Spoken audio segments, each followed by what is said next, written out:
Very good. Okay. Yeah, I'm sorry. So I'm happy that I'm corrected.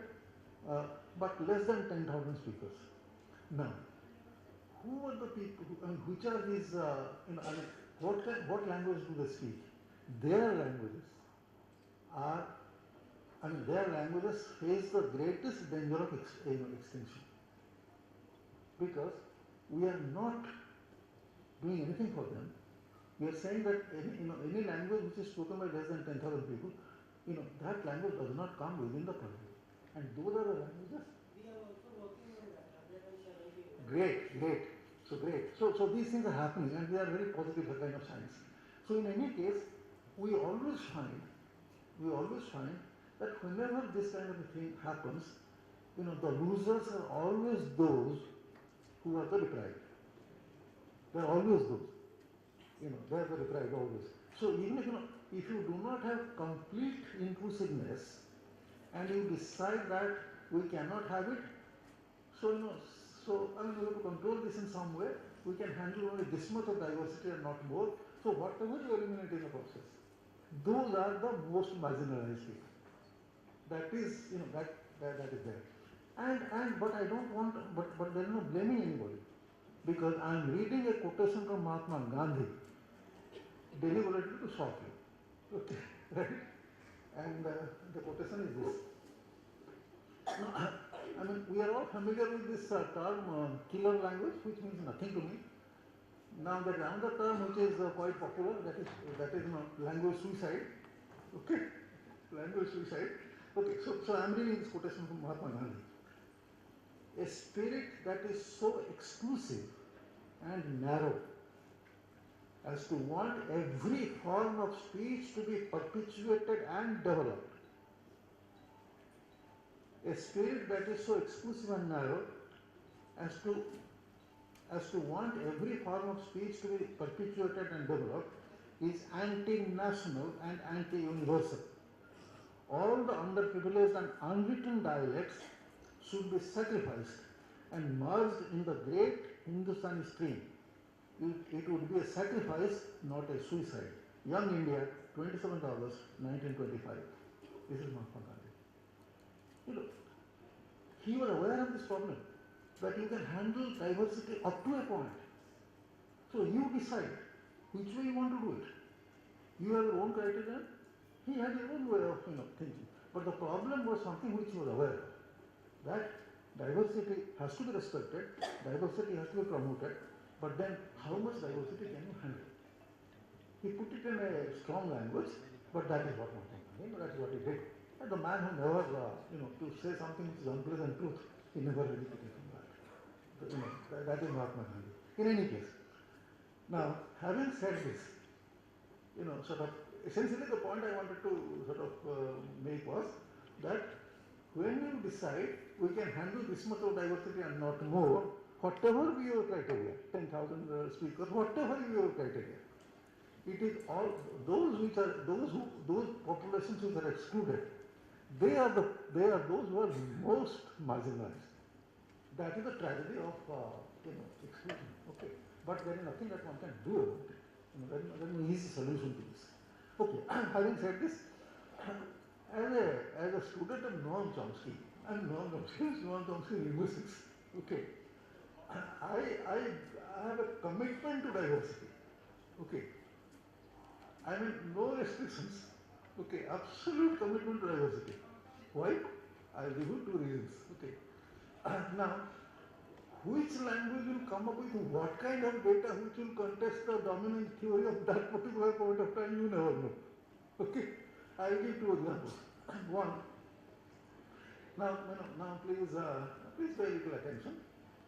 If I say the elephant saw the mosquito, it's okay. The elephant saw the mosquito, right? Okay. Now, if you say the mosquito was seen by the elephant, is it ungrammatical or grammatical? The elephant saw the mosquito was seen by the elephant. Perfectly fine? Okay. But there is a language called Navajo or Navajo, whatever it is called. Okay. In that language, if you say the elephant saw the mosquito, that is ungrammatical. Okay, but you know, the mosquito was seen by the, sorry, the elephant saw the mosquito is grammatical, but the mosquito was seen by the elephant was ungrammatical.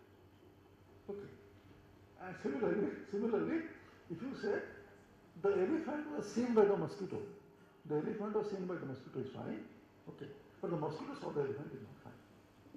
Okay, now this kind of thing you don't find in language. So what is happening is, and you know this passive, active and passive. Now, in whatever model you take, whatever syntactic model you take, okay, they are syntactic things. They belong to the domain of syntax. Okay, they don't belong to the domain of semantics. Okay. Here, a semantic information is necessary to evaluate which is correct, which is incorrect. The semantic information is between the mosquito and the elephant, which is bigger, which is higher. Okay, in some concepts, what is higher, what is lower. So the subject position has to be occupied by the one that is more prominent, the higher. Okay, so that is why the mosquito saw the elephant is not grammatical, but like that. Okay, right? So which means that when we are talking about a syntactic processor, in the syntactic component, semantic information or the information from word knowledge has to play a role. Okay. Now, to the best of my knowledge, see, we do all kinds of things to save a theory. That's okay. Okay. But then, to the best of my knowledge, this cannot be elegantly handled into a theoretical framework which makes a distinction between syntax, pragmatics, syntax, semantics, and pragmatics. They are different components. Okay. So, which means that whether a sentence is grammatical or ungrammatical will depend on input from semantic and pragmatic component. But semantic component cannot say elephant is higher or mosquito is higher. That's the pragmatic component. So this is the problem. So okay. So that's something. Now my language. Okay. Now we all know that in Hindi we have मैं जानता हूँ की. In Odia, that in place of की we say J. मैं जानी J, etc. The key or J, that is what is called a complementizer. Okay. As a complementizer, kind of subordinator which connects to clauses. So sort of one is mu janichi, that is I know. Okay. So that is the main clause. J, separate dusto logo, the wicked person. Okay. Right. So the second clause is the subordinate clause. Okay. So it is conjoined by J. Achha. Now, what does common sense say? If we have two clauses and they have to be joined, how many subordinate entities you will have to join them? You will have one. Okay, because 1 plus 1, you will have one. In Sanskrit, you say Ramascha, Govindascha, etc. So you have that, but in Sanskrit, if you have a clause and another clause, the cha is not repeated. Okay. Now look at this Odia sentence. Here that must be, I was sure they are Odia people, please check me. Jarurat nahi hai, because I am quoting from the Saida, a classic. And I have also checked that it is not something which you find only in literary texts. We use it all the time. And the sentence is, Mogole kemiti janibe je, Diomane bimolainko pochare achanti boli. Mughal, how will the Mughals know that the deities are behind the Bimala temple? Mughal Kemiti, so look at J. Mughal Kemiti, that's the main clause, J. And the rest is that the deities are behind the temple, the second clause. And then what is Boli? In South Indian languages, we have something like Enru, Tamil Enru, and its equivalents. So that is, that's the sort of subordinate element. Hindi and Indo-Aryan language don't have this at the end. The complementizer is not at the end, the conjunction is not at the end. But Hindi and other languages like that, the conjunction is where key occurs. So this J is the equivalent of key, and Bole is the equivalent of Enru. there are two sentences, one clause, one main clause, the other subordinate clause, and there are two conjunctions. A double is into चाहिए. What is this double is in business? Okay, double is may be necessary in some context, but in syntax, this is a problem. You can't have two complementary. Okay. So the question is, see, we know how to, see, syntacticians don't give up. They say, okay, it's okay, you have come up with good data, we'll find a way of trying to accommodate the data in the theory. Okay, right? So you say, all right, so what is syntactic? Or, so what is syntactic? Any information that syntactic rules require from semantics is syntactic. Okay, so like that, you save the theory. So you say between Boli and J, only one of them is a complementary, the other one has a different function. So like that you get. Then there are 100 questions to this. I have been, I have not published this article, but I have been with this article for many years. I haven't published it, but then there are questions for which I have no answers. But I hope I should be able to publish this article so that at least I share the problem, so that you people who are far more brilliant than people, useless people like me, you will be able to find a solution. But it's an interesting problem. This is the reason why we want diversity to be retained, to be there. Because you do not know. Maybe some language will be in the world, some language, and that language, it will tell you that it will have a feature which the existing or the present state of the theory cannot handle or find it difficult. Some years ago, some people came up with the data that you see there is a language, I think it is Pia or something, Pia, where there is no recursion. There is no recursion. I mean, if you could argue that in Pia, there is a language, human language, there is no recursion, it completely throws all that we know about syntax into dustbin. Okay, right? So, then what happened was, then it was found that, okay, they had given data, but if you analyze the data properly, you will find there is no problem. It is, there is no problem. In fact, I wrote to Chomsky.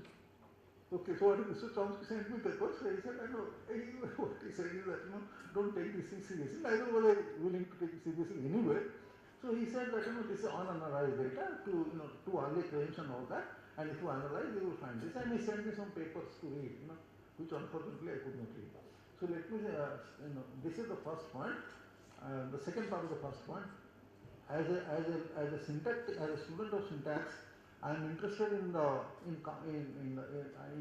fact that this diversity be maintained and promoted, so that from some language we do not know, some data might come which will pose a serious, or which will pose a challenge to the theory as it is now, and that is very important. And what is theory? Theory is the state of knowledge in a particular domain, and so that's it. Okay, now come to the second point, which I am not very enthusiastic about the second point. The second point is, on this day, it is customary. It is almost customary, like in Independence Day, things which are customary to say. On this day, when we say mother tongue, we talk about mother tongue education. And we talk about mother tongue education and the greatness of mother tongue education. And the hidden agenda is that English medium education should be condemned. So that is generally what is said. Okay. Now, which is fine. And so many people have told me, I have heard many speeches and many people have told me, even over the phone, as though I have a different view. Okay. So you see, that the concepts are best taught at the child, the child learns the concept best in the mother tongue and all the usual arguments that we know. But the point is, see, I was a student in school between 1953 to 1957, that is high school. No, that is high school. 4 years back, from 49 to 53, I was in minor school. Okay, that is in class 4 to class 7.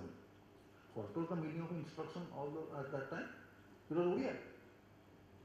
Okay, so you see, the medium of instruction has always been Odia, barring when did the English medium schools come? In Odisha, when I went to college, there was just one English medium school.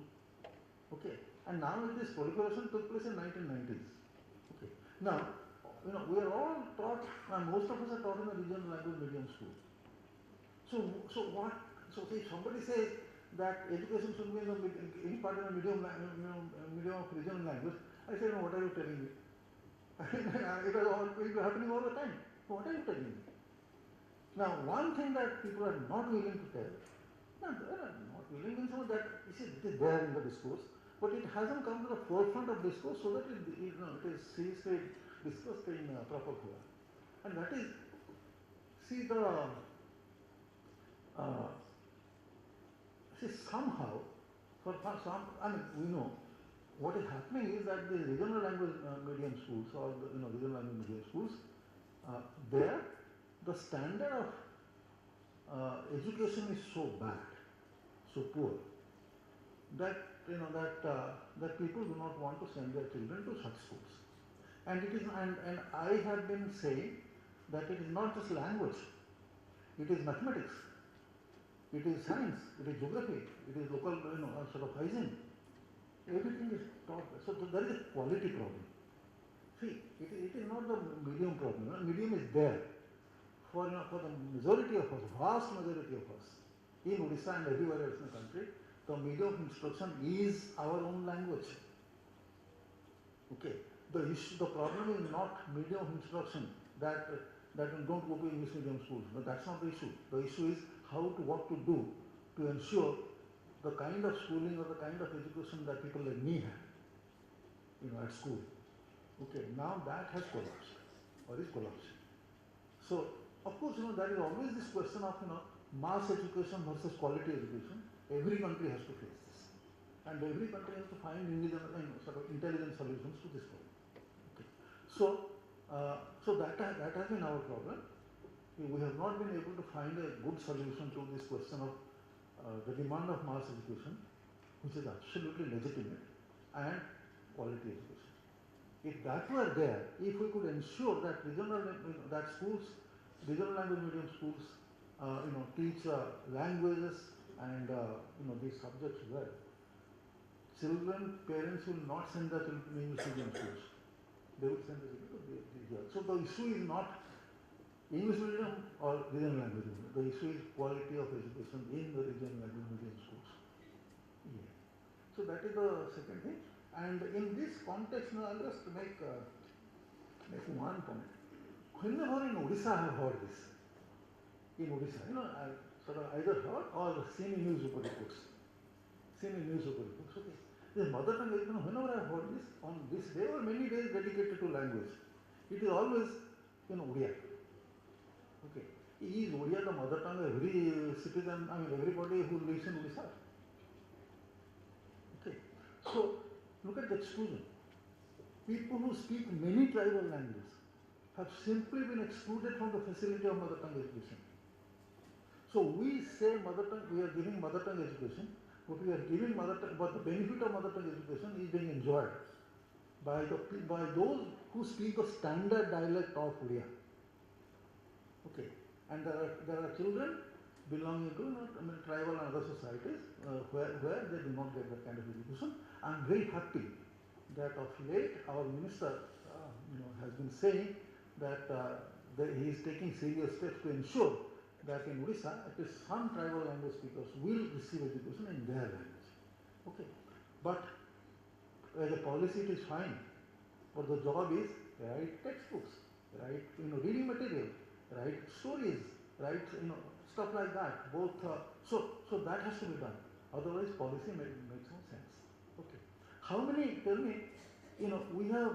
I have seen English grammars for children, or even short dictionaries. In any of our languages, I am not sure. Has anybody written a pedagogical dictionary for students of high school containing 2,500 or 500 words? Okay, is there any such a dictionary for class 7 students, 4 to 7? Is there any grammar book which caters to their need? Nothing. So we say, but there is a lot of things to be done, and that has to be done by us. Okay, and I'm very happy to say that has to be done by us, because you can't blame me. I'm 81. Okay, you can't blame me. So it is for the younger people. Okay, but this has to be done. See, if we really mean, and that is my thoughts go to them, those who do not receive the mother tongue education in their language now, Now even now, those who do not receive, thoughts go to them. On this day, let us be committed to this goal that this is a societal goal. So let the society commit itself to that societal goal that as early as possible, as soon as possible, to as many languages as possible, as few languages possible, let this mother tongue education facility be extended. So that is what I think that should be the societal objective and commitment today. Okay, answer. And the third thing, and that is where I will close, and that is the most interesting thing. Okay, and I never got an opportunity to talk about that. And thank you so much you have given me this opportunity. But let me talk about that. Okay, see, whenever we talk about mother tongue and all that, it is always about mother tongue medium education. Okay. Now, now people have started talking about it, but for a long time, it has never been the subject of discourse, namely that the Odia that is being taught in Odia medium schools is bad. Recently, I went to my school, where I was studying, 70 years ago or so. I asked the teacher. The teacher said what we had already read from the reports. Students of class 7 cannot write 4 or 5 sentences in a coherent paragraph. They can't write. Okay. Students of class 4, 5, as my friend Professor Panda, Basant Kumar Panda says, that they cannot spell words. And sometimes students of class 3 or 4, if they have to pronounce the word kamala, they will say ka, ma, ra, kamala. This is the situation. Okay. Now, we are in a situation, and this is a very serious thing. We talk about mother tongue medium of instruction, but we don't, appreciate the fact that mother tongue is being so badly taught that the Odia language competence of Odia students coming from Odia medium schools is pathetic. And this is the situation. So this is a problem that somehow, gets hidden under the carpet. But this is something that let's talk about. It's a very serious problem. And there are lots of data that are now available. And this is not just about Odisha, it's about many states, the same story. Okay. Now, there is a TV channel, I think there was an NTV or some channel, I have forgotten. 4 or 5 years back, they told me that they were going to have a competition on Ma ko chithi lekho, write a letter to your mother. Okay, in Odia. So that was a competition. So I don't know what happened, but I remember that some TV channel or some newspaper took up this thing and there was an essay competition. Now imagine, why should there be a competition for high school students, or maybe class 9, class 7 students, a competition of Ma ko chithi likho, write a letter to mother. Okay, that is, this becomes an achievement, a measure of achievement. Okay, and so for children at that level, so something to be worried about. And then I thought, that, then I reflected. Suppose somebody asks me, when I was in class 4 or 5, write a letter to your father, what would I write? Okay, so you see, what would I write to my father?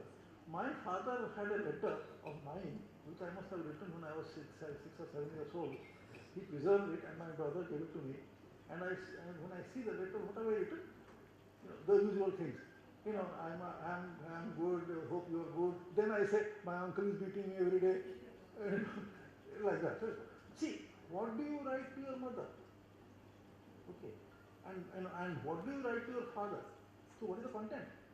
What is legitimate content? Okay.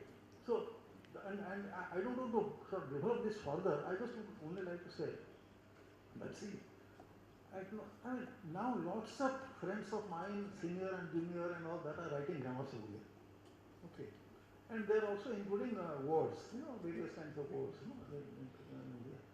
But there is no one who is writing a grammar of Odia discourse. That is how to write a letter. If you want to write about river in your locality, the river Mahanadi on the bank of which my village is situated, you want to write about a river. You want to write about a hill nearby. You want to write about how you spend your day. No. But this has to be taught. So we need discourse grammar. That will tell what to write. In grammar books, you can avoid saying, what to write. The content is not there. It is only the form. Okay, it is only the form, structure. But what to write is as important.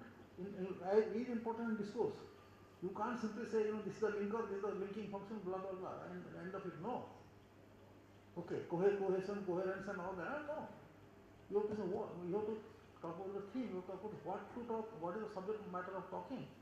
So I think if I were younger, I would have certainly tried to write something called a kind of I won't call it discourse drama, but something with some title where I would have collected letters, personal letters, and little sort of things about rivers and things like that, climate and the food and the your day to day, your life on a certain day, a festival, local festival like that, and trying to tell through that okay, if this is the first sentence, the second sentence will be this.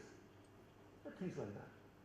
This is not there, and to the best of my knowledge, in none of our languages, because we are stuck with a grammar tradition where all the time we talk about structures. Okay, no usage. Okay. Well, I think I have taken too much of your time, so I'm really sorry. I'm really sorry. So I stop here. This is what I have. Thank you very much for your time.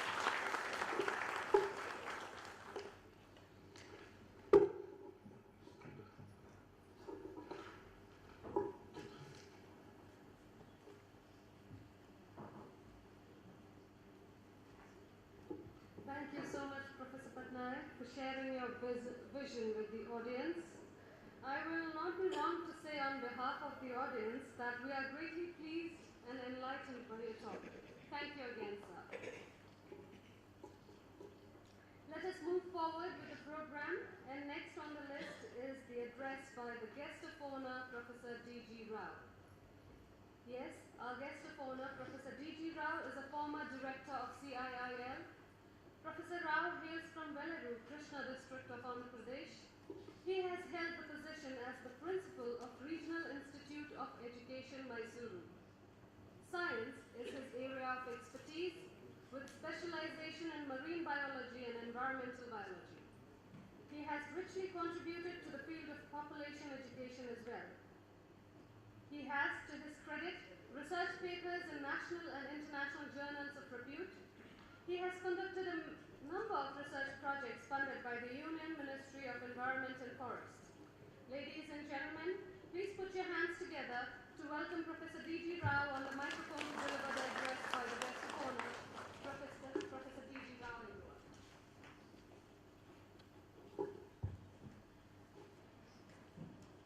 Good morning to everybody.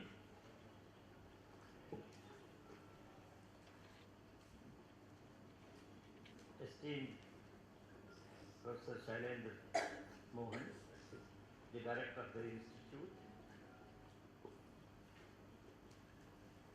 Professor G.N. Patnaik, the former Professor of English and Linguistics, IIT Kanpur, today the keynote speaker, and Professor Sivan Krishna, and Professor Shasideva, and many of our guests, and my dear and colleagues, and ladies and gentlemen. Today we are celebrating the International Mother's Day. Of course, after 2 years, I'm happy to be with you and share some of my ideas, which are mainly concerned to the NEP concerns of this, mostly the opportunities and challenges of learning and teaching and learning of the mother tongue. Of course, as Professor Patnaik mentioned, the critical aspects of the mother tongue issues, but I mainly touch upon the current national concerns, especially the NEP concerns, how we can deal with these issues. And as you know that the mother tongue and mother tongue education, we have a variety of schools. I think in the most of the schools in the world, we have monolingual schools. That means there is only one medium of instruction, and that was the practice. Though that means in that case, the many of the children they speak the home language is as a medium of instruction. But several languages were there. Usually this happens, but it is not necessary to be that is the main language of the country. But mostly they pick up the major language of the dominant language, we can say. But when you look into this, the community level, it may not be the dominant language. That is also happening. And we have then the bilingual schools, wherein, of course, the instruction can give in these two languages, especially the medium, especially that is there in the many of the European countries. So that was the practice. Then we come to the multilingual situations, wherein, of course, we have many of the, of course, we can put it the Indian context is a multilingual, or not, that is again questionable. But we have the schools of it, but our approach is multilingual more. But wherein we have this, of course, in the multilingual context also the mother tongue is the emphasis. I think we can't compromise with the mother tongue, but the other languages also will be taught. At least reading and writing competencies are to be developed. Of course, that most of the Indian schools, I think that was the practice we have.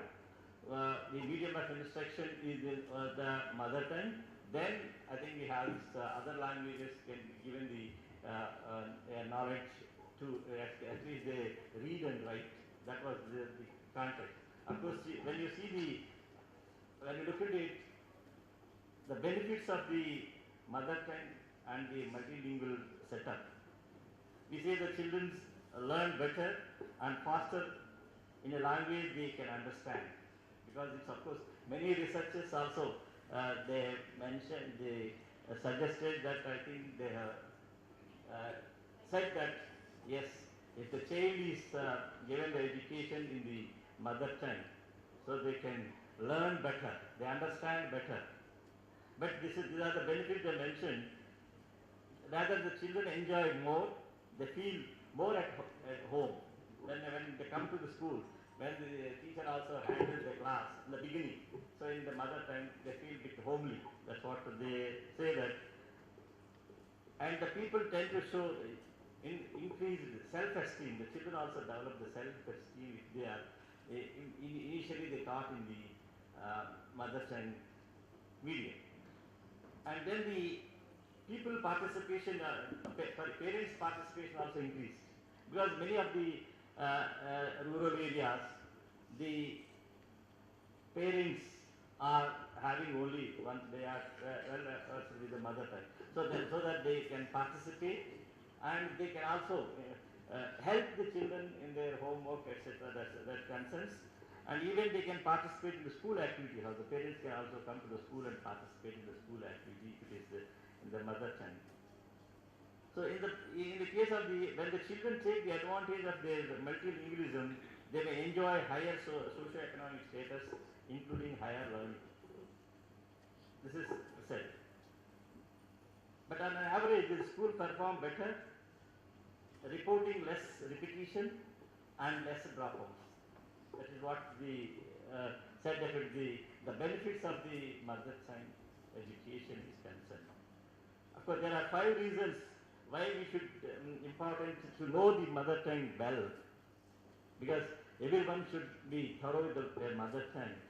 The one is the intellectual development will be more when its learning is take place in the mother tongue. Better connected with your culture, because when you are thoroughly study with your mother tongue, you are well connected with your culture. And then the second language learning, of course, the linguists also, many reports say that if you are thorough with the one language, or your mother tongue or the second language learning will be much easier. I think that was seen in many of our senior colleagues and all. They all, even I think, including Professor Patnaik, including me also. I also studied initially many of us, I think, the senior colleagues have studied their school education in the mother tongue only. But later part, they have developed the other languages, either English or he is an English professor. I think he has acquired a lot of knowledge in English. But I think, as he mentioned, he has studied his school and the college education. School education is mainly in the Odia medium. So this is happening. I think I have seen many of the internationally famed doctors, engineers also. They studied in their mother tongue. Because later part, I think we have changed our perceptions, and we have now the English medium. There is I can say though, but we are in the. I work in the education sector, and plus I am with you for 5 years, so I mix up my experiences both. But we have developed as a parents. I think it's a parental more concern about the English medium. It's sort of a mania we have developed. Besides the quality, of course, what Professor Patnaik sir said, this quality is lost in the mother tongue schools, government schools. That's why they are switching over to the other mediums and all. But some extent that is true. But the government now, the NEP, they are more concerned. I don't know how far it will be implemented. That we have to see. But I'll just some of the challenges we are facing. I think suggested by the NEP, how the government will take up for implementation, and how the people will accept, that we have to see. So, the UNESCO has been leading on the way of and educating the multilingual education. Of course, as already we all know that the current year International Mother Language Day theme is the multilingual education necessary to transform education. So, in that context, the UNESCO, there are about 7,000 languages spoken around the world today. But linguistic diversity is increasingly threatened as more and more languages disappear at an alarming rate. When the language disappears, it takes with it an entire culture and intellectual heritage. That's what we are more concerned. I think one of the projects which we are working, SPELL project, as working a scheme for protection, preservation of endangered languages. We are working. I think CL is about 67 or 70 languages we are already in the process, and wherein I think Professor Patnaik has mentioned some of the languages which do not have the script, because those languages the CL has attempted. I think especially Andaman few languages, there are only few speakers. Handful of speakers were there, because we were concerned at the time. I think immediately the project was given. Professor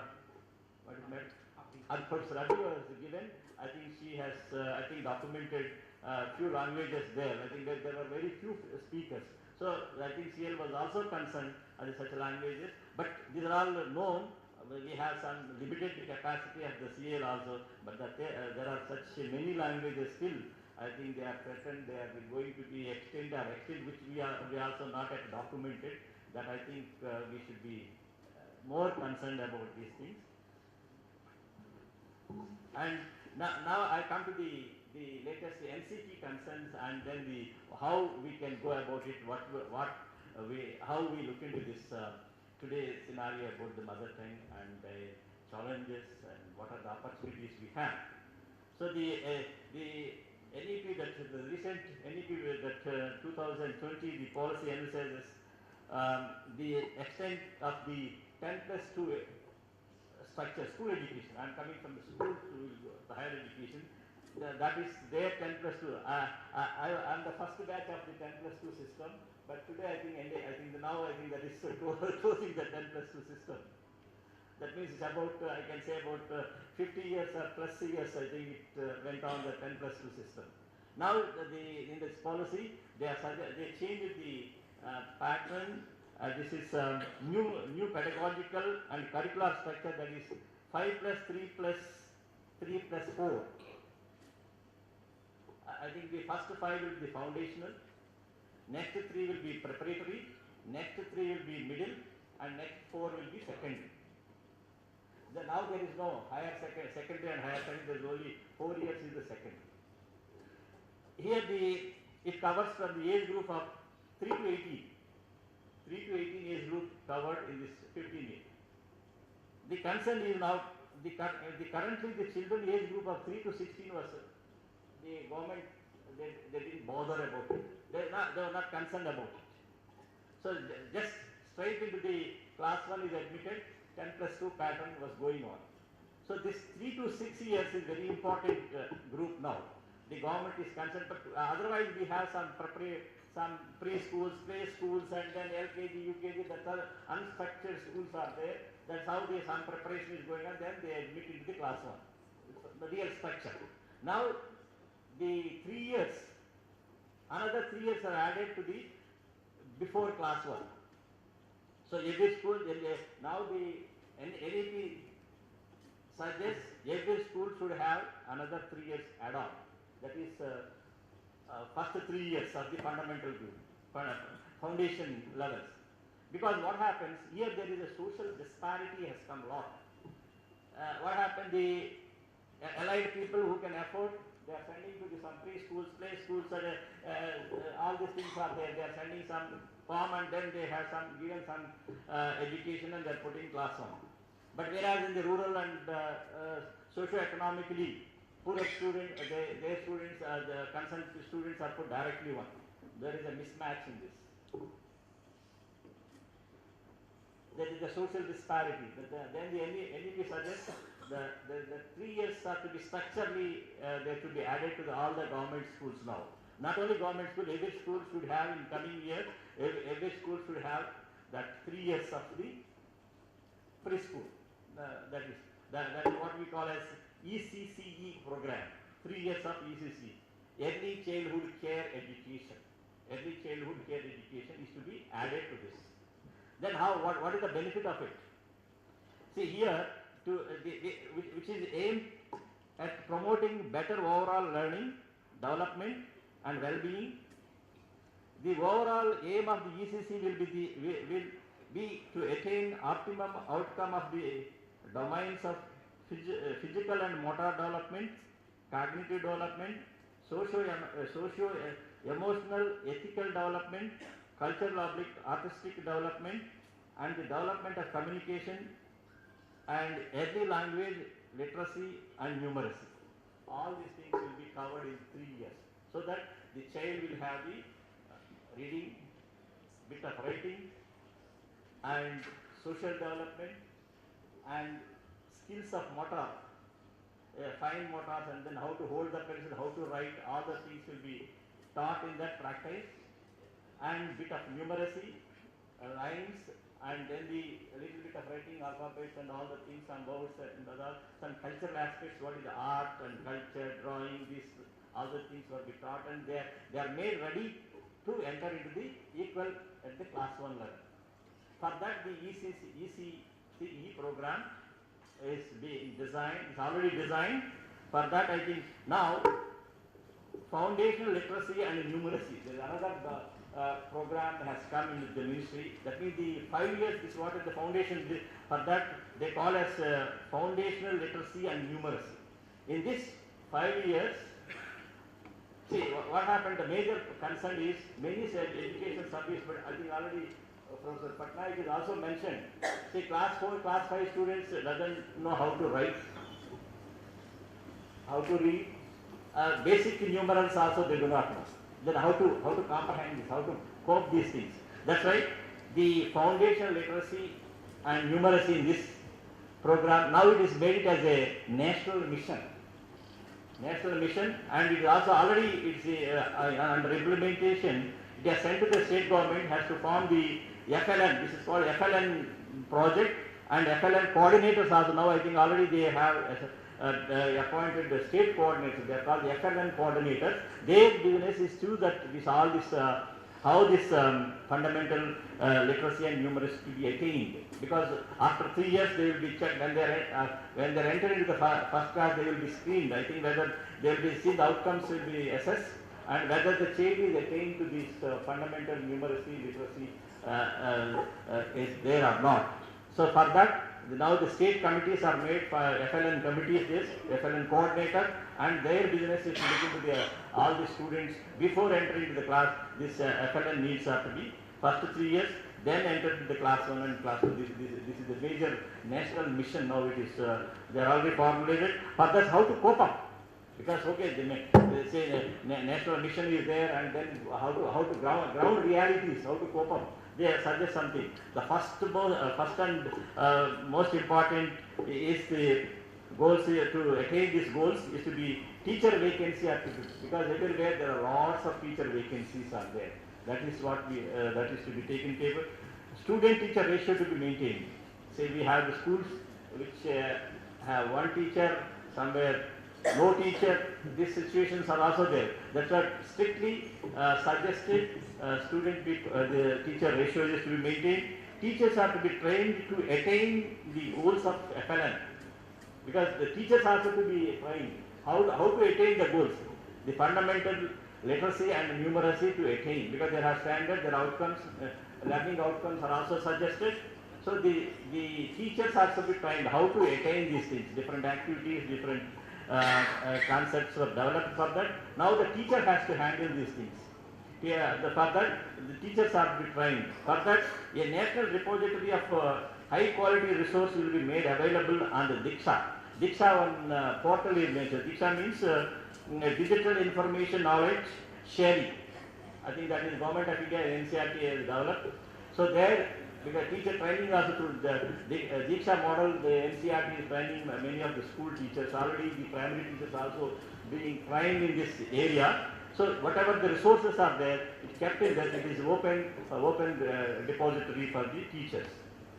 Now, as per the NP suggests that wherever is possible, the medium of instruction until at least grade 5, because again this is more concern. NEP suggests, Constitution suggests, policy suggests, but implementation we are not able to do it. But preferably till grade 8 and beyond will be the home language or mother tongue or local language or regional language. So for this, what is required? High quality textbooks, including science and mathematics also, will be made available in home and mother tongue language.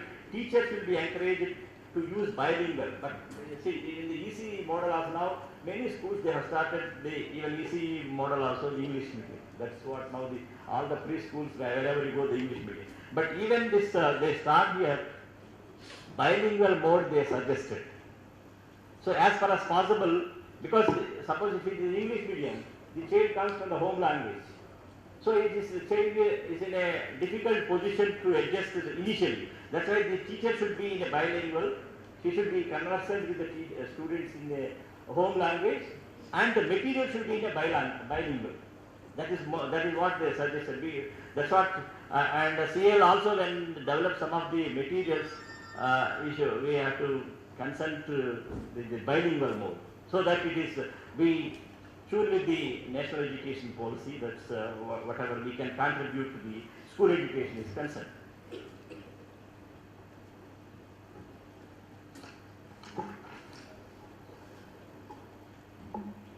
Then here it comes to the, as again the researchers suggest that the children pick up language extremely quickly between the age of 2 and 8, because children can learn languages easily than us. When I was young, I learned Oriya quickly. But I came here in Karnataka 10 years almost. I said I could not pick up fluent Kannada. I don't know about the Patnaik says what is the lacuna with interest or this what learning deficiency. I couldn't get it, but I do not. But I was thorough. Now also I remember Oriya I can speak because I stayed my younger years there. So I can talk, I can fluently and manage the, but I am not competent manage the same way Kannada. I don't know what is that. I think your linguist should clarify me better.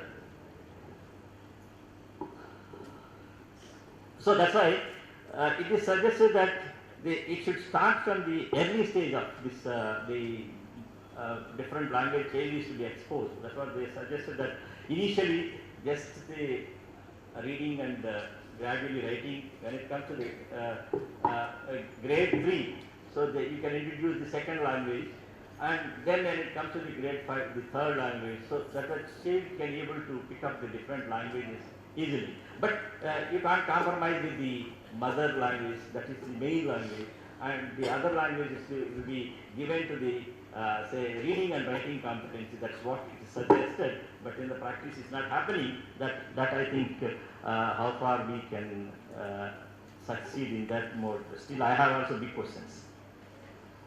So now here again extensive use of technology will be made for teaching and learning of different languages and to popularize language learning. So now everything is I was told this yesterday we were discussing with the director and then his team.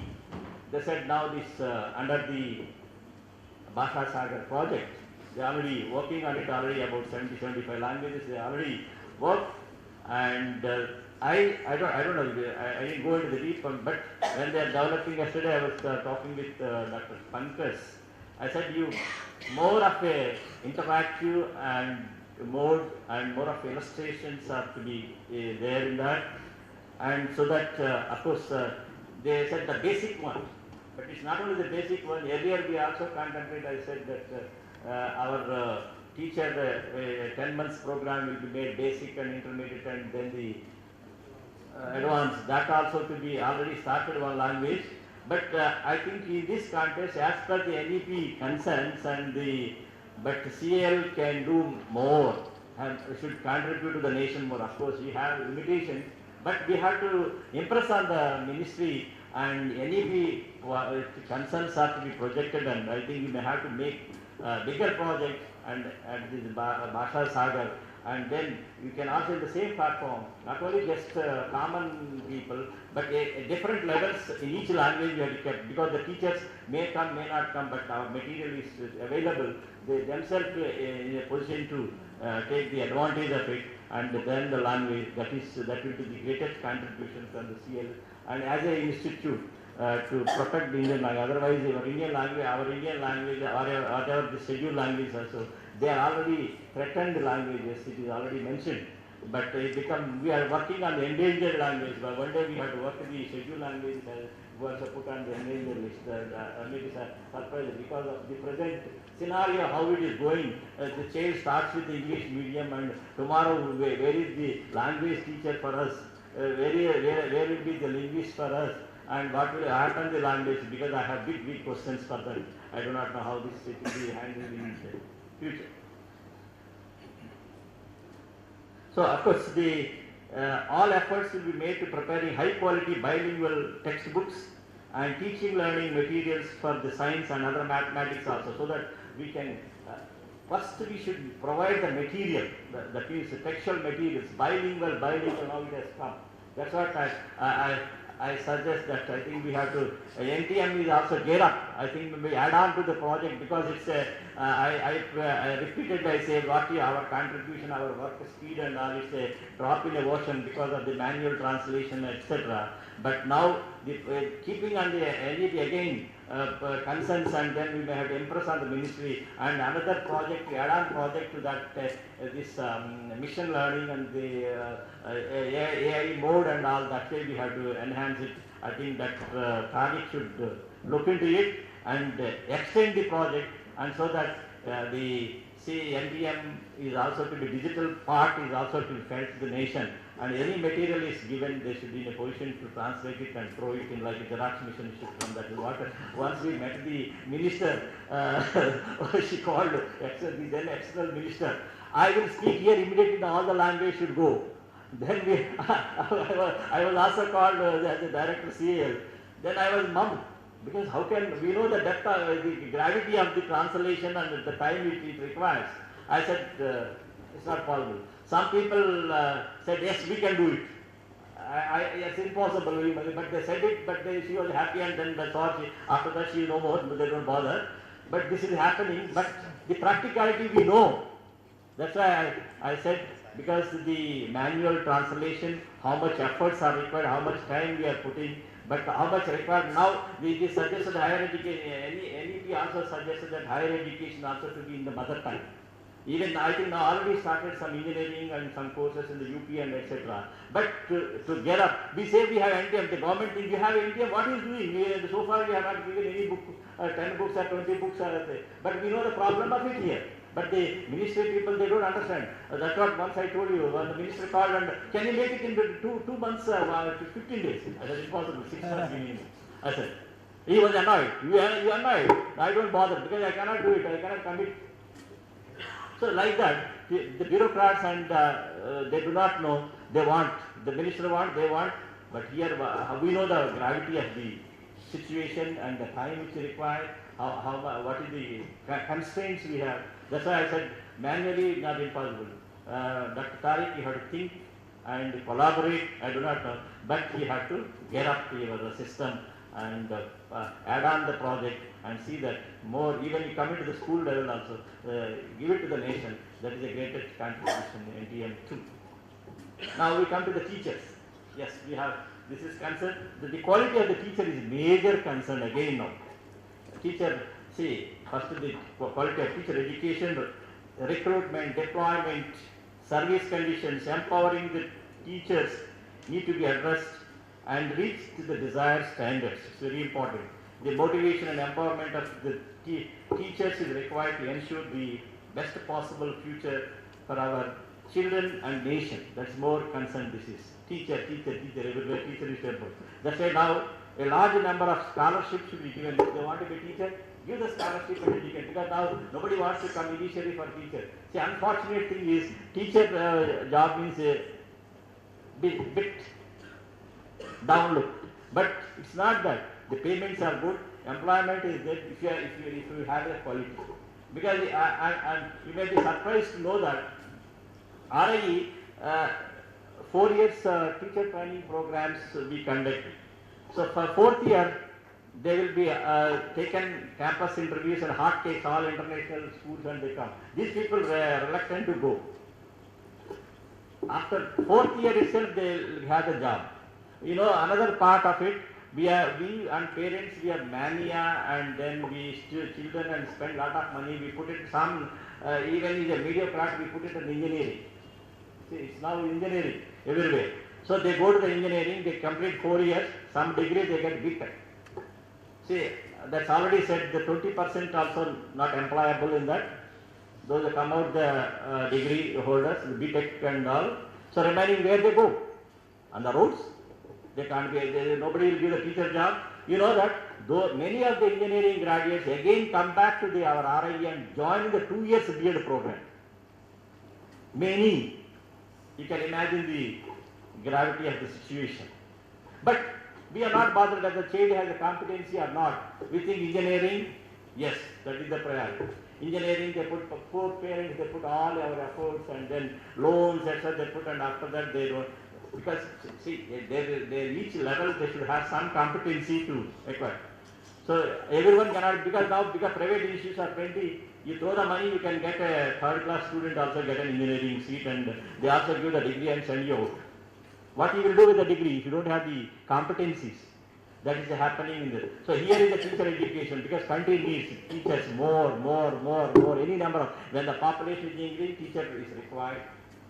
Enrollment is increasing, has to be increased, it will be increased, it is increasing, so they need the teachers more and more. Quality teacher. Now it is more concerned about the quality teacher, the language or any other subject. So that's why a large number of scholarships are to be initiated. So the government has to give the scholarship to encourage the students to come into the teaching line. And this especially to study the quality 4 years integrated B.Ed programs. Now, not only for the science and mathematics, I think we have, before the NEP comes, the CA level, we have provided this 4 years integrated language education. We made some structures also, we wanted to do collaboration with CAL and NCRT and we wanted to design the programs and run it. But at the preliminary stage, on principle we have agreed, but we couldn't take up. I think now the NEP is given a lot of flexibility for higher education. You can credit based also. You can study 2-3 institutes also. You can assemble the credits and then get it. So in that context, I think I request the director can have further dialogue with the RIEs and NCRT, and at least wherever you have the regional institutes and where you can have the 1 or 2 languages to start with. Of course, you can start here Mysore, Kannada, Malayalam or Telugu, these languages. Similarly, in Odisha, because you are getting the regional good buildings, and I think make utilize it at least 1 or 2 programs you can start with. I think you can make the syllabus for the curriculum, you can make it. But the NEP also suggested that language education also, this 4 years integrated program, linguistic component, they can provide the education component so that we can have the 4 years integrated program. That is impossible. Teacher education, again, recognizing the teachers will require training in high quality content pedagogy. What is the again concern now?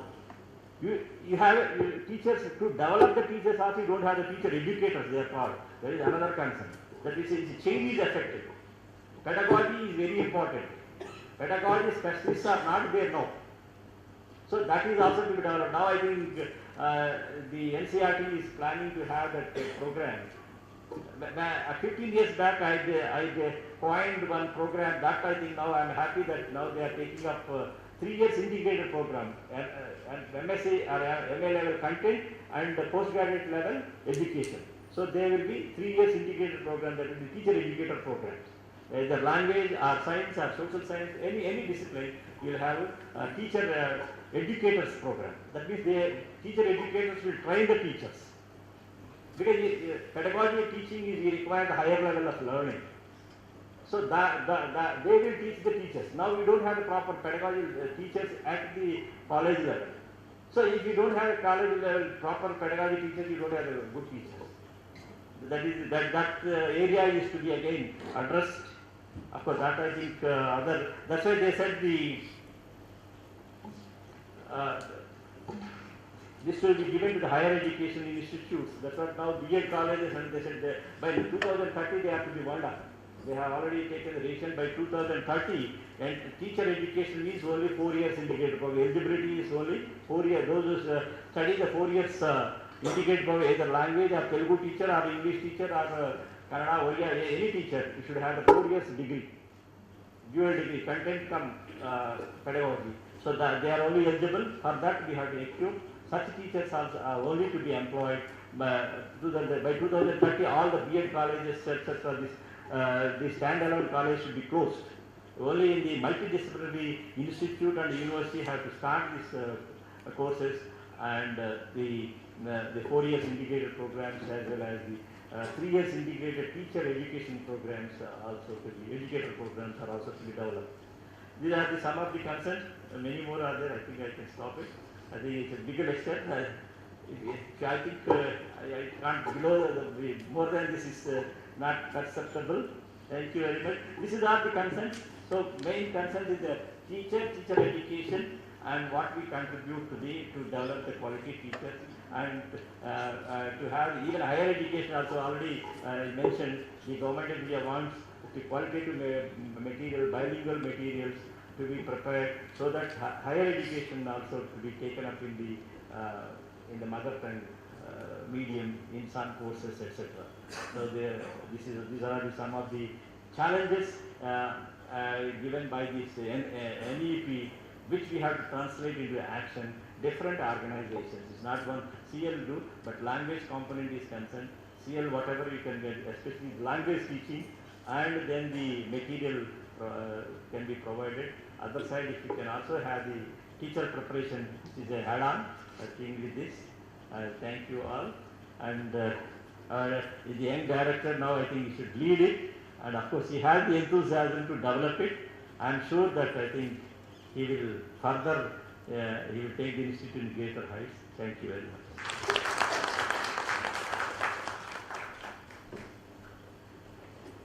Thank you, Professor Rao. Thank you for elaborately informative session. We are hopeful that the implementation of NEP 2020 will do justice and improve the quality of education in India. Next on the program is the presidential address by the Director of Central Institute of Indian Languages, Professor Shailendra Mohan. Please do the honors.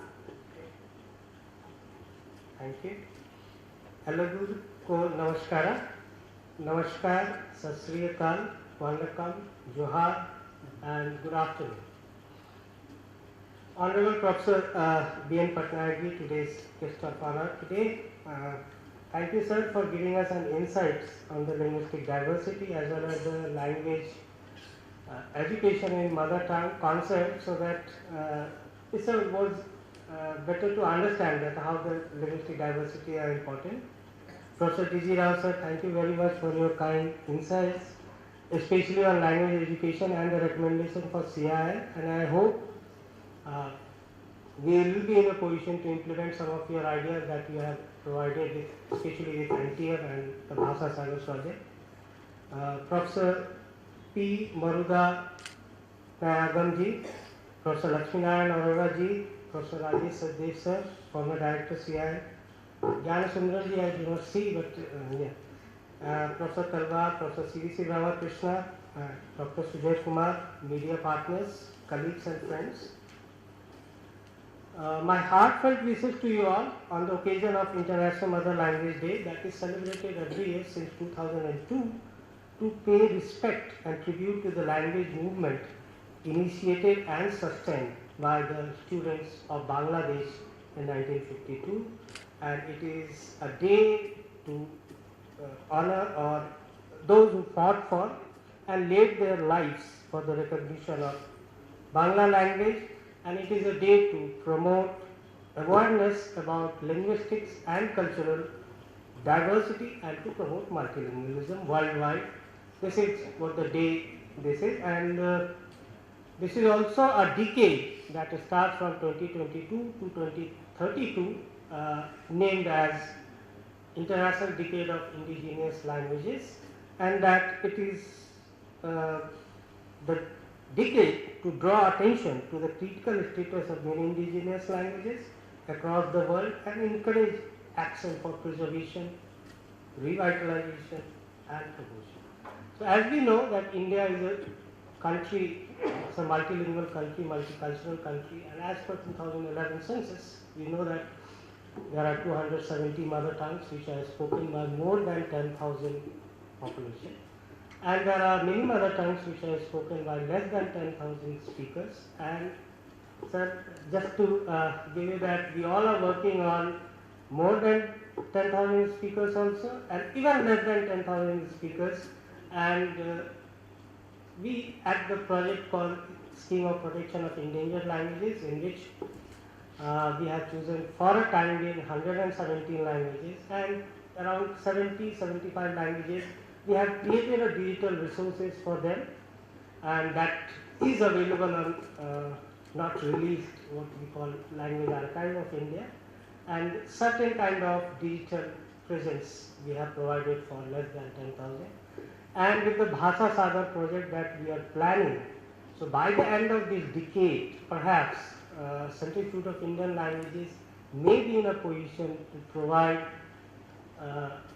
digital landscape for all those languages which do not have any space either in digital world or something on the other world. That so certain kind of language learning app that we are planning, maybe by the 10 years we will be in a position to all the mother tongues may be covered with some basic level. And as Professor Rao suggested that we need to increase to the levels of for teachers as well as special purposes, that perhaps we will be adding on, and we still have some 8-9 years. So in that I hope that CIL will be able to contribute to that. As we know that NIT has emphasized education through mother tongues in India, and the role of CIL and all such language institutions has grown much more in providing content to all the mother tongues that are either more than 10,000 or less than 10,000 speakers in India. So we as an academicians and linguists already know the importance of mother tongue based education and its overall role in the cognitive and social development of individuals.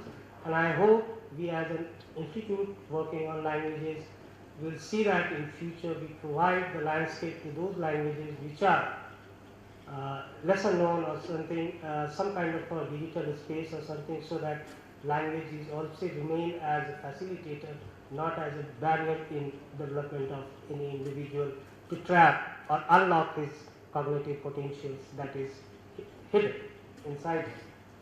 And in that, what I personally feel that technology perhaps will define the next decade of Indian languages.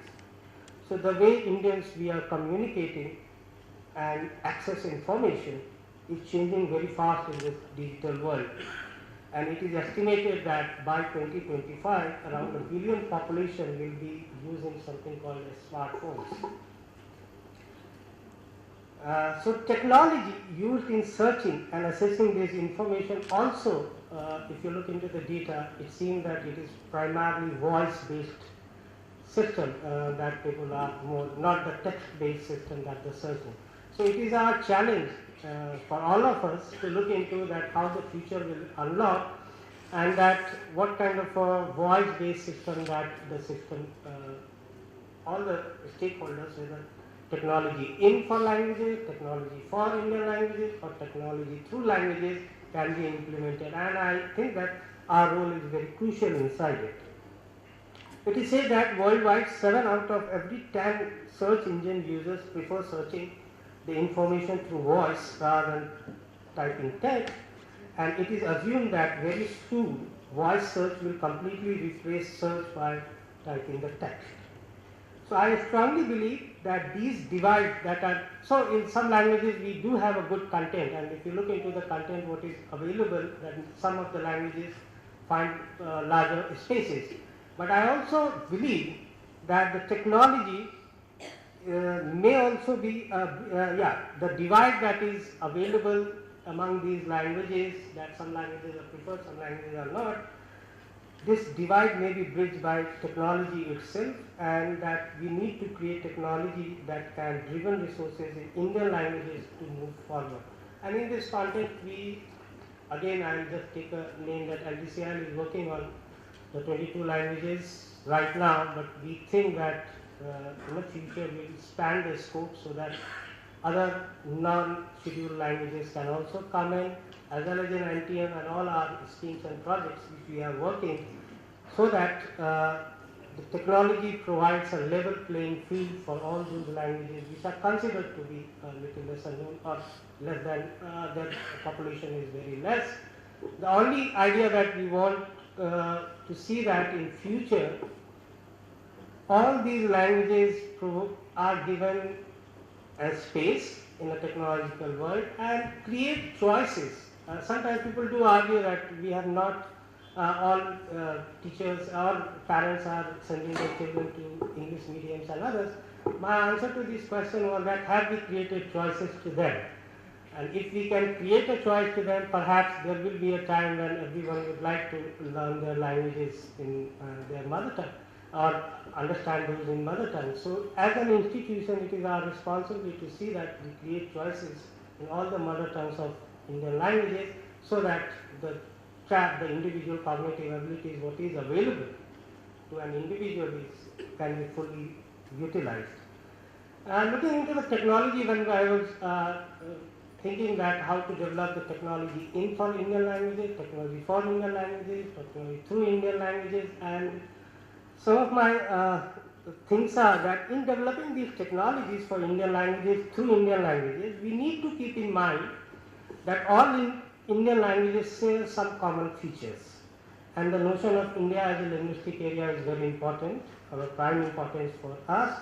As Professor Abhi pointed out, that India as a linguistic area gives us robust reasons for writing a common or a core grammar of many of the Indian languages in context. So we need to think that can we utilize the language related phenomena between languages at the level of script, even at the level of phonology, even at the level of morphosyntax and others, to develop these technologies in Indian languages. And this is a challenge for all of us to explore it in future. Because when we are developing technology, we are not developing technology either for Hindi, Bangla and others, but once we look into the perspective that all languages are related, perhaps we require only one technology so that we can map it to other Indian languages in easy way. That's one of my thoughts that I can look into. The other important thing that we need to look into this international mother language, that we all know that we all are multilingual country. So there is no single state in the country which is completely unilingual, not a single major modern Indian language speakers who do not employ more than one code, and not a single speech community which has at least 3 distinct codes in their repertoire. So it is imperative for all of us to understand the nature of our multilingualism in the country and move towards the multilingual education program at the level of the education. And for this to be realized, all of us need to learn as well as teach in multiple languages. So a multilingual teacher is a future force to tap the talents of Indian children. Being and becoming multilingual, the book Professor Rajesh Sudheva looked into it. So being and becoming multilingual is the first step perhaps in the direction. Though we all are multilingual, but once we enter a classroom that it becomes technically a monolingual situation, this mindset that it's a multilingual nature, that needs to be projected among the children so that they also understand that it's not a monolingual world, but it's primarily a multilingual world. That kind of attitude among language teachers or becoming all our teachers, these kind of information or this kind of attitude needs to be developed among these ones. And we all are working on the our RLCs, where we are right now working only on the 20 Indian languages. We are training teachers. I think in hope we make these our regional language centers as a centers for research also, as well as the teaching of other non-scheduled languages which somehow are not placed on a scale of scheduled or non-scheduled, but they are somewhere like Khasi, Mizo and others which have the department. Yeah, extension activities like researching on, suppose regional language center Odisha works for the promotion of other mother tongue that are spoken in that region. Rather than working here at CIL, we can do it there, that could be perhaps. So we need to think on those lines so that we will be in a position to serve the nation for developing. So CIL in the last 53 years of establishment has sustained its focus, maintained relevance, expanded its outreach, and we are grateful thanks to those who have worked to make this institution great and honor on this day, International Mother Language Day, and those who contribute to its greatness. For the last 53 years, the institute has been setting new trends for language analysis, and I hope that CIL will continue working on all Indian languages in future. Our schemes such as LDCIL, NTM, NTS, SPELL, Scheme of Protection in Endangered Languages, Bharatvani, and others will contribute to the development. And by the end of this decade, I think we may be in a position to give all languages, more than 10,000, less than 10,000, a digital space with the help of our stakeholders as well as our seniors as well as the current staff. And I hope that we will realize that being of giving spaces to all Indian languages, language as a facilitator, not a barrier to this. So Jai Matri-Bhasha, Jai Hind, thank you very much.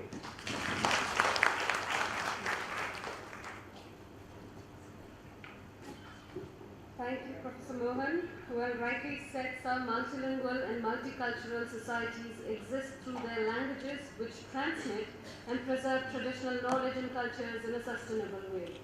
Now it's time, I think everyone's a little bit thirsty and needs a break, because it's time for a quick tea break, which is being served in the hallway, and we will come back right here for plenary session at 12:30.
ತಂದ್ಕೊಳ್ಳಿಲ್ಲ ಅಂದ್ರೆ ಅಲ್ಲಿ ಹಿಂದೆ ಕೂತಿರ್ತೀನಿ ಅಷ್ಟೇ. ನಾನು ಇನ್ನೇನು ಮಾಡುವ? ಗೋಪುರ ಇರೋ 11 ಬಂದಿದೆ. Everyone, please join us in the hall and please be seated for the next session to begin. ಏನು ಗೊತ್ತಾ ಮಮ್ಮ ಅದರಲ್ಲಿ ಸಮಸ್ಯೆ it is only for action camera ಅದು ಲೈಟ್ ತರಿಸಿದ್ರೆ 5 ಗೋಪುರ ನನಗೆ ಏನು ತರ್ತಿದೆ ಅಂದರೆ ಹೇಳ್ಬಿಟ್ಟಿಲ್ಲ 5 ಕ್ಯಾಮ್ರಾ ಏನು ಇಲ್ಲ, ಇವ್ರು ಹೋಗ್ಬೇಕು ಸುಮ್ಮನೆ ಹಿಡ್ಕೊಂಡು ಅದೇ ಸುಮ್ಮನೆ ಇಟ್ಕೊ ಒಳಗೆ ಫೀಲ್ಡ್ ವರ್ಕಿಗೆ ಫೀಲ್ಡ್ ವರ್ಕೇ ಸರಿ ಒಪ್ಕೊಂಡೆ. ಅದೇ ನಾವು ಡಾಕ್ಯುಮೆಂಟ್ರಿ ಮಾಡಬೇಕು ಅಂತಾಗ ನಾವು ಯೂಸ್ ಮಾಡಬೇಕಲ್ಲ ಫೀಲ್ಡ್ ವರ್ಕ್ ಹೋದ್ಮೇಲೆ ಡಾಕ್ಯುಮೆಂಟ್ ಮಾಡೋಕ್ಕೆ ಯೂಸ್ ಮಾಡಬೇಕು. ಡಾಕ್ಯುಮೆಂಟ್ರಿ ಮಾಡೋಕ್ಕೆ ಯೂಸ್ ಮಾಡೋಕ್ಕಾಗಲ್ಲ, ಎಲ್ಲ ಫ್ಲಾಟ್ಸ್ ಕಾಣ್ತೇವೆ. ಆಮೇಲೆ ಏನು ಗೊತ್ತಾ, ಅದನ್ನ ಆ್ಯಡ್ ಮಾಡ್ಕೊಬೋದು. ಕಂಪ್ಲೀಟ್ ಅದನ್ನೇ ನೀವು ತಗೊಂಡು ಡಾಕ್ಯುಮೆಂಟ್ರಿ ಮಾಡೋಕ್ಕಾಗಲ್ಲ. ಏನು ಮಾಡ್ತೀವಿ, ಫಿಶೈನ ಕ್ರಾಪ್ ಮಾಡಿ ಸ್ಕ್ವೇರ್ ಬರೋ ಥರ ಮಾಡಿ. ಗೊತ್ತು ಅದಿದೆ, ಆಪ್ಷನ್ ಇದೆ, ನನಗೆ ಡೆಪ್ತ್ ಇಲ್ಲ ಎತ್ತಿ ಏನಿತ್ತು ಹೋಗ್ಬಿಟ್ಟು ಒಬ್ಬರನ್ನ 2023 ಡಾಕ್ಯುಮೆಂಟ್ರಿ ಲೆವೆಲ್ ಮುಂಚಿನ ಥರ ಇಲ್ಲ. ಇಲ್ಲ ಅಂದರೆ ಹೆಂಗೆ ನೀನು ಮಾಡೋ ಡೆಪ್ತ್ ಬೇರೆ, ಅವ್ರ ಫೀಲ್ಡ್ ವರ್ಕಲ್ಲಿ ವಿಡಿಯೋ ಮಾಡ್ಕೊಬೋದು ಬೇರೆ. ಫೀಲ್ಡ್ ವರ್ಕ್ ಗೋಪುರ ಇದೆ ನಾವು. I know you are talking about depth of field, but it is no at least audio quality is also good. Otherwise when it is a high level profile in studio, you need such kind of ಅಲ್ಲ ಹೋಗ್ಲಿ. Field work ಅಂದರೆ ಯಾವ ರೀತಿ ಹೇಳ್ತಿದ್ದೀವಿ? Just ask outside. ಅಷ್ಟೇ ಅಲ್ಲ, field work ಅಂದರೆ ಇವ್ರು ಮಾಡೋದು ಒಂದು ಇದೇ ಥರನೇ ಒಂದು ಇದನ್ನು ಮಾಡ್ತಾರೆ. ಯಾವುದೇ ಫೀಲ್ಡ್ ವರ್ಕ್ ಹೋಗಲಿ ಈ ಥರ ಒಂದು ಫೀಲ್ಡ್ ವರ್ಕ್ ಹೋಗೋರಿಗೆ ನೆಕ್ಸ್ಟ್ ಡಾಕ್ಯುಮೆಂಟ್ರಿ ಮಾಡೋಕ್ಕೆ ವಿಡಿಯೋ ಕೊಡಬೇಕು. ಸರಿ ಮಾಡಿ ಏನಾಯ್ತು?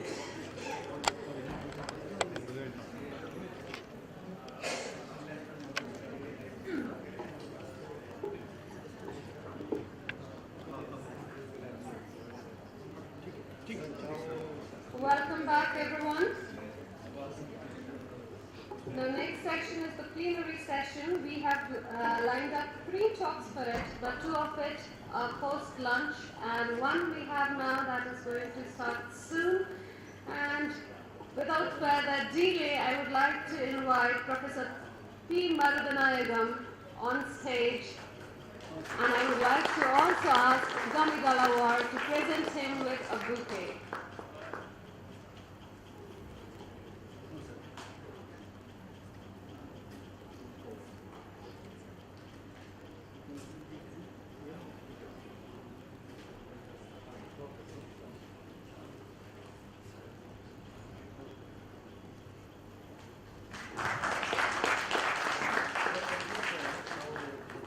Thank you, Gami, and thank you, sir. Professor P. Marudanayagam, formerly Chairman, Department of English of Pondicherry University, which he founded and headed for 15 years. Presently Fellow at Central Institute of Classical Tamil, Chennai, he holds 3 MAs, including one from the University of Hawaii, USA, and 2 PhDs, one for his thesis in English on myth criticism, and the other for his work in Tamil on T.P. Meenakshi Sundaram. Also, he secured the first D.Litt of Pondicherry University for a thesis praised by the examiners for its encyclopedic treatment of the literatures of many traditions. His research interests ranges from Western literary theory and criticism to Sangam poetry. He has published about 300 articles in American and Indian journals, 35 books in Tamil and 15 in English. He has translated into English the whole of Purana Nuru, selections from other Sangam poems, and also a large number of poems by Bharati, Bharatidasan, Sirpi, Kantadasan, Vairamuthu, and Indiran. Forgive me, sir, if I missed to mention a few of your accolades. The list is long. He has lectured extensively on ancient Tamil texts in India and abroad, from France to America to Germany to Canada to United Kingdom to Mauritius and many more. And today we have the privilege and the pleasure of attending one of his talks on this International Mother Language Day. Please put your hands together in a round of applause and welcome Professor P. Marudanayagam.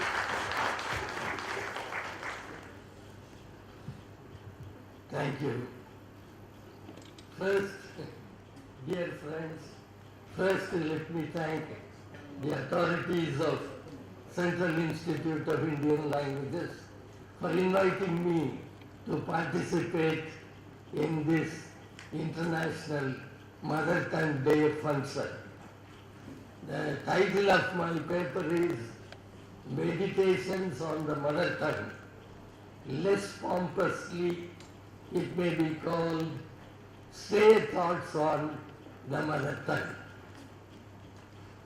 Subramanya Bharati, a great Tamil poet of the 20th century, unequivocally declared, யாமறிந்த மொழிகளிலே தமிழ் மொழி போல் இனியாவது எங்கும் காணோம், யாமறிந்த புலவரிலே கம்பனைப் போல் வள்ளுவர் போல் இளங்கோவைப் போல் பூமிதனில் யாங்களுமே பிறந்ததில்லை, உண்மை வெறும் புகழ்ச்சி இல்லை. Bharati says, of all the languages I know, there is none sweeter than Tamil. Of all the poets I know, there is none greater than Kamban, Valluvar and Ilango.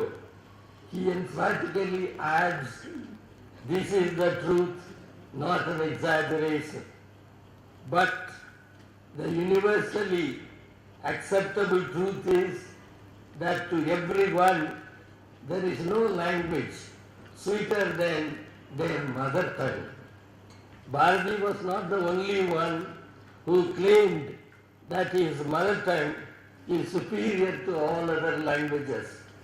The claim has been made by several poets and scholars the world over, even by those whose language is not very ancient and doesn't have much of great literature. A Hungarian scholar who has translated some Greek, Latin and Italian classics into Hungarian asks, is there a text, he asks, is there a text in any classical or modern language which cannot be translated into Hungarian? I.B. Singer, a Jewish writer who got the Nobel Prize for his short stories written in Yiddish, spoken by a small East European Jewish community, he says he got the Nobel Prize for his short stories written in a language spoken by 5,000 people. Even a poet like Wordsworth, known for his sobriety, writes, we must be free or die who speak the tongue that Shakespeare spake, the faith and moral soul which Milton held. Sir Walter Scott's poetic statement is well known. Breathe there a man with soul so dead, who never to himself has said, this is my own, my native land, whose heart has never within him burned, as home his footsteps yet turned from wandering on a foreign strand. Clarence Day, a minor poet of England, was absolutely certain that English is God's language. He says, aside from a few odd words in Hebrew, I took it completely for granted that God had never spoken anything but the most dignified English. He says, God speaks only the most dignified English. The Jews and the Aryans used to claim that theirs is God's language. Robert Burns of Scotland, known to be fond of anything Scotch, says, the sacred songs of Scotland alone give great pleasure. When compared to them, Italian songs are meaningless, he says. The poems in English kill me. He therefore advises his fellow poets in Scotland, don't leave Scotland, love your nation, and live as a poet singing songs of Scotland. Winston Churchill, an unusual politician who got the Nobel Prize for Literature, observes, I got into my bones the essential structure of the ordinary British sentence, which is a noble thing, he says. The ordinary British sentence is a noble thing. Naturally, I am biased in favor of boys learning English. I would make them all learn English, and then I would let the clever ones learn Latin as an honor and Greek as a treat. Another Englishman who fought for replacing, he was headmaster of a high school, this one, who fought for replacing Latin by English in churches, thundered, I love Rome, but I love England more. I love Latin, but I love English more. Seamus Heaney of Ireland got the Nobel Prize for his poems in English, but he became furious when his poems were included in an anthology called Penguin Book of Contemporary British Poetry. Penguin Book of Contemporary British Poetry. In an open letter he wrote, I hate to bite hands that led me to the limelight in the Penguin Book. I regret the awkwardness, but British, no, the name is not right, he says. He wanted to be specifically called an Irish poet, whereas he got the Nobel Prize for his poems in English. When all is said and done, the love for one's mother tongue is not something to be condemned or ridiculed. On the other hand, in the present situation, it is to be welcomed and encouraged. The argument by some present-day linguists that a language is only an instrument for communication and that there is nothing special or innate about it binding a human being to his mother tongue is suspect. Eminent leaders and champions of various religions were of the view that the appeal in one's mother tongue is more effective than in any other language which may be considered divine or universal. The great Buddha himself, for instance, is reported to have advised his disciples to preach Buddhism to any regional community in their own native tongue. It may be Prakrit dialect or Pali, in their own native tongue, and not in Sanskrit as demanded by some Sanskritists. In our own nation, Saivites, Vaishnavites, Jains and Buddhists who lived in various regions mastered the regional languages, preached their principles in explicit compositions in those languages. It is said that on a particular occasion, when Jesus Christ was given a reception and the welcome address was presented in Hebrew, he gave his reply in Aramaic, his own mother tongue.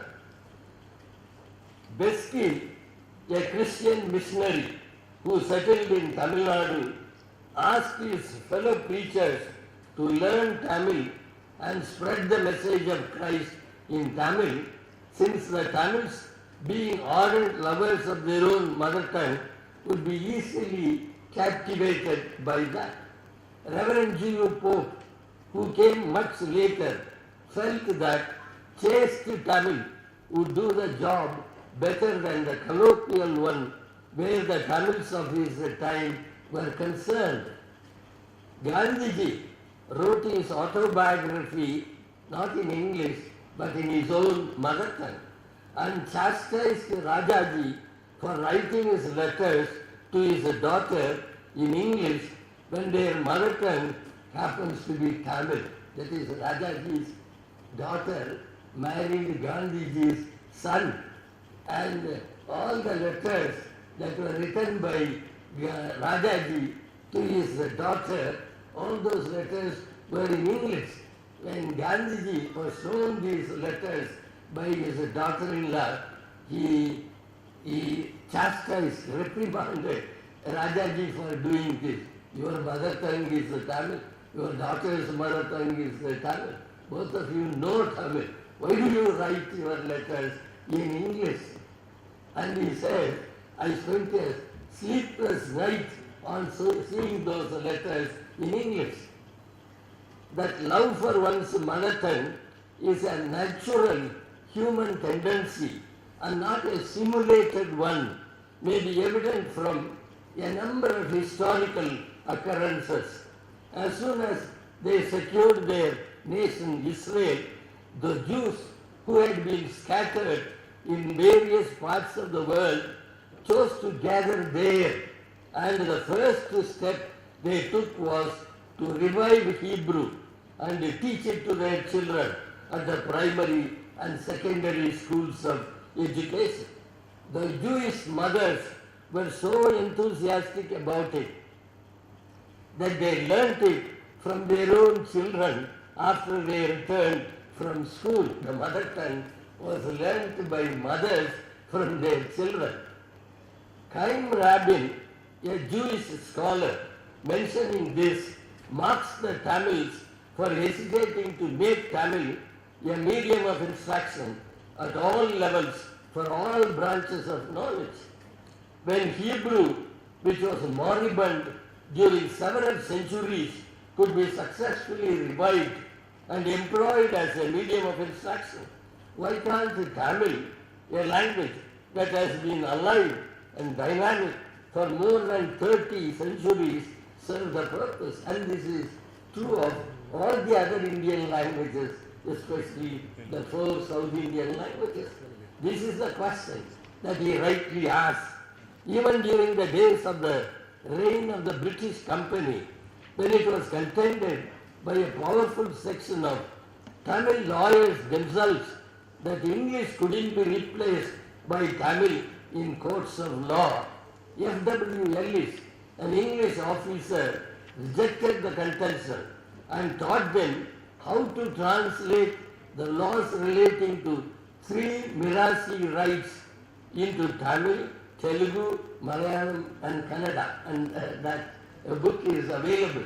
He showed it to them that the laws could be translated into any of these languages. The lawyers, the Tamil lawyers were claiming that these rules and regulations could not be written in any of the South Indian languages, but he himself wrote those translations and showed it to them, to their terrible shame. He was the one, F.W. Ellis was the one who first convincingly declared that these languages, that is Tamil, Telugu, Malayalam and Kannada, could function without the help of Sanskrit. He did it 40 years earlier than Caldwell. It is 1,000 pities that Tamil has not yet become a full-fledged official language in Tamil Nadu or a medium of instruction in higher educational institutions or the only language of worship in temples or the major language used in courts of law. This continues despite the warning given by the expert committee constituted by UNESCO to examine the problem of endangerment of languages. The committee, reporting its findings, stated that 20 languages silently perish every year because of the dominance of English.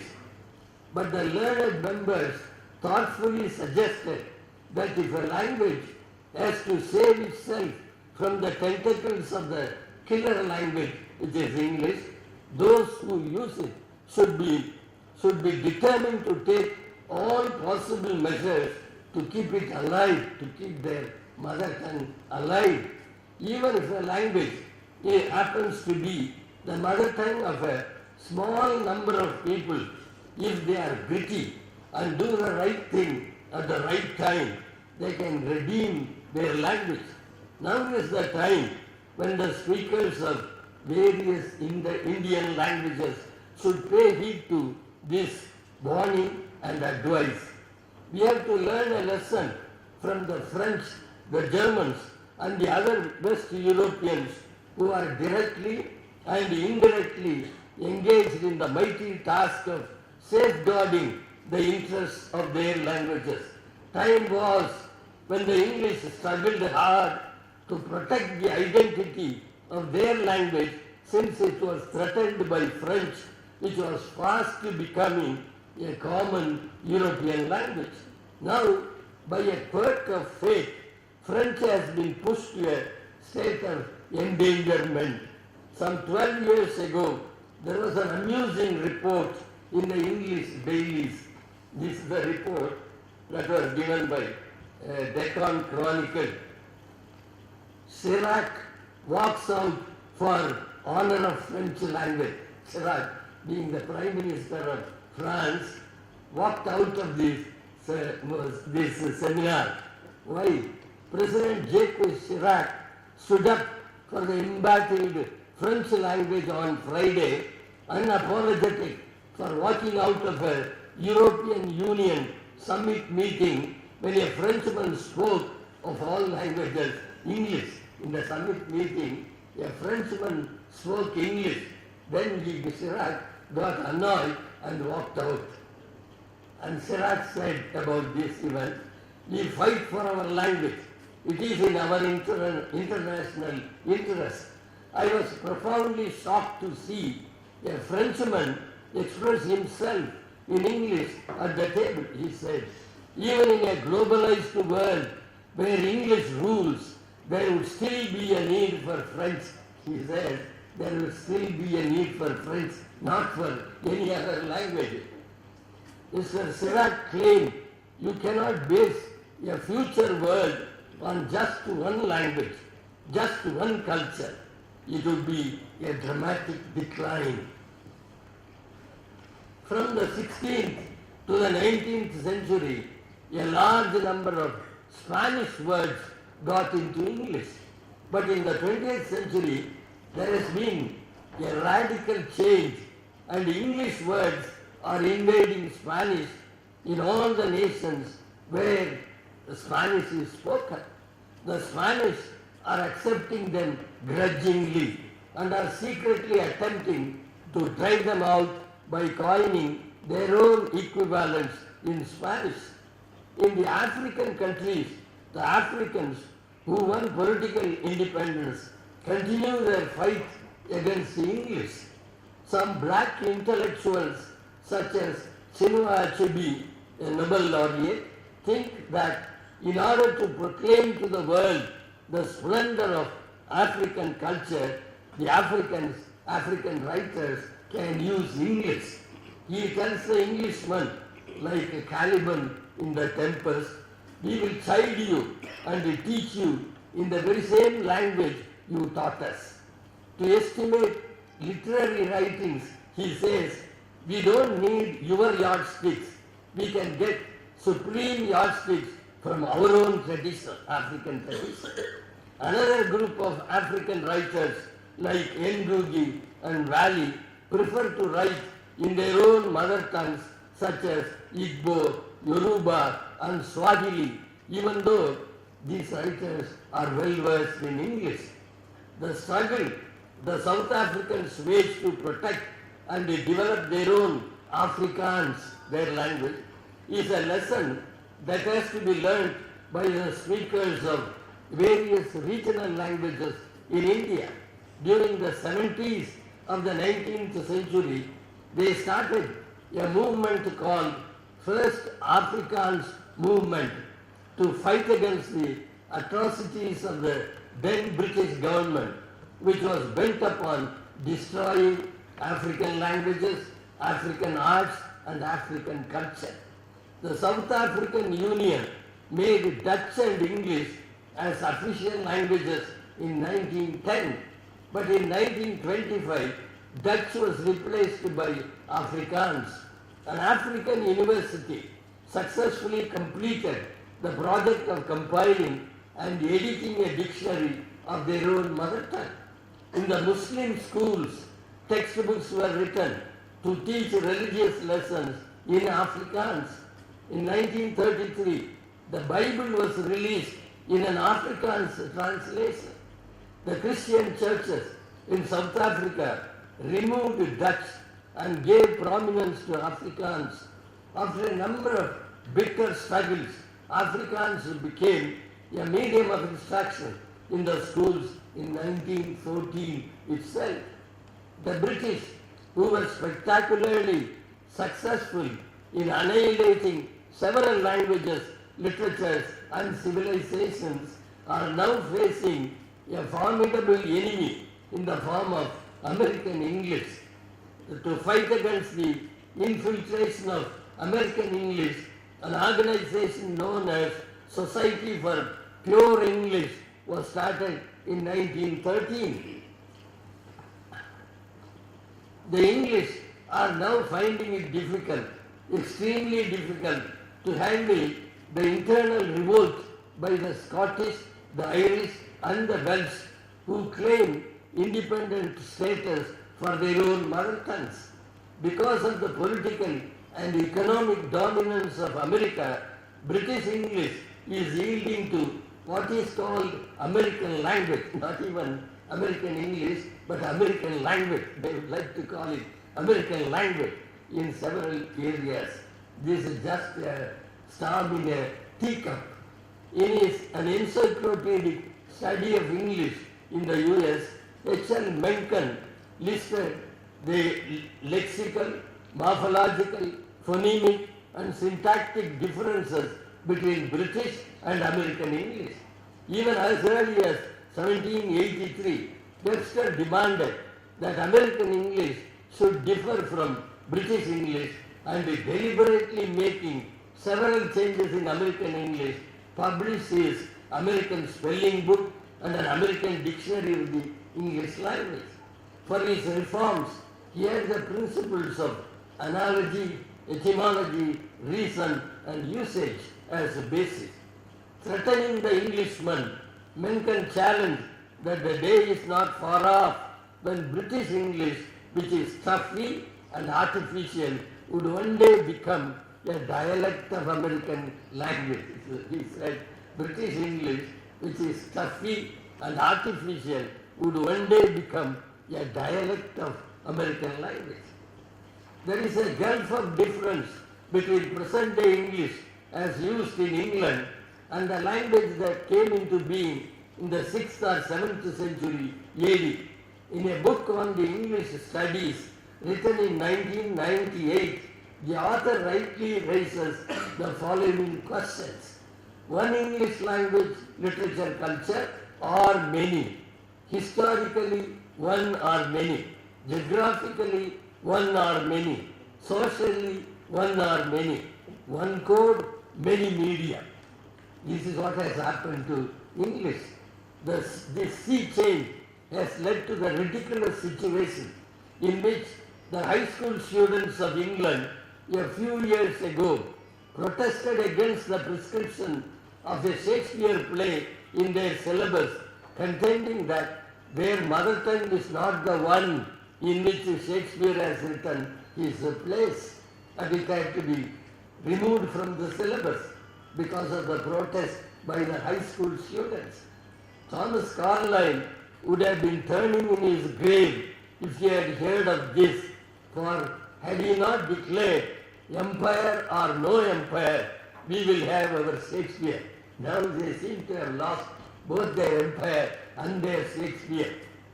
Such a history of the battle of languages should lead us to seriously think of protecting our own mother tongues and of the vital importance of preserving tradition even in the use of a language. More than 2,000 or 3,000 years ago, the Tamil grammarian Tolkappiyar, hailed as the linguist's ultimate guru by A.K. Ramanujan, spoke at length of the role of tradition in the development of a language. A full-length chapter, Marabu Iyal, chapter on tradition, is devoted to the study of tradition in all its aspects. And in the first verse formula of that chapter he says, if the great unalterable tradition is to be stated the 9 terms Parpu, Paral, Kutti, Kurulai, Kandru, Pillai, Mahavu, Mari and Kulavi designate the offsprings of the human and animal species.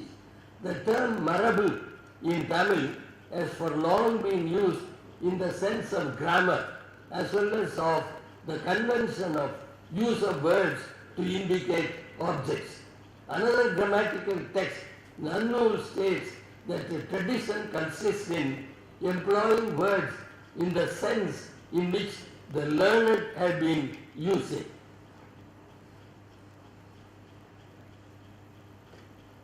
Derrida has been limitlessly praised for the statement, the meaning of a word is endlessly deferred. But Tolyapia long ago had said, Purukku Purul Theriyin Adu Varambindre. That is, you have to go on ad nauseum if you are to tell the meaning of a word, its meaning, then its meaning, and so on and so forth. And then Tolyapia adds, as the world is he speaks about he explains why tradition should be upheld in the use of a language. As the world is a blending of earth, fire, water, air and space, the use words are made of ought to be undistorted, not deviating from the norms that go with the classifications of human, non-human distinctions and the 5 genders. In literary usage, as in common usage, there should be no violation of tradition. Marabu nilai thiridal seyyutti illai marabu velipatta solinale. Literary compositions allow no violation of the conventions in vogue. Use of words tested through tradition should inform the usage. If there are violations of traditional use of words in common speech and poems, a great harm will be done to the language. He says, Marabu nilai thiriyin piridu piridagum. If there are deviations, meanings of words will keep changing and the language itself will lose its original form. This is what has happened to English. Since every language is used by the literate and the illiterate, whose usage should be accepted as traditional. Tolyapia answers, வழக்கெனப்படுவது உயர்ந்தோர் மேற்றே நிகழ்ச்சி அவர்கட்டாகலான. Since the events of popular speech issue from the literate, usage is what is in vogue and used among the literate. The English employed by the educated speakers of English is regarded as a standard English. Such profound thoughts of the ancient Tamil grammarian about the nature and development of a language and the timely warning given by the UNESCO expert committee about the endangerment of languages should be kept in mind by all of us whose mother tongues are various regional languages which are in no way inferior to any of the leading languages in the West.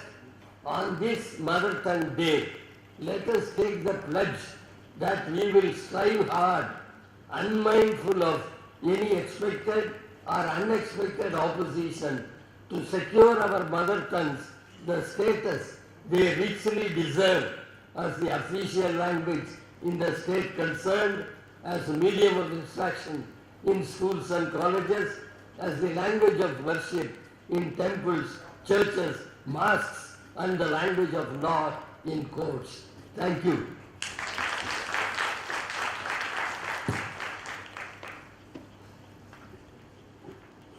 Thank you, Professor P. Marudhanayagam. Thank you for that beautiful talk, and you reminded us that language is beautiful. And the session is open for discussion.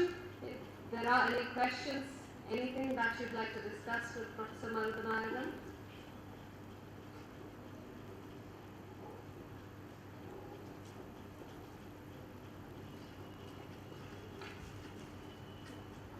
Okay, I think all are hungry, says Sujoy.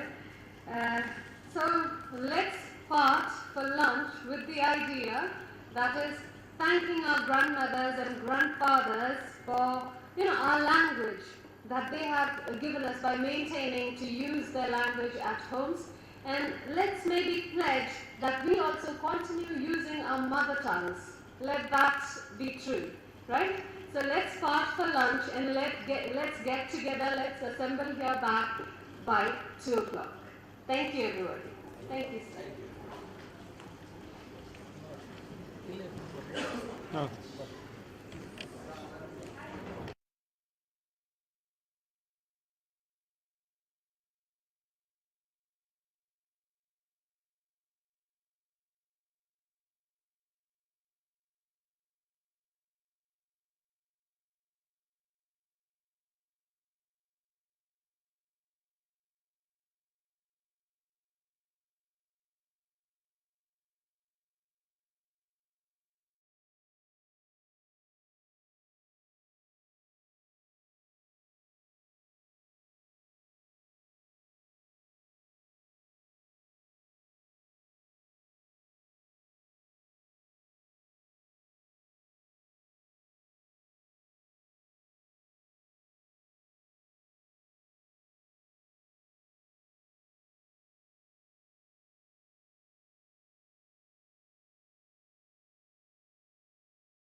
1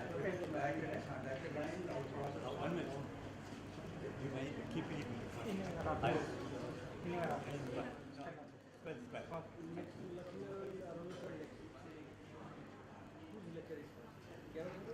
Welcome back, everyone. Hope you all had a tasteful and satisfying lunch, and now it's the plenary session continuing. And I would like to invite Professor Lakshmi Narayan Arora and Professor V. Gnanasundaram on the dais, and I would also like to invite Bempi to present Professor Lakshmi Narayan Arora with the bouquet.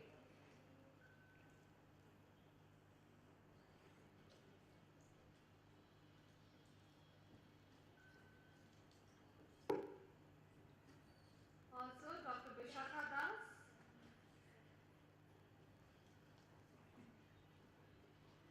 Kindly present Professor V. Gnanasundaram with the bouquet.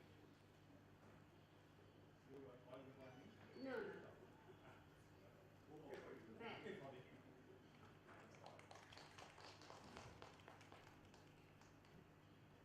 Thank you, Vishakha ji, and thank you, Bippi. As we're already a little delayed on the time, it's better that we start this session right away. Our next speaker is Professor Lakshmi Narayan Arora, former director, Prasaranga, University of Mysore. He was the director and professor and also the chief executive officer, Dictionary Project at the University of Mysore. He served as honorary editor, Kannada Encyclopedia, University of Mysore, and he is the former professor of translation, University of Mysore. He has several books to his account, and to name one, Bharatiya Sahitya in Kannada is there. And yes, sir, thank you so much, and I would like to give you the microphone for your talk.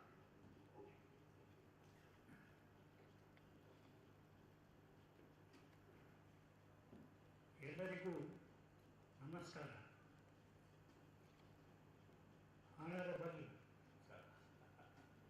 Honorable dignitaries, officers of the CIIL, heads of the various academic wings of the Central Institute of Indian Languages, scholars, invitees, friends, researchers, ladies and gentlemen. At the outset, I want to convey my sense of gratitude to the director of the Institute of Central Institute of Indian Languages, Professor Shailendra Mohan,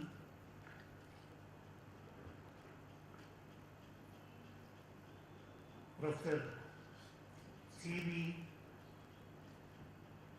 Shivarama Krishna, and all the other officers who are responsible for the celebration of this great occasion. My fellow speakers, Professor P. Maruganayan, Professor V. Gnanasundaram, and colleagues.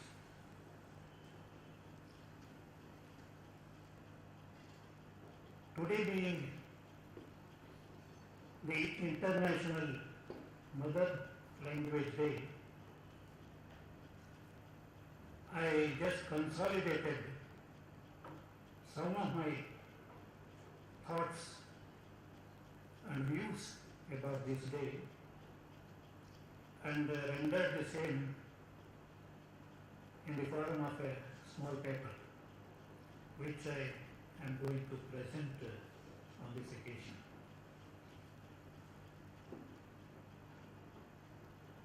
At the outset, mother language and initiatives by the UN and and UNESCO.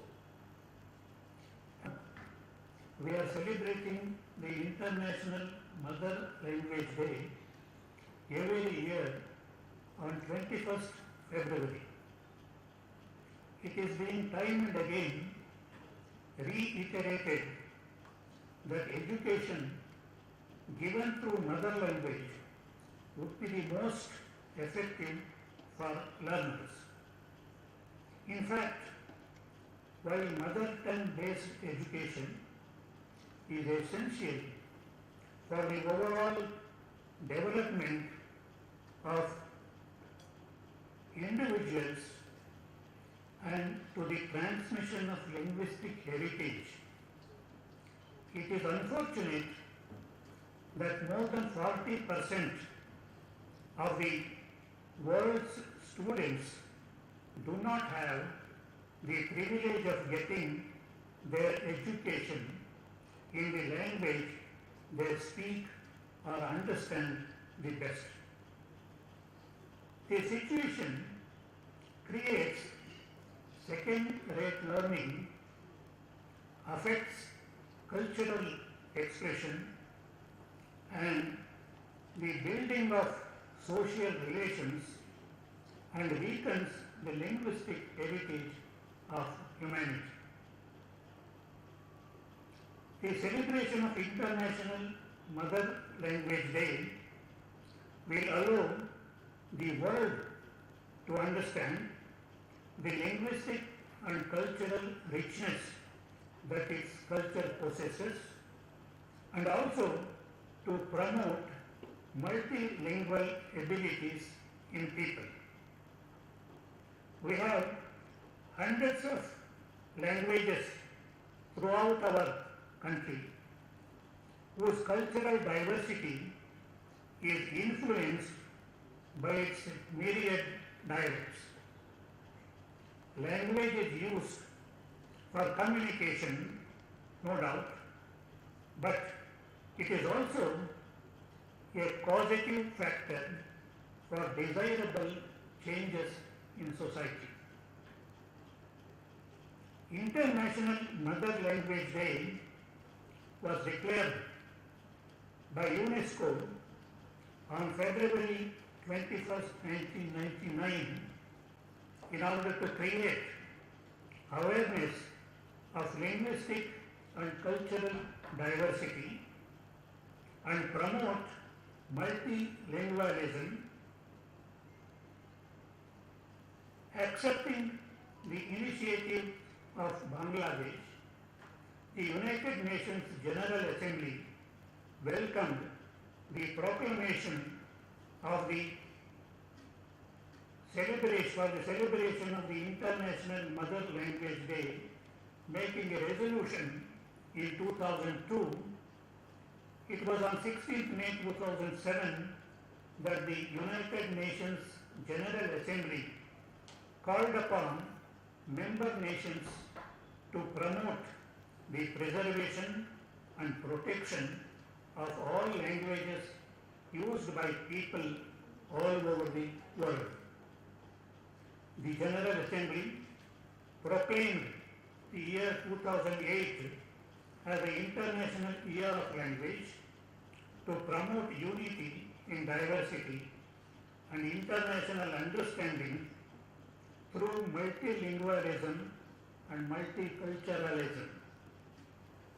Languages, with their complex implications for identity, communication, social integration, education, and development, are of strategic importance for people and eventually our planet. Yet, due to globalization processes, they are increasingly under threat. Some languages disappearing altogether. When languages fade, so does the world's rich tapestry of cultural diversity. Opportunities, traditions, memory, unique modes of thinking and expression, valuable resources for ensuring a better future are also lost. Different themes were proposed to protect and nurture the interests of the mother languages. In 2002, using technology for multilingual learning, 2022, using technology for multilingual learning, challenges and opportunities was the theme. The theme for the present year, 2023, has been multilingual education, a necessity to transform education, which has got a bearing with the recommendations made during the Transforming Education Summit, where an emphasis was also placed on indigenous people's education and languages. Multilingual education based on mother tongue facilitates access to and inclusion in learning for population groups that speak non-dominant languages, languages of minority, minor groups and indigenous languages. Multilingual and multicultural societies exist through their languages, which transmit and preserve traditional knowledge and cultures in a sustainable way. Awareness about the future of our languages and indigenous culture is a must. Today, there is not only a growing awareness that languages play a vital role in development, in ensuring cultural diversity and intercultural dialogue, but also in strengthening cooperation and attaining quality education for all, in building inclusive knowledge societies and preserving cultural heritage, and in mobilizing political will for applying the benefits of science and technology to sustainable development. It is estimated that the world has more than 7,000 languages. India, in the words of anthropologist N.B. Eminu, is a linguistic area. Indian linguistic area, as we know, is characterized by at least 5 major language families, which include the Indo-Aryan, Dravidian, Tibeto-Burman, Austro-Asiatic or Munda, and Andaman Nicobar. At present, there are about 22 officially recognized languages, 1,635 mother tongues, according to some statistics, and about 234 identifiable mother tongues in India. 6 Indian languages, Tamil, Sanskrit, Kannada, Telugu, Malayalam and Odia have been accorded the status of classical languages on the basis of their heritage and antiquity.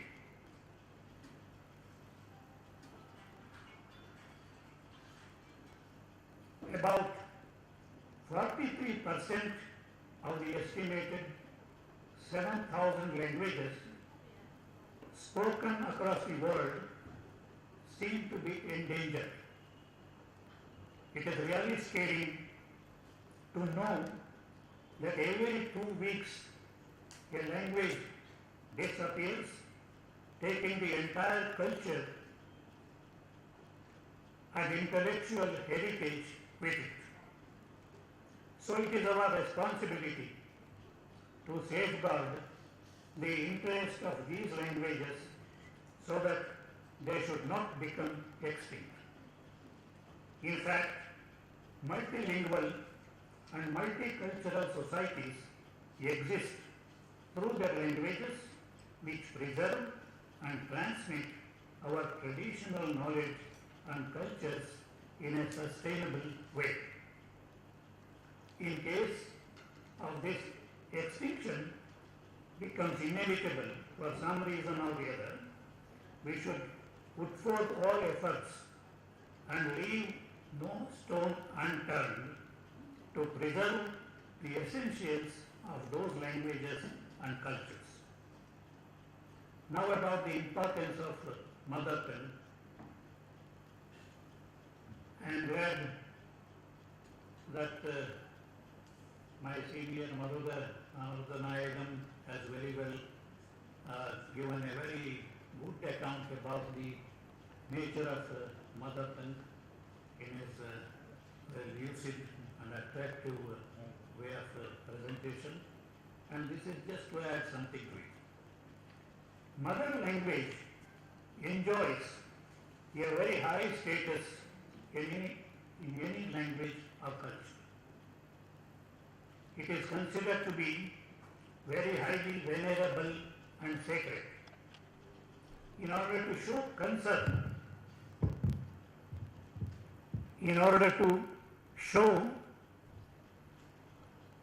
concern, and reverence to motherhood, most of the civilizations call their nations as motherland, name their rivers after mother gods.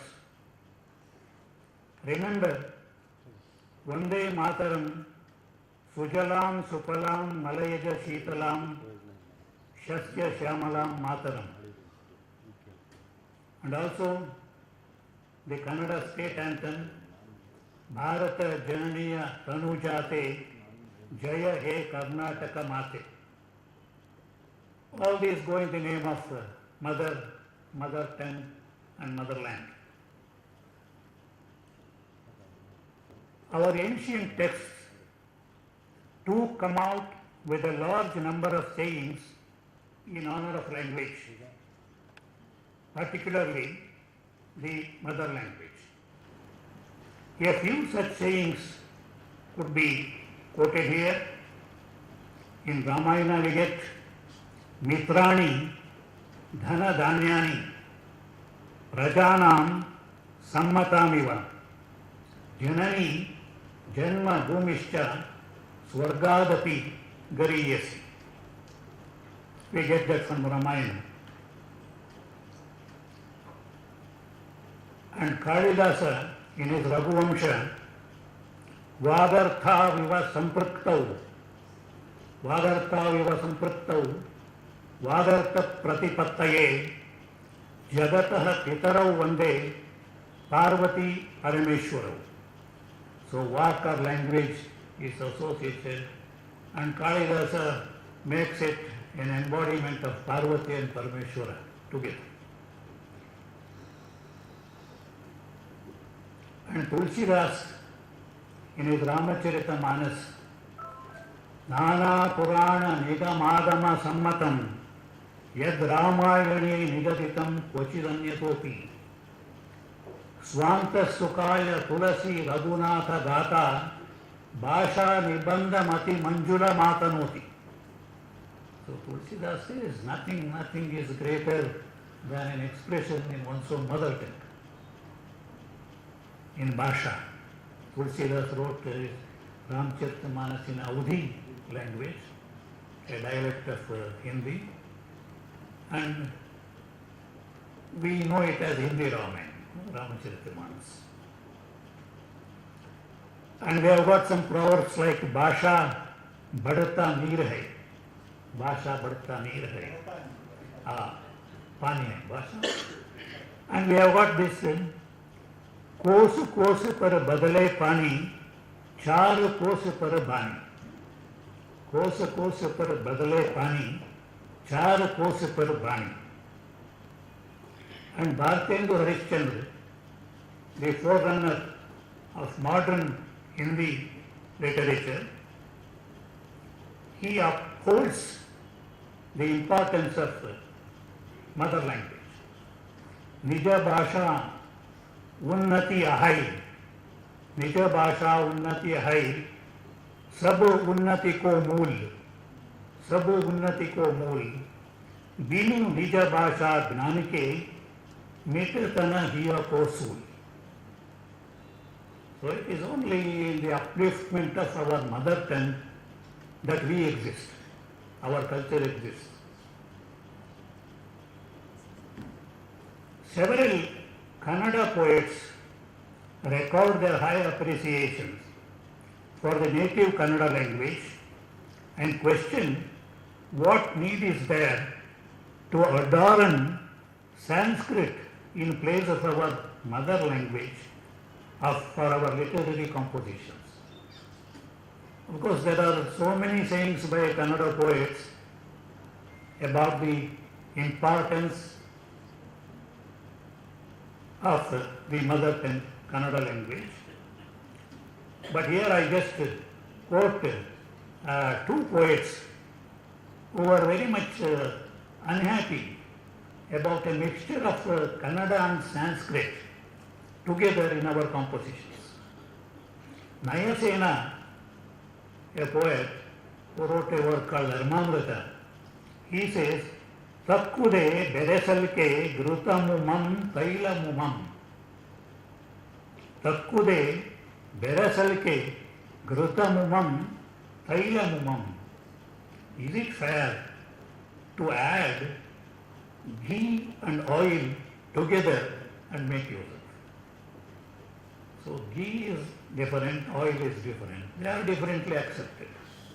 But what fun is there in mixing both of them and using at a time?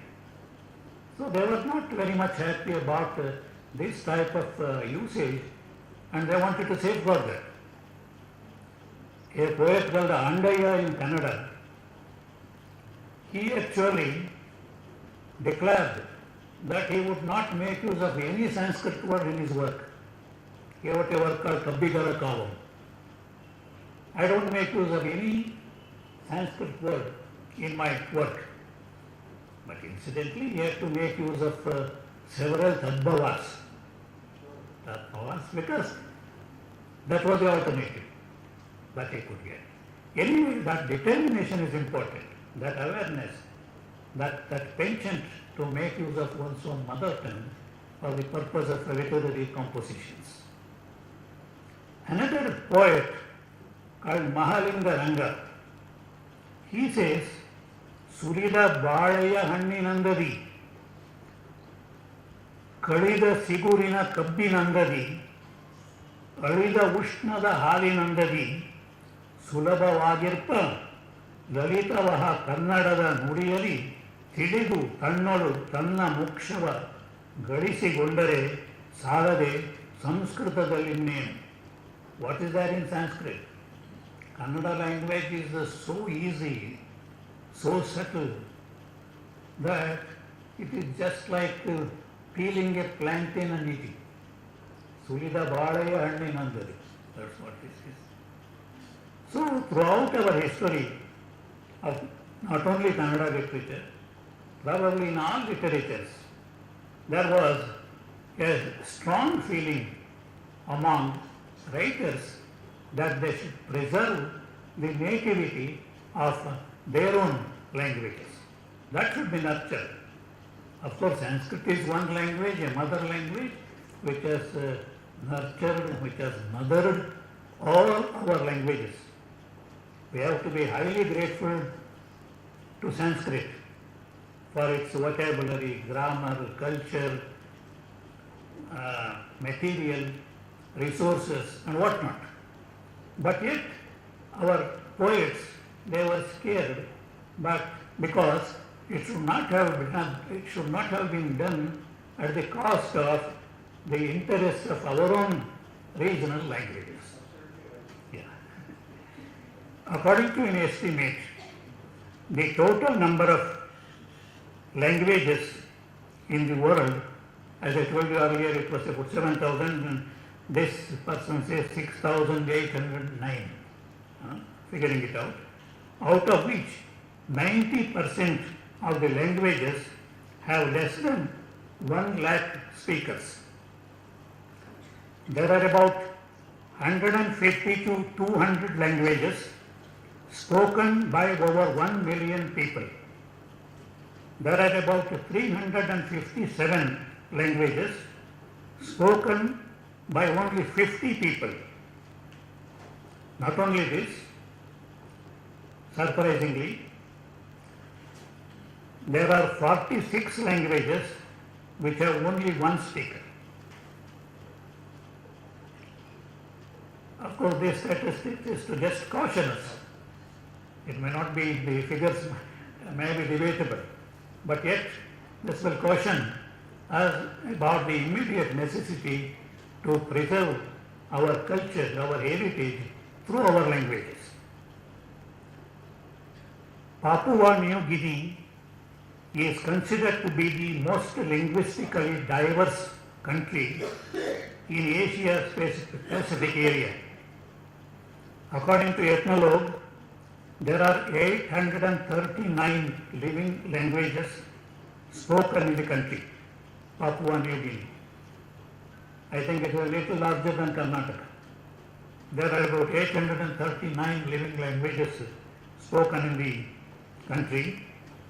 Out of the nearly 7,000 languages of the world, about 50% of languages do not have an established writing system.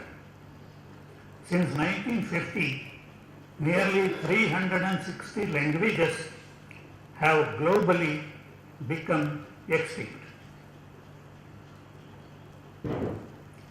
Some other interesting and sometimes incredible linguistic features are Taoshiro or Pinche is nearly an extinct language of the Peruvian Amazon, having only one living speaker. The Sumerian language is the oldest written language in history, dating back to 3000 BC. Zimbabwe has 16 officially recognized national languages, more than any other country in the world. A small country, Zimbabwe, it has got 16 officially recognized languages. Now let's come to education through mother tongue or regional languages in India. India is a vast country with a number of resourceful languages endowed with a remarkable history and rich heritage. Sanskrit is known as Deva Bhasha, the language of the gods, under whose patronage all our religions, literatures and cultures got nurtured and developed.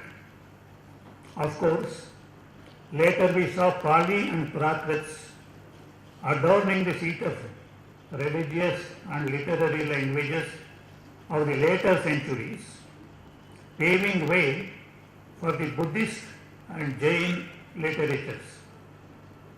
It was after Apabhramshas we entered into an era of the development of local or regional languages, which were subsequently divided into old, medieval and modern languages and literatures. Each of the regional languages, which ushered through varieties of Apabhramshas like Shauraseni, Maharashtri, Magadhi, Ardhamagadhi and Paishachi, was bountiful of great literary works. It was after the advent of the Europeans, especially the British, that there was a significant change in our education system altogether. Primers, grammars, dictionaries, etc. were prepared for the use by Indian schools. Translations, edited works, epigraphical resources were amply brought out, which helped in preserving world literatures and knowledge, texts in our Indian languages. We should be grateful to the European scholars in this regard, because actually, to a large extent, they showed us what we are and what we were. After independence, awareness about safeguarding the interests of mother languages, imparting education in regional languages, and mother tongues grew fast. Mother language became an emotional issue as well. Initiatives taken for the development of mother tongues in mother languages in India. What initiatives we could take? Textbooks and reading materials were prepared even before independence, and such initiatives were geared up systematically by state education departments after independence. Regional language literatures began to usher well, and the governmental as well as private institutions and academies contributed a lot in encouraging in such literature at an organizational level. During early 70s, the government of India came out with a project for bringing out textbooks and reference books in regional languages for colleges and universities. In fact, I am happy to share with you, I was one of the persons who was assigned the responsibility of bringing out these textbooks for pre-university and degree colleges, degree classes. And I was in charge of the science department in the University of Mysore way back 1970s. We brought more than 200 books in this regard, all books in Kannada. This project was accomplished by the Commission for Scientific and Technical Terminology, CSTT, established in 1961, which provided publication grants towards the publication of university-level books in regional languages. The National Translation Mission, NTM, which is being implemented through the Central Institute of Indian Languages, Mysuru, under which the textbooks on various subjects prescribed in universities and colleges are being translated in all languages of the 8th schedule. It is also to be mentioned here that Bharatvani project BVP, a knowledge initiative, is launched by the Ministry of HRD, Government of India, which aims to build a searchable knowledge repository in and about all the languages in India in multimedia, text, audio, video, images formats through an online portal. The Bharatvani portal, which will be accessible to all sections of societies, is being implemented by the Central Institute of Indian Languages, Mysore. The Government of India has initiated a scheme known as Scheme for Protection and Preservation of Endangered Languages of India, SPPEL. Under this scheme, the Central Institute of Indian Languages, Mysore, works on protection, preservation and documentation of all the mother tongues or mother languages of India spoken by less than 10,000 people, which are called endangered languages. In the first phase of the scheme, it is learnt that 117 endangered languages or mother tongues have been chosen from all over India for study and documentation on a priority basis. On the same lines, the University Grants Commission, UGC, also promotes regional languages in higher education courses in the country and supports 9 central universities under the scheme Establishment of Center for Endangered Languages in Central Universities. Modalities of the Indian Institute of Translation and Interpretation are being outlined. The panel appointed for the purpose will draft a blueprint for the governance structure of the 2 institutes, including the department and centers that would work under them. The Education Ministry is planning to set up a Bharatiya Bhasha Vidyalaya, a Vishwavidyalaya, to promote Indian languages and has constituted a high-level panel to draft a blueprint according to an order by the said ministry. On the same lines, Google's project Navalekha, it's a project by Google, Navalekha uses technology to protect mother languages. The project is aimed at increasing the online content in Indian local languages, understanding the importance of regional languages in India. Search giant Google has announced a new program that will empower offline newspapers and magazines in India to bring their content online. As we know, more than 50% of Indians are using mobile search daily.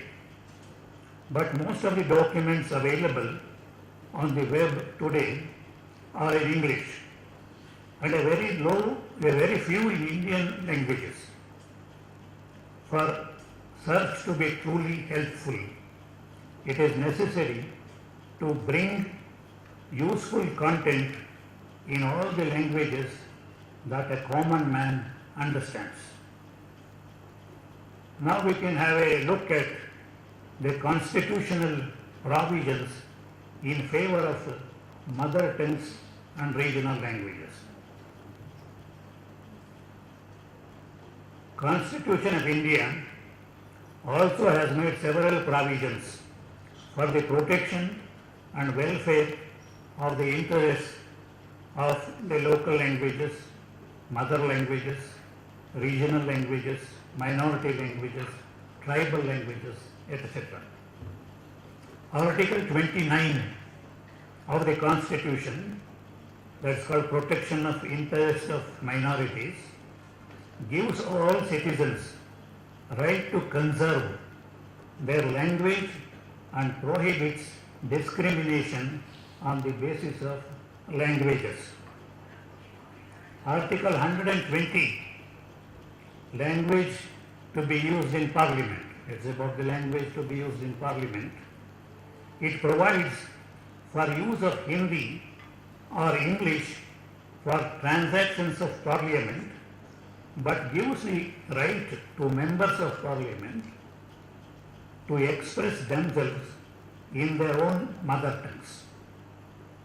So Hindi and English are the 2 languages which are the languages used generally in the Parliament. But the members of Parliament, they are given freedom to express themselves in their own mother tongue.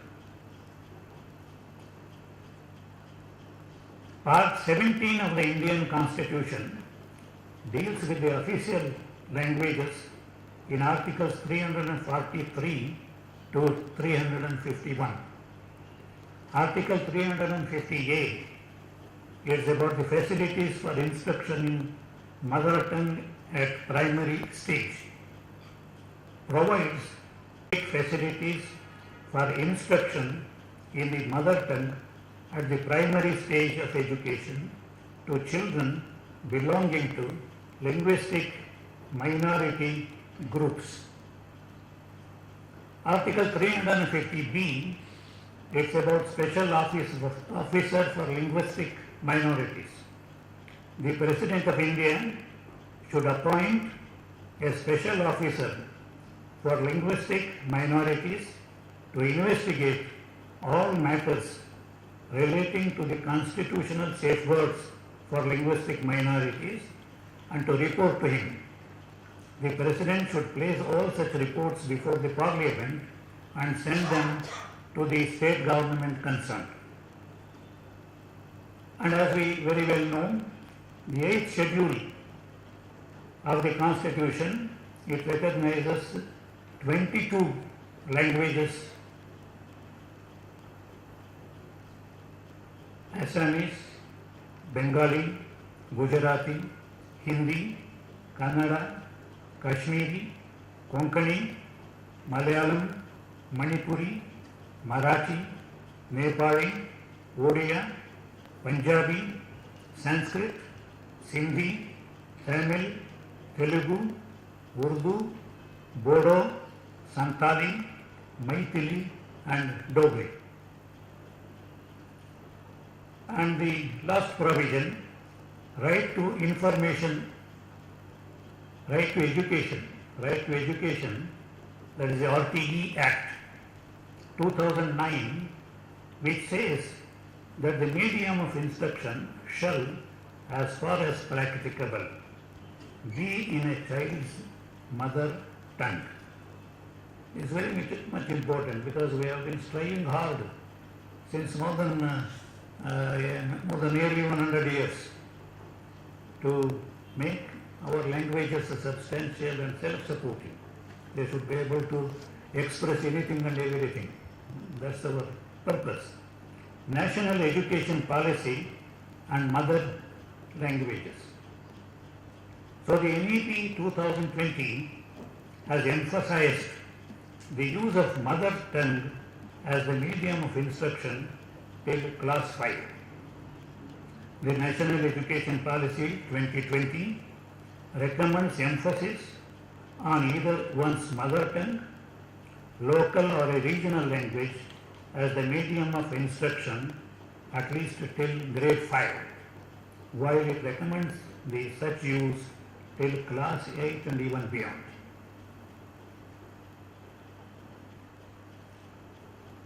So in order to conclude, international days and weeks are occasions to educate the public on the issues of concern, to mobilize political will and resources to address national as well as global problems.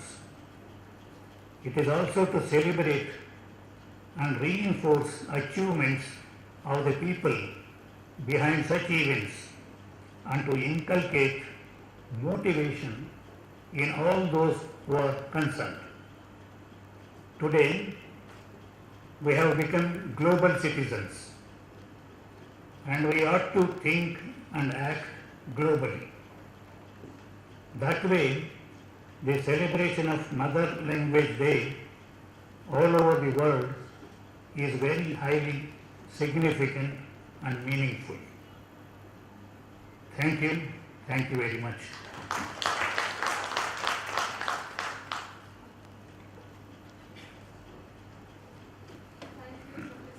Narayan Arora, thank you for that thought-inspiring talk.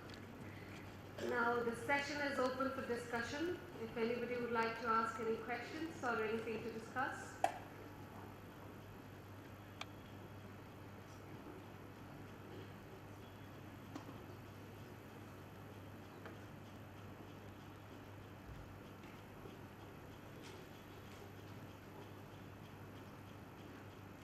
All right. Well, I can't agree more that you said that we must nurture our mother tongues. Because if a language dies out, culture-specific knowledge is also lost. With that, let's move on to the next talk, that is going to be Mother Language Day with respect to indigenous language, presented by Professor V. Gnanasundaram, former Professor cum Deputy Director, CIIL. He was a member of the core committee of the Scheme for Protection and Preservation of Endangered Languages, and he is interested in the study and documentation of endangered languages. Please.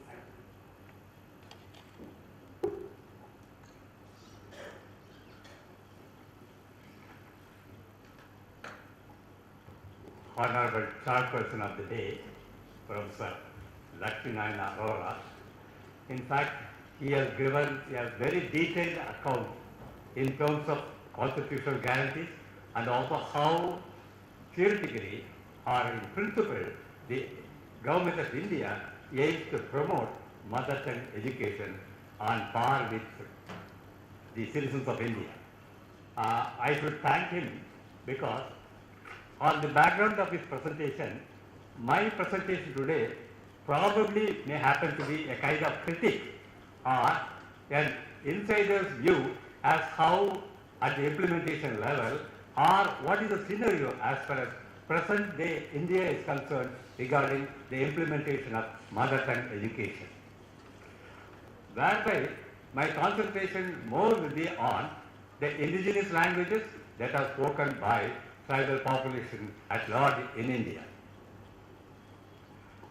Having said this, I also wanted to dedicate this presentation to our founder director, Professor D.K. Patnaik, who is a champion for mother tongue education at the international level.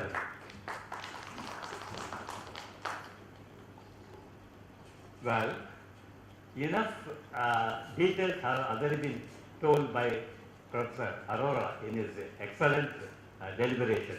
He has given a very detailed bird's eye view of everything, that he has not left out even one single aspect. Other than the micro, or other than the aspect that I am going to take up, what is known as indigenous languages spoken by tribal population at large in India. Okay.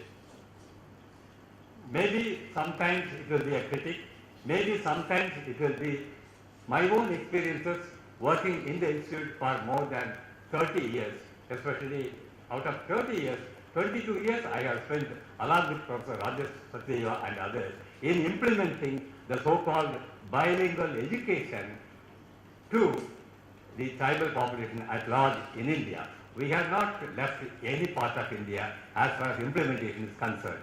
So I should thank Professor Rajesh Satyeva also on this occasion. Besides that, I wanted to thank also Professor Sivaramakrishna and also the unit with which I am very much dearly attached, what is known as SPELL, where even today I work on some of the endangered languages. Okay. Now, I'll just try to present as quickly as possible, keeping in mind the time constraint. Well, as an introduction, as a prologue, just I wanted to repeat, sometimes it will be a repetition also. As we all know, UNESCO has been leading the way and advocating for multilingual education based on the mother tongue from the earliest years of schooling. Research shows that education in the mother tongue is a key factor for inclusion and qualified learning, and it also improves learning outcomes and academic performance. This is crucial, especially in primary school, to avoid knowledge gaps and increase the speed of learning and comprehension. And most importantly, multilingual education based on the mother tongue empowers, that's important, all learners to fully take part in society. It fosters mutual understanding and respect for one another and helps preserve the wealth of cultural and traditional heritage that is embedded in every language around the world. Now, this is a prelude. I have made a foundation on which now I am going to make my own critical comments on the basis of the experience that we all have gained in the institute. Now I will try to concentrate on the topic of my deliberation today. Tribal population in India, when I say indigenous languages, I have chosen the topic because some people have a stigma in using tribe because of various reasons. But you know very well, as far as constitution is concerned, it is called, denoted as officially scheduled tribe. So we cannot avoid of using the word tribe, which I wanted to say. Because on many occasions when I used to say tribe, many anthropologists have raised the question why you are calling, using a term which is for them, it's a pejorative. Okay. Having said that, I also want to draw your attention, in multilingual India, there are many languages that are spoken. I have made, not I, many linguists have already also made a hierarchy of the languages that are spoken in India. As per that linguistic hierarchy, English, whether you like it or not, English at the top of the linguistic hierarchy ladder. Next comes Hindi, and then comes Sanskrit. Fourthly, the remaining scheduled languages, all the 22 languages that our president also has already pointed out, it comes at the third grade, or at the fourth level. And also, you know very well, the Sahitya Academy also has recognized some of the languages that have already been recognized by the constitution among the 22 languages. Earlier, Bodo, Dogri are not recognized as a constitutional language. Now it has been recognized. But before that, Sahitya Academy has recognized them as recognized languages for the purpose of literature. Okay. Now, where the tribal language stands? Tribal languages stand at the 5th position. Tribal languages in general are at the lowest rung of the linguistic hierarchy of course, languages like Santali that has elevated to a higher position now. Further, there are exceptions, and such as many of the indigenous languages that are spoken especially in northeast India, and languages like Toda etc. that is spoken in Nilgiris biosphere in the tri-junction of Tamil Nadu, Kerala and Karnataka. So these are the exceptions as far as the tribal languages are concerned, to put them in the 5th position of the ladder. Even though I have just designated most of the tribal languages in the 5th position, but some of these languages are exceptions. Okay. What I am trying to point out here is that the indigenous tribal language occupy the lowest rung of hierarchy ladder of languages of India. It is a well-known fact that the indigenous people who are termed as tribes have rich traditional knowledge system.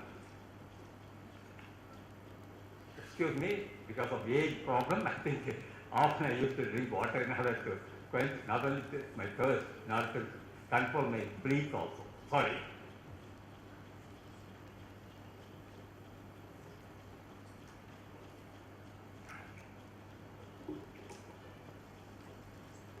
Well, let me repeat. It's a well-known fact that the indigenous people who are termed as tribes have rich traditional knowledge system.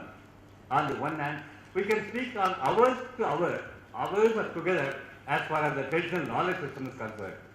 And also good value system, that also we can speak. We can point out many good value systems which we do not follow today, whereas even today the tribes themselves follow.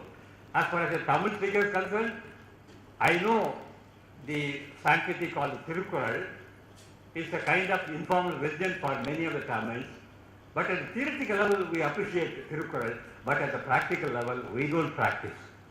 Okay.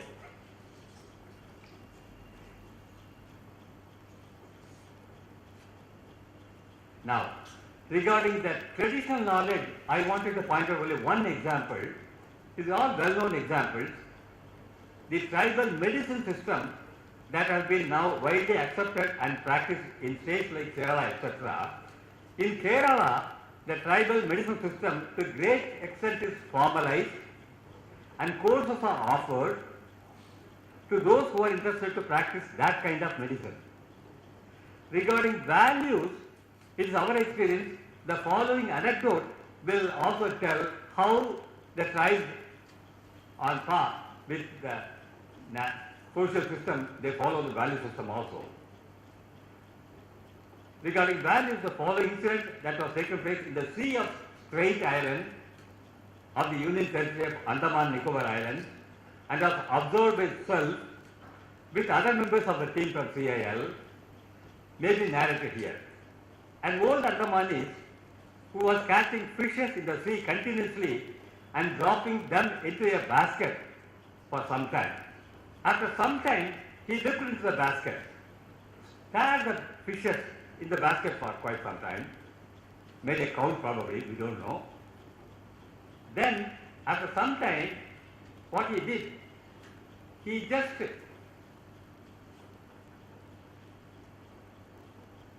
after a while, he started throwing some of the fishes back into the sea.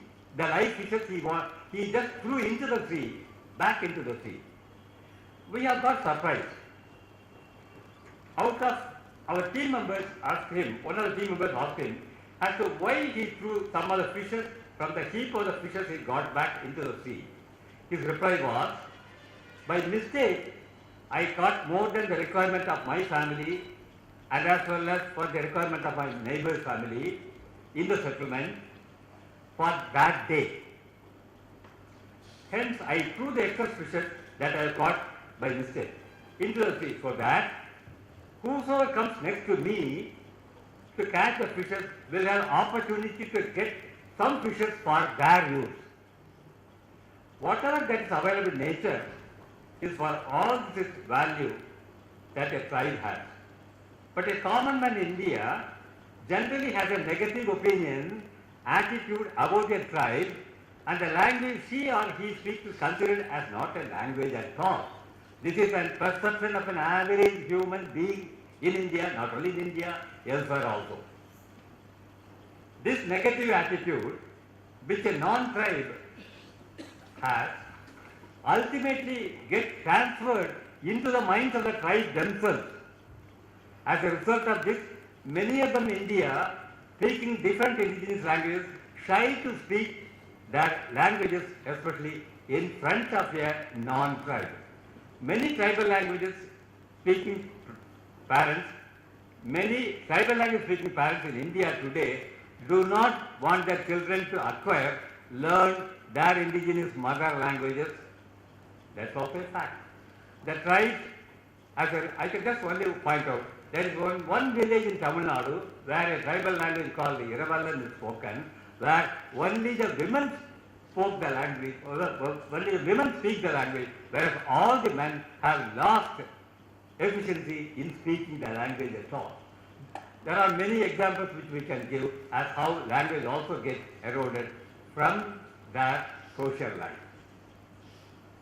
The tribes in general are bilingual in their indigenous mother tongue and as well the major state language that is empowered economically and socio-politically.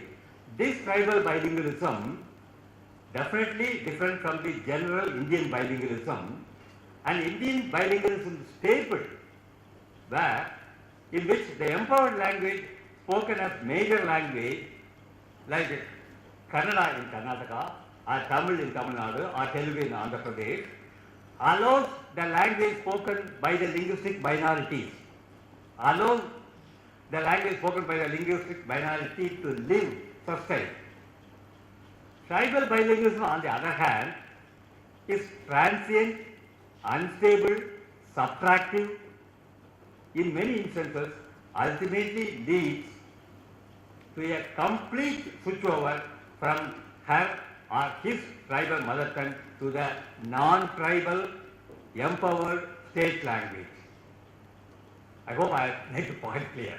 You can understand. For example, Soliga or Jenukurba in Karnataka, because of this, what is called as the tribal bilingualism, ultimately they get shifted totally to Kannada. This is one example.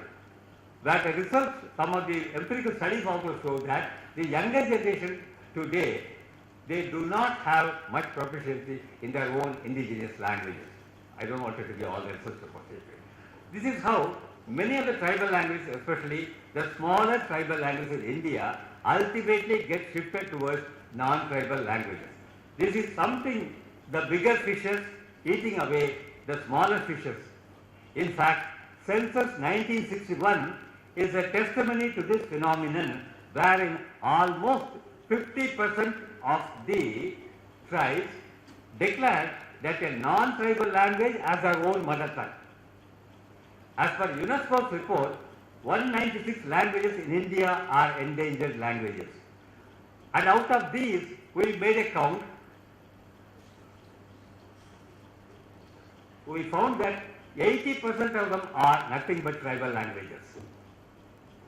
That is to say that tribal languages are endangered languages with some exceptions in India. The exceptions, as I told you, some of the languages that are spoken in Northeast, some of the languages that are spoken in the Nilgiri biosphere are not that endangered when compared to some of the other languages.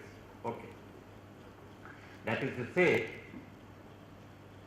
to arrest this trend, that is, to safeguard the tribal language becoming endangered languages and ultimately extinct from the scene, at the national level, institutions like CIIL, etc., tries to promote the tribal language education policy as part of mother tongue education with a hidden socio-linguistic agenda that towards maintenance and preservation of the tribal language from its exodus. That is, use of the indigenous languages in education and if possible in other domains also may help socio-linguistically to maintain their own languages. This is also one of the hidden agenda as far as CA was concerned. This we started way back in 1970 onwards. Later on, this has got reflected in NEP 1980 and further as on today in the new education policy also.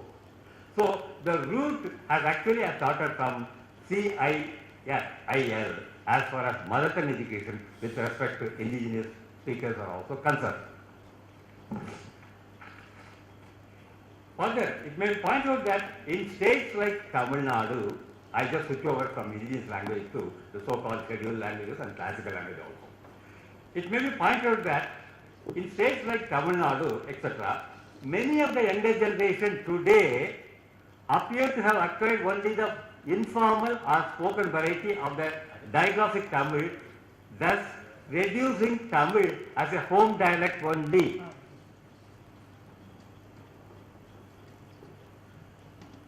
And the other variety learned usually through formal education, that is formal or written variety these days, is not learned at all. There is a set of people among the younger generation in Tamil Nadu today, they do not have any knowledge as far as the formal written Tamil is concerned. That's a fact. I can give a number of examples as far as Tamil land is concerned. From a common man's point of view, the present day younger generation by and large in urban areas and to a very small extent in rural areas also in Tamil Nadu have not acquired one of the important great varieties, what is known as formal or written Tamil, which goes up to classical Tamil also. And all this one kind of and also this we view as one kind of language loss that is happening now, and this is because many of the children in Tamil Nadu, under the guidance of the parents, opt for English medium schools for their education and choose a language subject other than Tamil, such as French, German, Sanskrit, sometimes Hindi even. In what is called CBSE schools and also in Anglo-Indian medium schools, Hindi are taught in Tamil Nadu. Okay. In other words, mother tongue education is generally opted by children whose parents are poor in states like Tamil Nadu.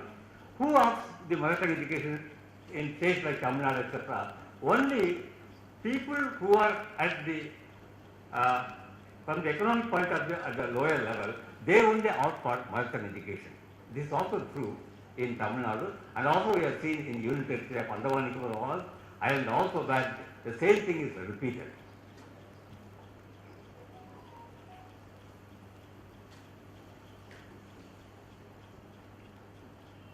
Now statistically, we have made a count.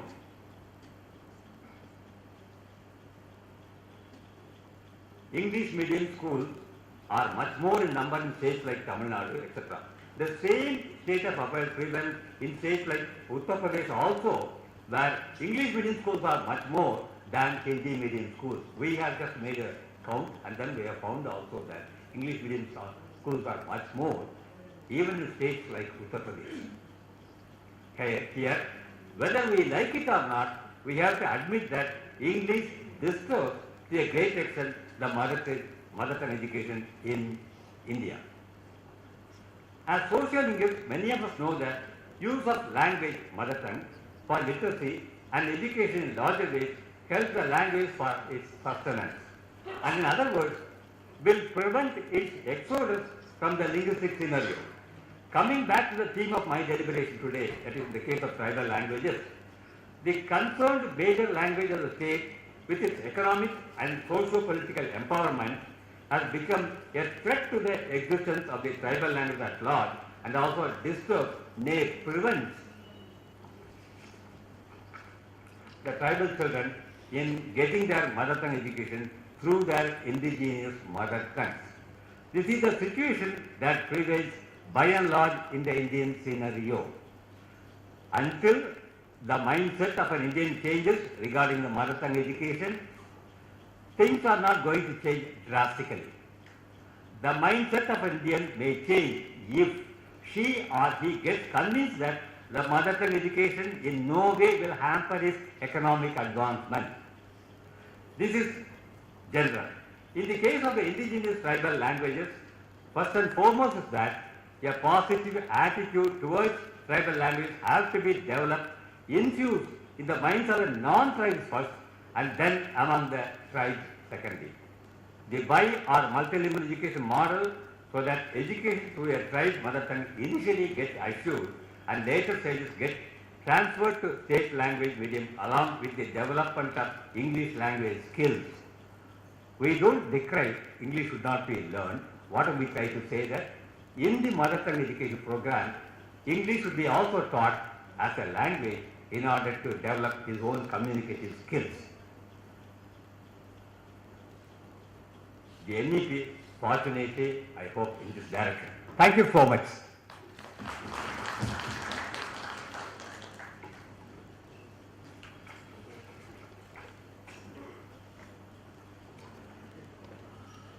If there is any feedback or reaction, is most welcome.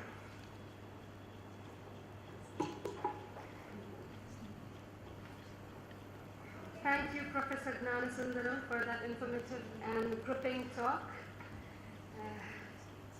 Yes, I do think that indigenous languages in many places are threatened to some extent by the major scheduled languages. So, if there are any feedback, any discussion, any question answers,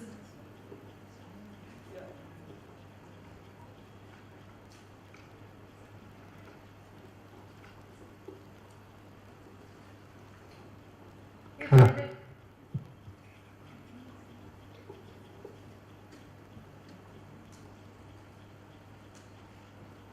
Hello, sir. Hello. Thank you.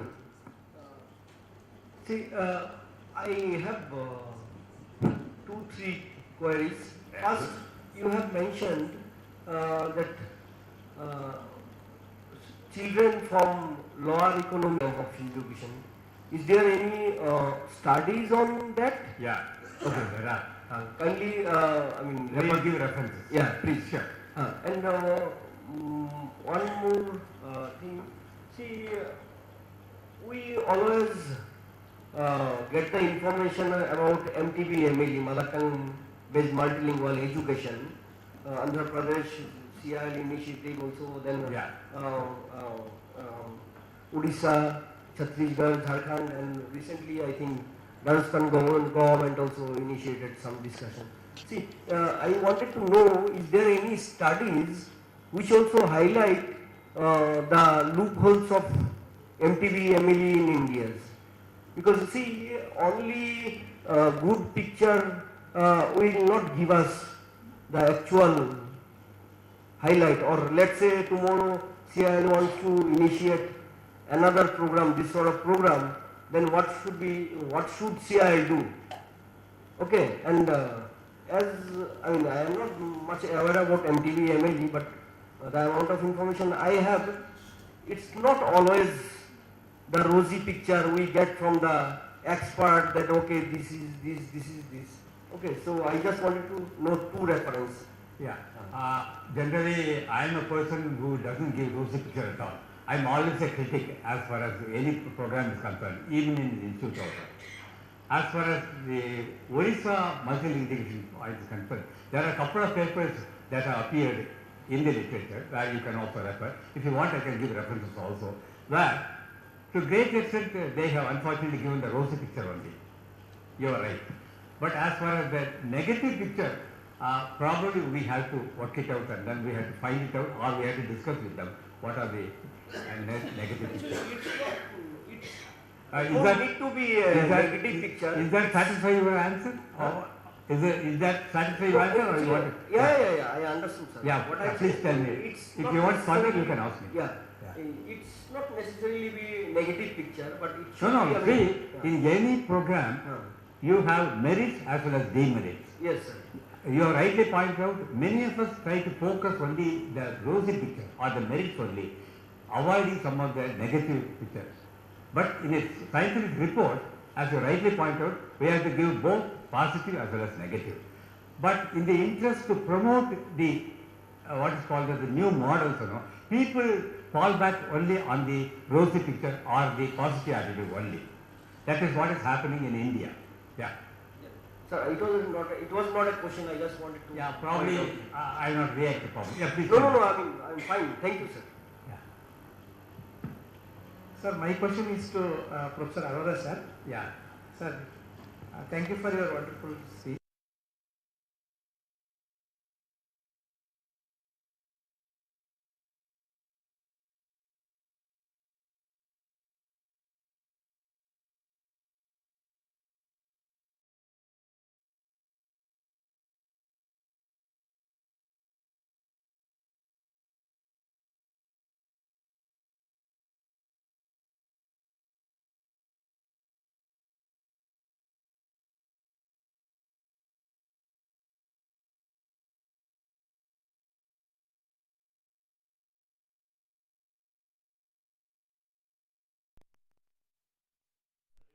There were a lot of conflicts whenever a language would be growing. Sanskrit, it is, as you know, it is the refined form of the local languages. Because there has been a debate continuously whether Sanskrit was there and Prakrit, Sapabrancha, they got derived from Sanskrit, or the local languages they were refined to make Sanskrit. So such discussions go. And thereby it is just a feeling of the Indians that it was Devbhasha. That does not mean that it is just superior in any way to other languages, nothing like that. What I just gave voice to the general feeling of the people, how they thought about it. Why don't you consider all other languages are God's language? Definitely, every language and every idiolect is a God's language. Then CL has to take this kind of decision. It is, I just gave, went to, yes, they are all equal. Then ruled out is Sanskrit is not a Devbhasha. Yeah. In the realm of languages, no language is inferior or no language is superior. Every language is the same. Thank you, sir. Thank you. Anybody else? So I am Dinkar. This is not my question. I just want to share with Professor Gyan, sir. Sir, I am here. Actually, the number of English medium school has been increased in Uttar Pradesh, no doubt. But medium, the medium of instruction in in the secondary education, it is, I think that 70% is Hindi, 30% is English. I didn't get it. 70% you need to say. In elementary education and secondary education. Yeah. The medium of instruction is Hindi. 70% Hindi, 30% English. Oh, good. And the condition of English, I told you, in the rural area, which I have observed, that children don't know, even they know their mother tongue, and they go to English medium school. After their education, even they don't know English and don't know Hindi. Yeah, that's the state of affairs everywhere in every state I should say that, including Tamil Nadu I should say that. Yeah, you are right. They are not competent in English or Hindi, anything. So they lost their mother tongue also, and neither their... Because the way the languages are taught in India, in especially schools, unfortunately the teachers are not that trained to handle the so-called language classes. And only some are there, means parents are very, means they want to teach their children English medium school. What is the result? They are not going about those things. Only English medium they want. So this is something wrong going in our country, which we have to correct it or rectify it. Yeah.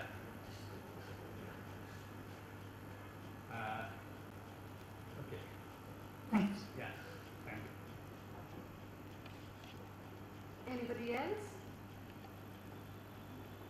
All right, if there are no questions, Only one thing I will add. In the election manifesto, as far as political parties are concerned, they will always vote for what is called as mother tongue medium, as minimum constructed as a language subject. But Professor Rajesh is also right. But the hidden agenda is that I will preach only in the public platform, but as far as the informal implementation is concerned, they vote for English medium education. That happened in many states, including Tamil Nadu, where the Tamil speak high up their heritage language called Tamil. Okay. I would like to add a small thing out of my own experience. When we prepared the textbooks in science in about 1970 to 75, during that period, the University of Mysore had a thought that even in BSc or PUC science, Kannada medium should be introduced. Actually, it was introduced.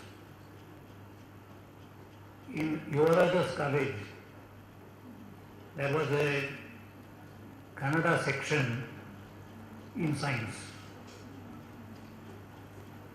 We had prepared books in physics, chemistry, mathematics, botany, zoology, geology, statistics, and such subjects. But unfortunately, in spite of all our efforts, the classes did not run smoothly. Just because there were no students. And the complaint by the students was they would not understand what the teachers taught in Kannada. Of course, that was a period of formation. We did not have a lot of resource materials to prepare books. With the help of our colleagues from different departments, the books were prepared. But still, even today you can find those books stocked in the university bookstore. And we could not successfully complete the implementation of Kannada medium, especially for science classes. For arts and humanities, even options were given to write in Kannada medium. Students, they would demand to be taught in Kannada medium. if a teacher teaches in English, they would ask him to teach the same thing in Kannada so that it would facilitate them to write in Kannada language. That was the thing. But as far as the science, mathematics and such subjects were concerned, we could not implement that. In fact, we in 1969-70, we had very two big occasions.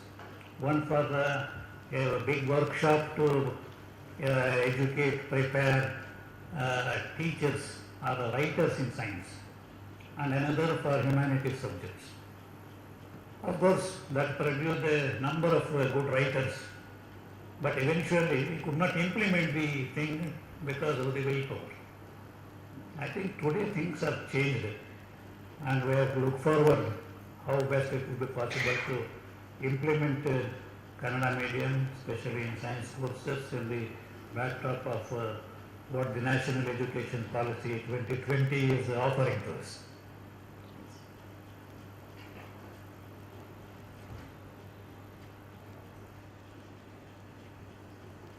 Thank you, sir. And with that, the plenary session comes to an end.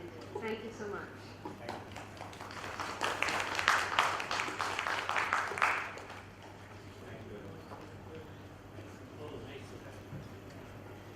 And to all of you present here, I'm sure CIIL looks really beautiful today.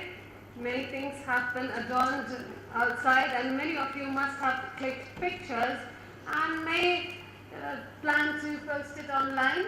If you do, please don't forget to tag CIIL or NTM or NTS or LDCIL or SPEL, right? That would be good. Thank you.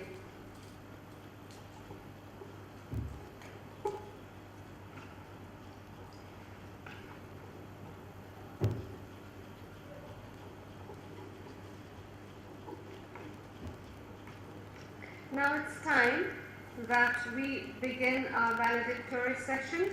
For that, I would like to request Professor Rajesh Sachdeva to come up on dais. Huge round of applause, everyone. Let me earn that applause by speaking. So before that, we would like to present a bouquet. If that's okay. So.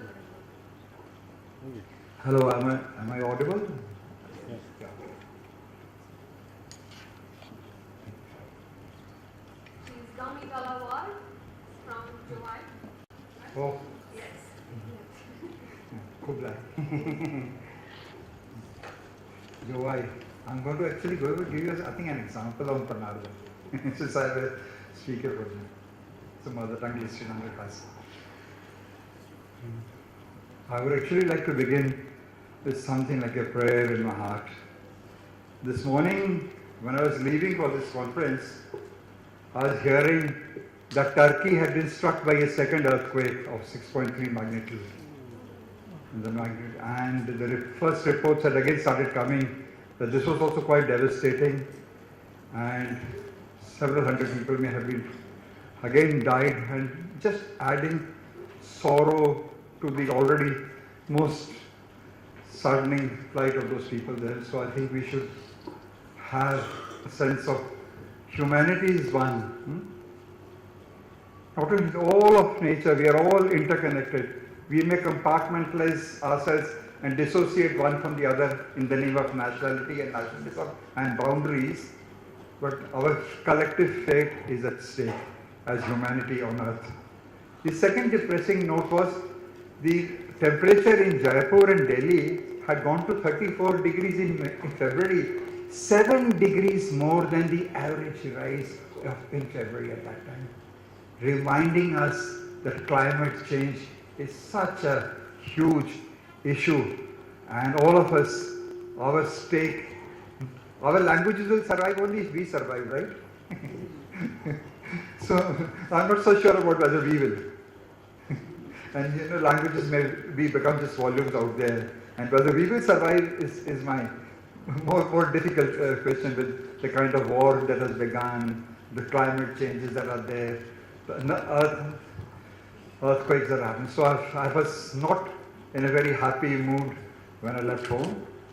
But fortunately, I had listened to a good lecture in the morning from 9:30 to 10 by Professor Annamlai, who was our second director, a very senior professor, and who spoke quite well. He was addressing the people in Karnataka University on this day, and he had a very insightful analysis of what is the nature of mother tongue education, concepts on mother tongue and all that. So I learned very much in that morning, and that was a little bit of sense of self-assuredness I got before coming here, because I was just coming here to speak to you at this point of time. In the afternoon I was addressing the community in Kerala Central University as well, and being the day that it is, the mother tongue day, so I was addressing the students there, and I found myself, and I was there, I began with a prayer from Gurbani. I covered my head as is traditionally done when you read Gurbani, because Gurbani that in the Guru Granth Sahib is not in any one language. It is in multiple forms of speech in it, because there is not one author in it. There is Guru Nanak, there is Angad, there is Amar Das, Ram Das, Arjan, the 5 first Gurus. The 6th Guru and the 7th Guru and the 8th Guru's things are not included in the Guru Vani, because they have taken to arms to fight. So their word is not included in the Guru Vani. But then the 9th Guru, the father of the last Guru, Guru Gobind Singh, Tegh Bahadur, his Vani is included in it. There is Kabir. The largest collection of Kabir is in Gurbani. Ved Kateb Iftara Pai Dilda Fikar Na Jai. Allah Pakam Pak Hai Shak Karun Je Dusar Hoi. I will doubt it if there is other than God. Allah, the first one. Aleph, the first one, the only one. So it's not as if we have had a great treasure house, a great tradition in this country of bringing in harmony. And he was asking about, is Sanskrit the language of devas and all that? For us, all language was divine in some sense. Language was seen as a word coming from beyond the beyond. In this culture, this great country, we saw language not in isolation. Language was seen as that which defines us as human, yes, but human beings were seen as tied to nature. I am a human, I am surviving by eating plants. The plants are surviving because they are drawing the water from the earth. The water is contained, the earth is there to give the vegetation and all that. So whole cosmic experience, human beings are a part, and language, which is of defining property, is seen as related to the entire cosmos. See, in the Chandogya Upanishad, in the very second shloka, he will tell you about this relationship between the entire forms of life and the human being, the speech in us, and the speech itself is derived from the property of humans. They usually use the word Om, the vibrating principle in all of us, that eternal verbatim from which speech sort of takes root in all of us. So when the Bible says in the beginning was the word, quite close to the way we do think. So that's the thing. First thing is, language is not seen in isolation. Humanity is not seen in isolation.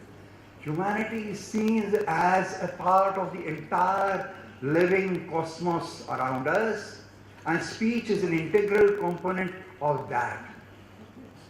Secondly, language is seen as connected to our cognition. The second C, I'm saying, as a cosmos, cognition. Just 7 months back, Professor Chomsky was addressing the entire gathering in Aligarh he was going to talk on language and cognition. So the first thing he said was, let us pay homage to Bhartrhari, who actually captures this rich, the interconnection, the inextricable ties of language and cognition. The word and the world. Your understanding of the world. There's a beautiful book by Marty Lal, published by Oxford University Press. Marty Lal was a very well-known thinker on the entire Indian philosophical grammar and everything, and worked on the concepts of Bhartrhari. So the whole idea of language being tied to our cognition is deeply rooted in our. Third thing is culture. Language and culture were again intertwined. Just take the two words, Sanskrit, which we know is the well done, well formed form of speech, with the word Sanskriti, the E that is added to it to talk about the cultural. Culture is seen as deriving its whole set of beliefs from language, right? Culture presupposes the existence of language. The people to be human, to act appropriately in a culture, presupposes the presence of a language that is there. So culture is intertwined, cannot be delinked from language. So cognition, your cosmos, your culture, and your consciousness as well. The sense of being human, the entire sense of an enlightened, all-knowing principle, in which our fragmentary minds, our minds drawn by our weaknesses here and there, the all-enlightened source of consciousness of the being, and that in which also. So, that sense, all languages are, in our thinking in this country, language was given primacy. And today we are talking about endangered languages. It is the oldest discourse in this country is endangered language discourse. We thought with the Vedas, the oral tradition of our ancestors, which had no authorship, right? That's why they're called divine. They're called as revelations up to mankind, given to us by the divine, right? We knew they were coming to us as oral tradition, and we saw the weaknesses in the transmission processes, and we knew that thing could get distorted, it could get mutilated, it could be lost. So we wanted to safeguard our entire oral tradition. And then Vedas were then the body of knowledge as though for us. And we worked out Veda Angas, those bodies of knowledge systems, to keep that language thing intact. So the word Shiksha, which we sometimes think means education now for us, it meant only phonetics, right?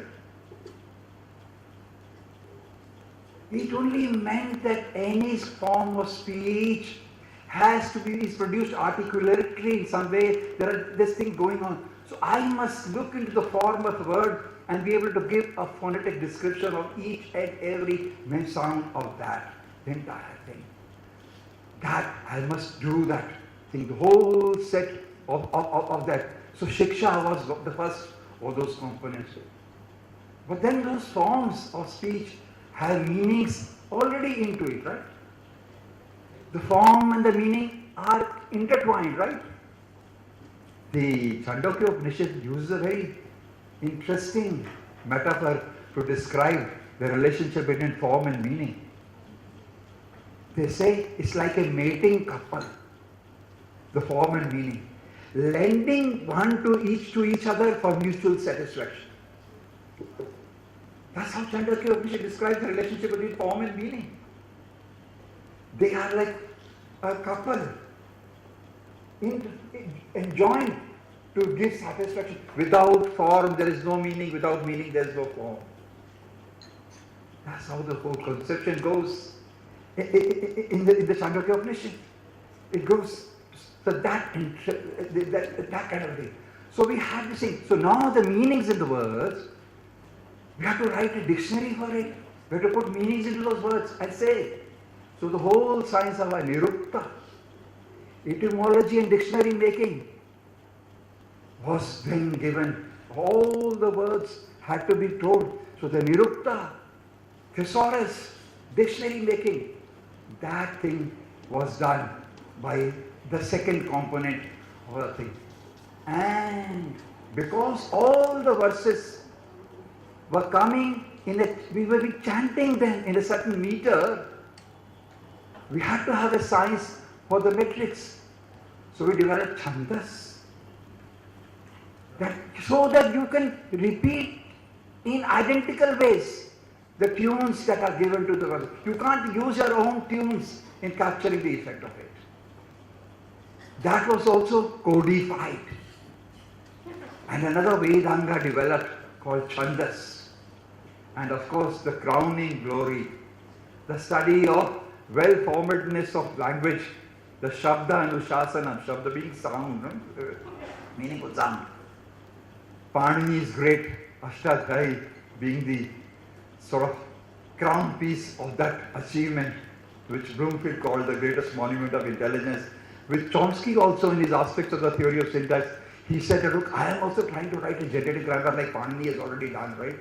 So he also wanted to give some certificate to himself, that, give credibility to his own quest by drawing and saying that, look, I'm doing what Panini has already done and I'm also going to do something similar that Panini has done. So he writes, and Panini finitizes the infinite, right? He gives you the different sound classes. He is aware of all the phonological processes that operate in the formation of words.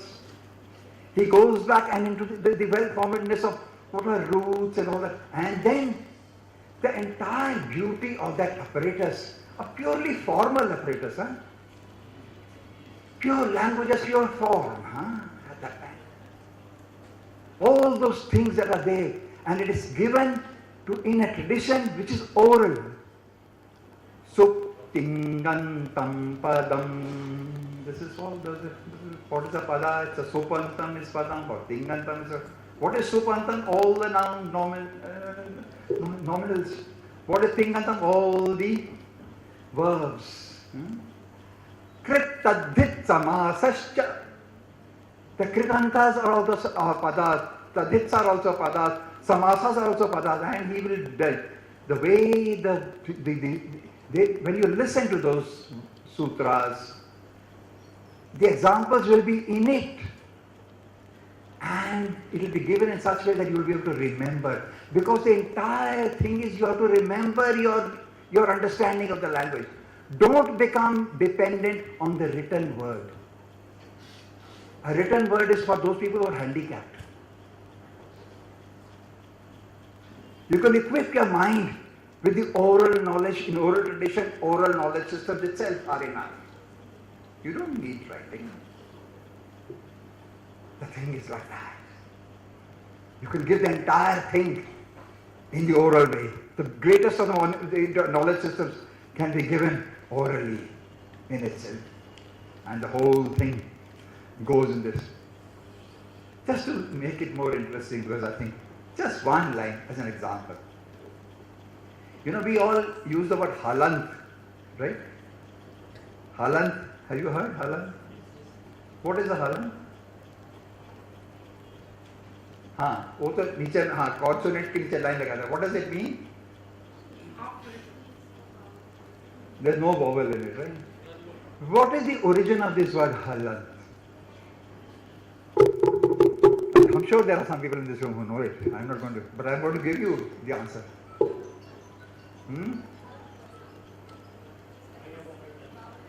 Yes. Who said that Hayavardhan? Yes. That's it. Hayavardhan. See, the entire Panini Sutras capturing the natural classes of sounds and putting them together are arranged in 14 aphorisms. And that is the original story that goes with it is also beautiful, because it's all the part of the divination, that idea that the divine power in you reveals to you the knowledge when the time is right. When you have striven enough, the divine shall, in his compassion, don't doubt the generosity of the master. Don't doubt the generosity of the divine. He will reveal to you in time. And the story of Panini goes like that, right? He too was a student with Katyayan and others and all that, and had not got a job for a long time, and his teacher was for a long time. He said, I think he's destined for something else. And then they all sit together meditating and all that, and everybody's supposed to be meditating on Shiva, and Shiva appears to all. And Shiva appears in the cosmic form, dancing with his damru. And everybody hears the Shivra's damru and rejoices in it. But Panini is not hearing the damru. He is hearing the sounds of the language. Ayun, Rilrik, Yong, Ayot, Ayavartak, Long, Niamangadana, Jabani, Gardas, Jabagardas, Kapachat, Kapak, Sesar, Hal. Halantayam, Hal is the last of those 14. I said Hal at the end.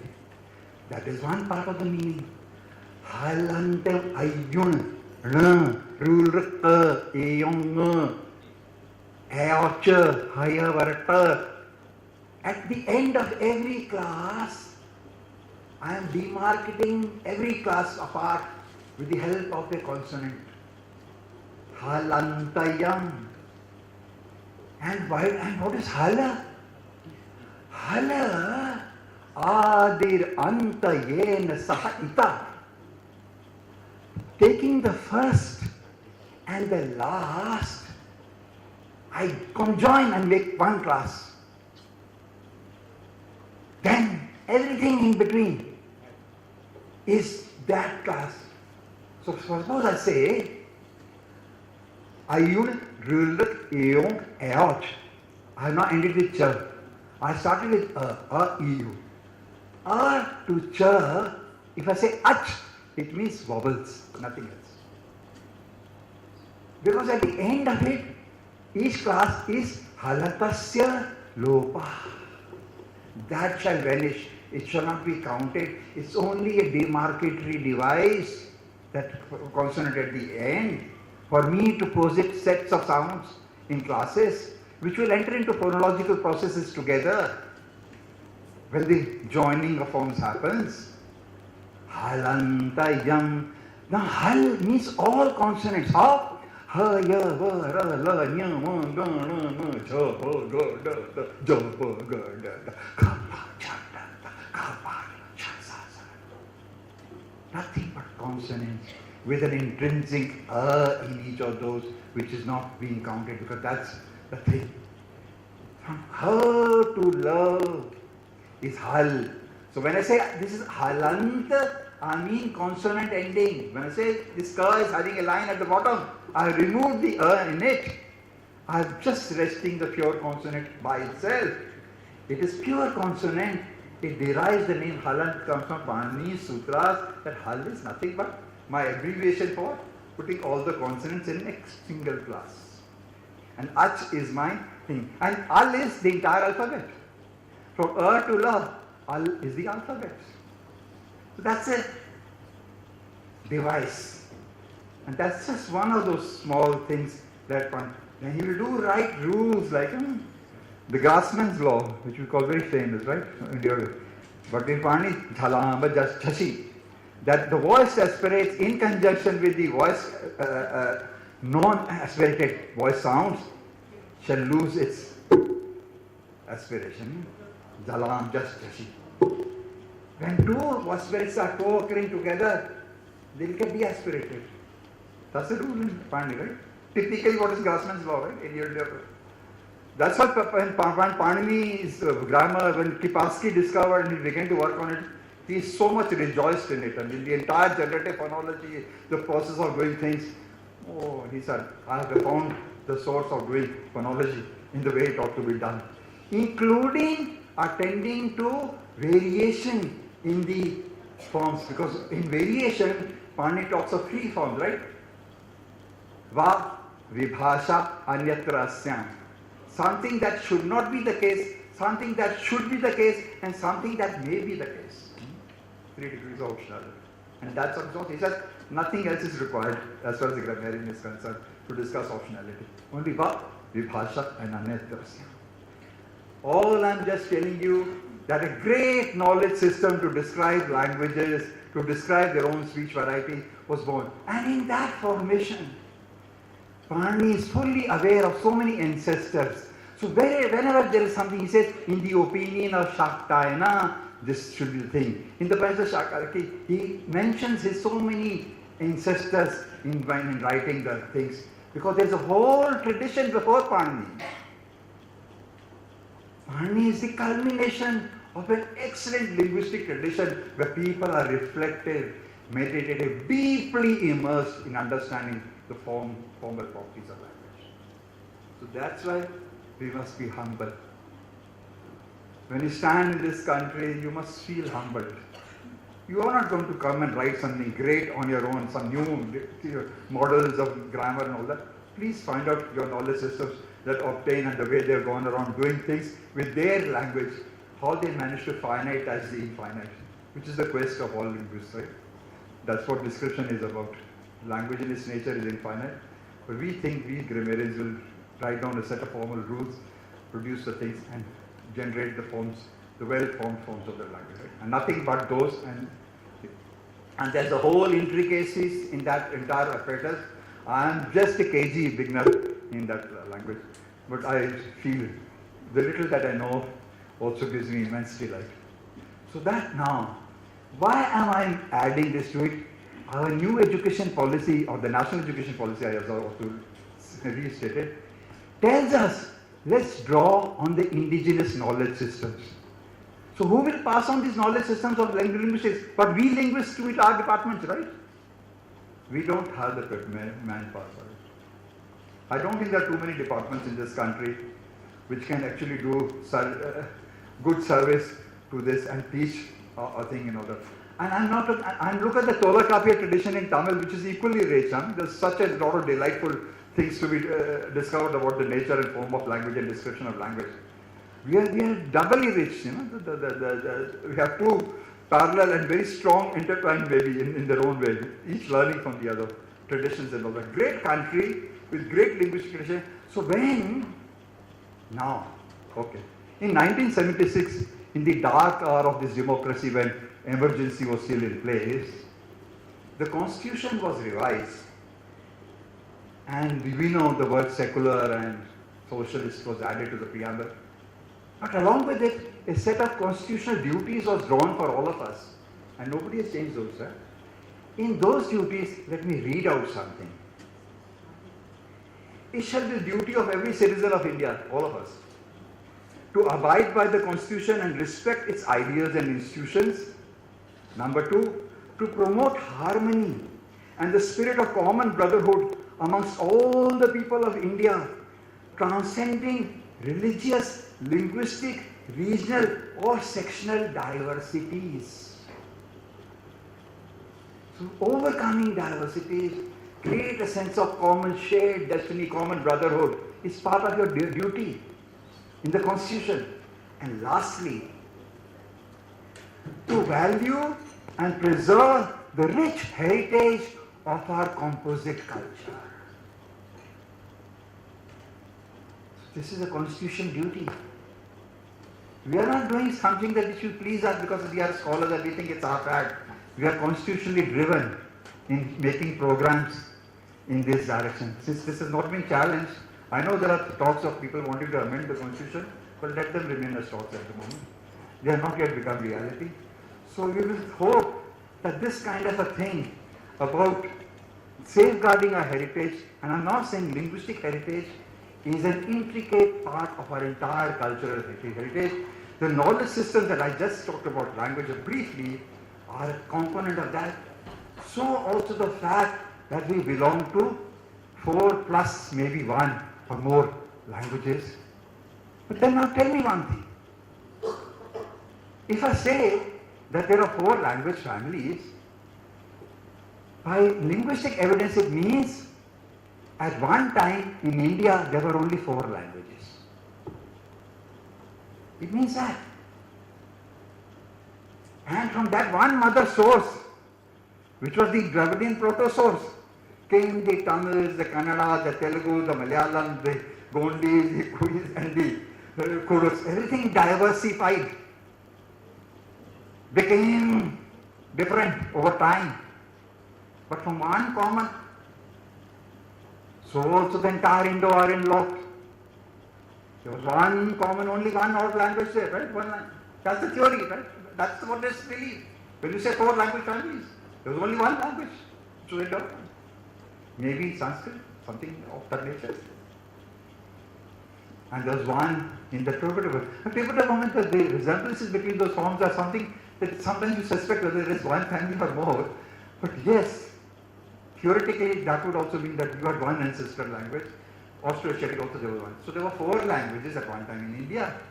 Now they may have 400 or 4,000, I don't know, it has all become. But that's why you need to now understand what goes on in the name of language change. And our study of historical linguistics, where we talk of, all those sound changes, grammatical changes, structural changes, changes over transmission through language acquisition over generations and generations. Because each generation rewrites the grammar, reorders the group of things as though in the next generation passes it on, and the language is diversifying over time. And sociolinguistically we know that all languages exhibit variation, right? All languages vary over space, all languages vary over time, all languages vary over social strata, right? So that so-called one begins to acquire variant forms, people move away from each other, go and live in different spaces, come in contact with other groups, and in mutual bilingualism exchange and everything, that happens. And that's the third component of our heritage, right? The fact that genetically diverse languages have coexisted over centuries and created a body in which India as a linguistic area, the sense of unity in diversity has come through shared living, through exchange of forms, through diffusion and all that. That's part of our oneness and all that. Then there is the heritage of our scripts, right? That there was one Brahmi script from which all the modern Indian languages have driven there. It has got diversified over time. Through well-documented interim stages. That's the greatness of this country. We have well-documented stages of different languages, different stages of language. So we have a whole body of knowledge around who we are. What are our languages, how we have become different, how they have diversified over time, which have come into and lots of theories, fertile grounds to explore the nature of our collective linguistic beings. In that sense. So in that sense, if new education policy it's telling you all that, right? It tells you the power of multilingualism, right? The sections in new education, national education policy is about the power of language and multilingualism and all that. So it's making a virtue of this, right? That we have managed, we have allowed ourselves to diversify, we have created a body of literature, we have different things. And at the same time, we all know that all the languages are not of equal status. Theoretically, no, all languages are equally, right? Divine or equally powerful, equally capable of expressing for time. But in truth, the language communities have not always worked out enough forms in different fields, right? So no two languages are equal in some sense, in their achievement. Some languages have created more body of literature, some have created different. Some have created great poetry, some have less. Some have no poetry in some sense, or it's all oral poetry, as you said that. So there is this whole disparity at one end and diversity in the other, right? Two sources, one a source of encouragement, the other a source of worry, the disparities, the different inequalities that obtain on ground. So how do we, when it comes down to thinking of or putting mother tongue education, multilingual education, those great ideas that we all have, I think what we need is to rethink, rework our ideas in the domain of education and all that. And on that front, I'll just make two humble points to think. I am not going to end the story. Don't think my word is the last word. I'll be most disappointed if my word is allowed to become the last word. I want other people to come and challenge what I say and change what my thinking is on this issue. I'll be very bitterly disappointed if you think that I've had the last word on this issue. I want more dialogue to happen. But I'll make those 2 points. First, I find that there's a fair amount of contradiction in what the policy is trying to state. Even in a small section on the language component, and I have the entire thing here, I can read that to you and I can see the things and all that. But let me state the kind of contradictions. I see Professor D.G. Rao coming. I will not go back and revise. Okay, so it's okay. We are at that point of time where I dwelt on the nature of our shared heritage. I dwelt on the nature of the idea of what is our linguistic heritage. I have drawn your attention to the entire knowledge systems that were created to protect and preserve our entire our language. And I told you that the notion of endangered language is the oldest discourse in this country, and that the entire knowledge systems of languages have born. Linguistics was born in the context of the fear that we were going to lose our Vedic tradition, and we needed a body of knowledge to protect those things, and we developed all the knowledge systems around the Shiksha, the Vyakaran, the Chandas, the Niruktas, and all those systems we developed to safeguard our linguistic tradition. So it's not don't be arrogant and think that endangered languages is something that UNESCO has told us to do. We have done the discourse on endangered languages in millennia. Our entire science of linguistics has developed around the field of language. Languages are vulnerable over transmission over time. Right? So that's why the entire knowledge systems have been developed around it. Then I was telling you about the shared properties that have come into being through coexistence. I mentioned Emanuel's idea of India as a linguistic area, and the fact that I mentioned, sir, that the fact that we have 4 language families, it posits for historical linguists that at one time there were only 4 languages, right, in this country. And then there was from 4, through the kind of knowledge that we may now try to apply, that 4 diversified over space, time, and transmission over it. Through changes that we know are sound changes, grammatical changes, structural changes, and through changes over acquisition across generations, and in contact with other groups that came into being, and all that, the languages kept on diversifying. And so the number of 4,000 or 400 or whatever many you are that obtained this country, the original is also 4, right? So let's also recognize what constitutes diversification, the coming into being of diversity in that. So that is an equal fair area of inquiry, and well documented, well attested in many cases in this country, because at different stages those diversity has been documented, and they come to feel that, right? Especially the Dravidian and Indo-Aryan languages are particularly lucky to have fair amount of their documentation of various stages of their evolution across to become separate languages. So this diversity, and now when people are talking about the fear of losing diversity, they must say that how did they gain it in the first place? That also must be added to the discourse to make it more worthwhile. And now I was coming to the point that we have recognized that in that diversity we have a story of our collective coexistence over time, the creation of forms that are record of our history, our collective wisdom, our values, and everything is embodied in those forms of speech, and the knowledge systems around them as well. But now comes the question of the national education policy, where things are talked about the language education, and I was telling them that I find some strands of contradiction in that. The intent is good, of course. The intent is quite like what was even before, the idea of safeguarding our diversity. And I was reminding the audience that it was in 1976, added to the duties in our constitution during emergency, was this clause on safeguarding our composite culture, was added to the ring. And a directive was also made for us to rise above our diversity and to create a sense of common brotherhood. If you read the constitutional amendment, and I read it because the director is here, just for his benefit, I must read that little thing in 1976, because we say all the dark things about emergency, but something that has stayed after emergency is there. There was another thing that happened in emergency which had an impact on language planning. I will come to that in a while. I said In the fundamental duties, along with the socialist and secular outlook that were added to the preamble, we were given the following four directives.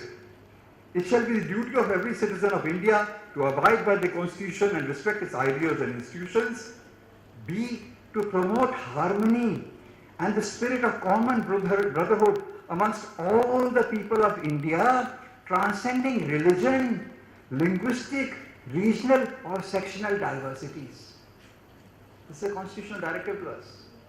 And last, to value and preserve the rich heritage of our composite culture. The word composite in the culture.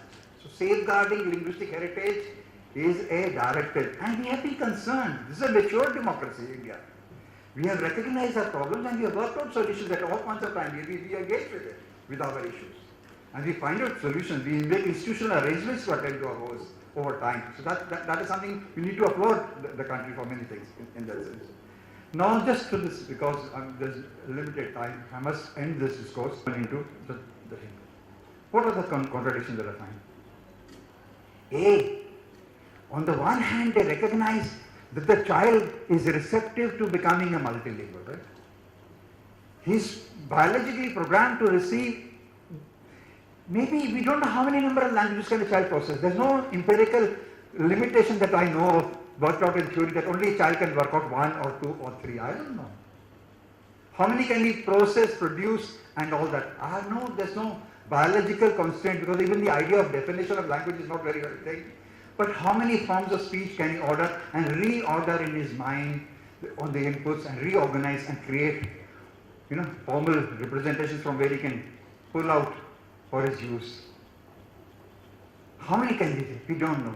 But they recognize, the new education policy recognizes that children can become multilingual, and we must nurture that capacity, the individual biological capacity of children to nurture many languages. Wonderful. Great. And we must all agree. But then, and they say that we can give multilingual inputs to children at that stage, at the foundational stage, because they are recognizing that foundational stage where numeracy and literacy are taking root.